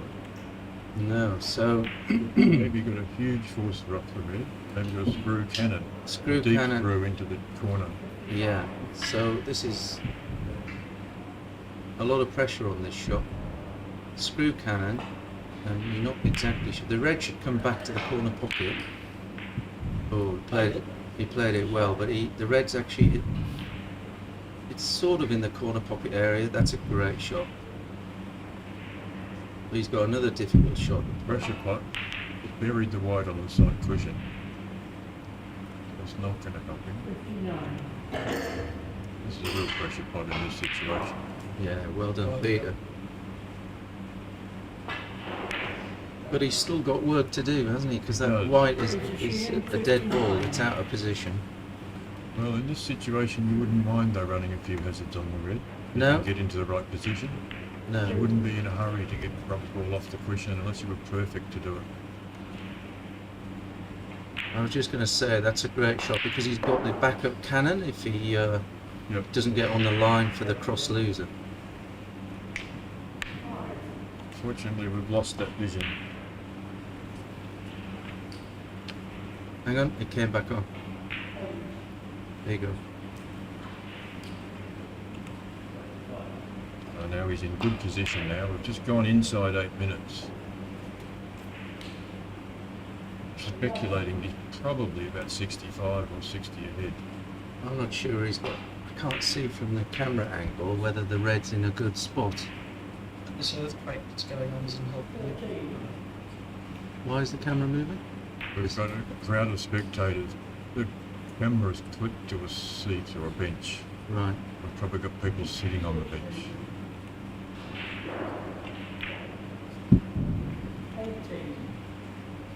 Probably this is a wide enough, and he's wondering whether he can make it with side.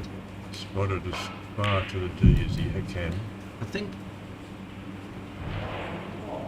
Meanwhile, on the other table, Causier's back at the top. Has he put that in ball? No. That was a great shot. I think he's played that as a gentle stun. Yep. And under pressure, that's a great shot. Yes, Jeremy, we just advised you that we've switched to another camera, but we don't have an embedded scoreboard on that table. We're speculating that Peter's about 65 or 70 ahead, and there's 6 minutes 40 seconds going. This is the best we can do, having switched to this camera, not expecting a close game over there. So Peter will try and screw in off the white and bring it off the ball cushion towards the red.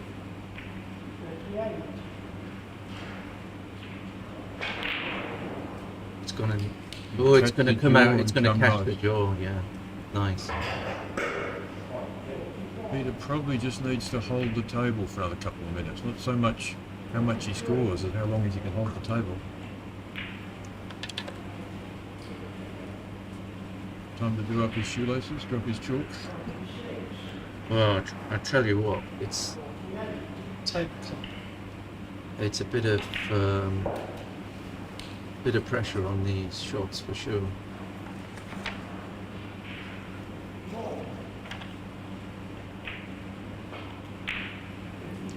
Long loser, right in the middle.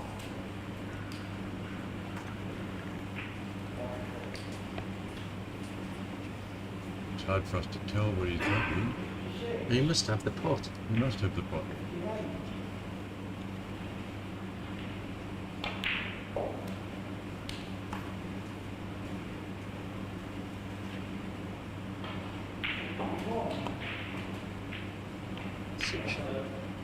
Well, where's the white? Is it to the side of the Looks red? like it's to the side, yeah. So. But he's going to hit These this. can finish a bit ugly though, can't they? Yeah. Leaving it in off the white is probably the best bet.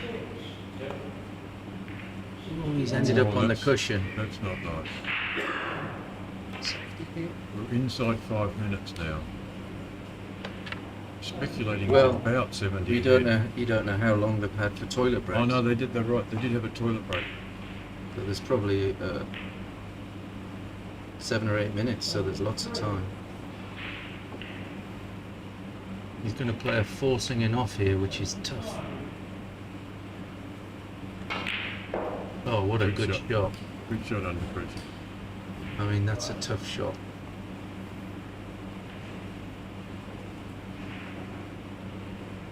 Well, that red hasn't finished nice. We'll look at it. He's going to play a forcing in off white, I think.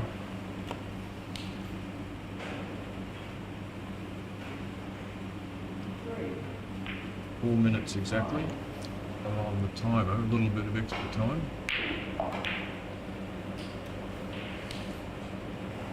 So he wants this to end up near the corner pocket, so he's got an in off, and I think Maybe. it might be tight. Yeah, he's looking at it a long time. Short Ginny, long Ginny, difficult putt in the middle. It's hard to tell from our angle. I think he's playing a long Jenny, and these are brutal on these tables. They go in, but you have to be dead right. Yes, if it touches the card cushion first, it won't go in. Shot. Oh, wonderful shot. Lovely shot under pressure. Yeah, I mean, it's the one thing about Peter, he always takes on the right shot.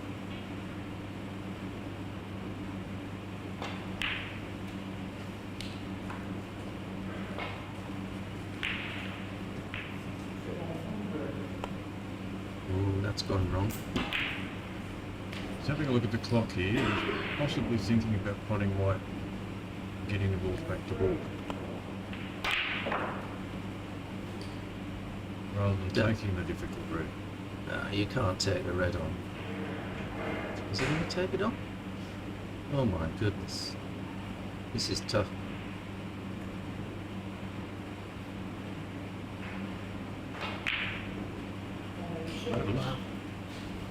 Great putt. Yeah, wow. Couldn't go through the final shot. I think it will, yeah. So we've seen some really good pressure shots there. Peter's now 67 ahead, 59 ahead. How long's left on the clock, do you know? 2 minutes.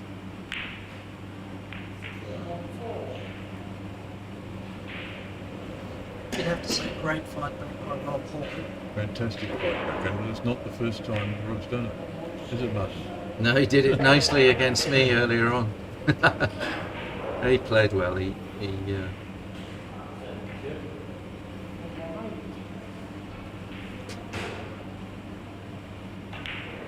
would just love to get this red, but I thought he might get rid of the magic circle and just play one with middle pocket losers till the bell goes.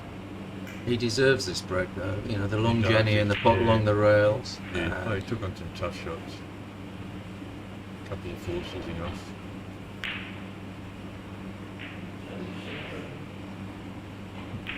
What a great finish we've had, a 690 break, and now this nail-biting finish on the other table.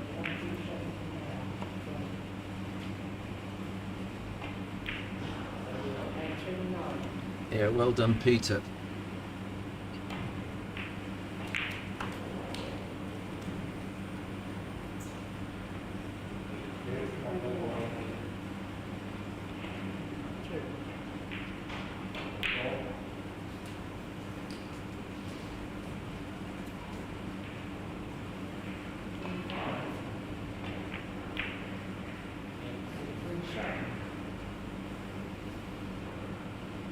Hi Chris, this was a 4-hour semi-final. 2 2-hour sessions and they're into the dying minutes now. Got 20 seconds on the original timer plus whatever time they had for a break. Ooh.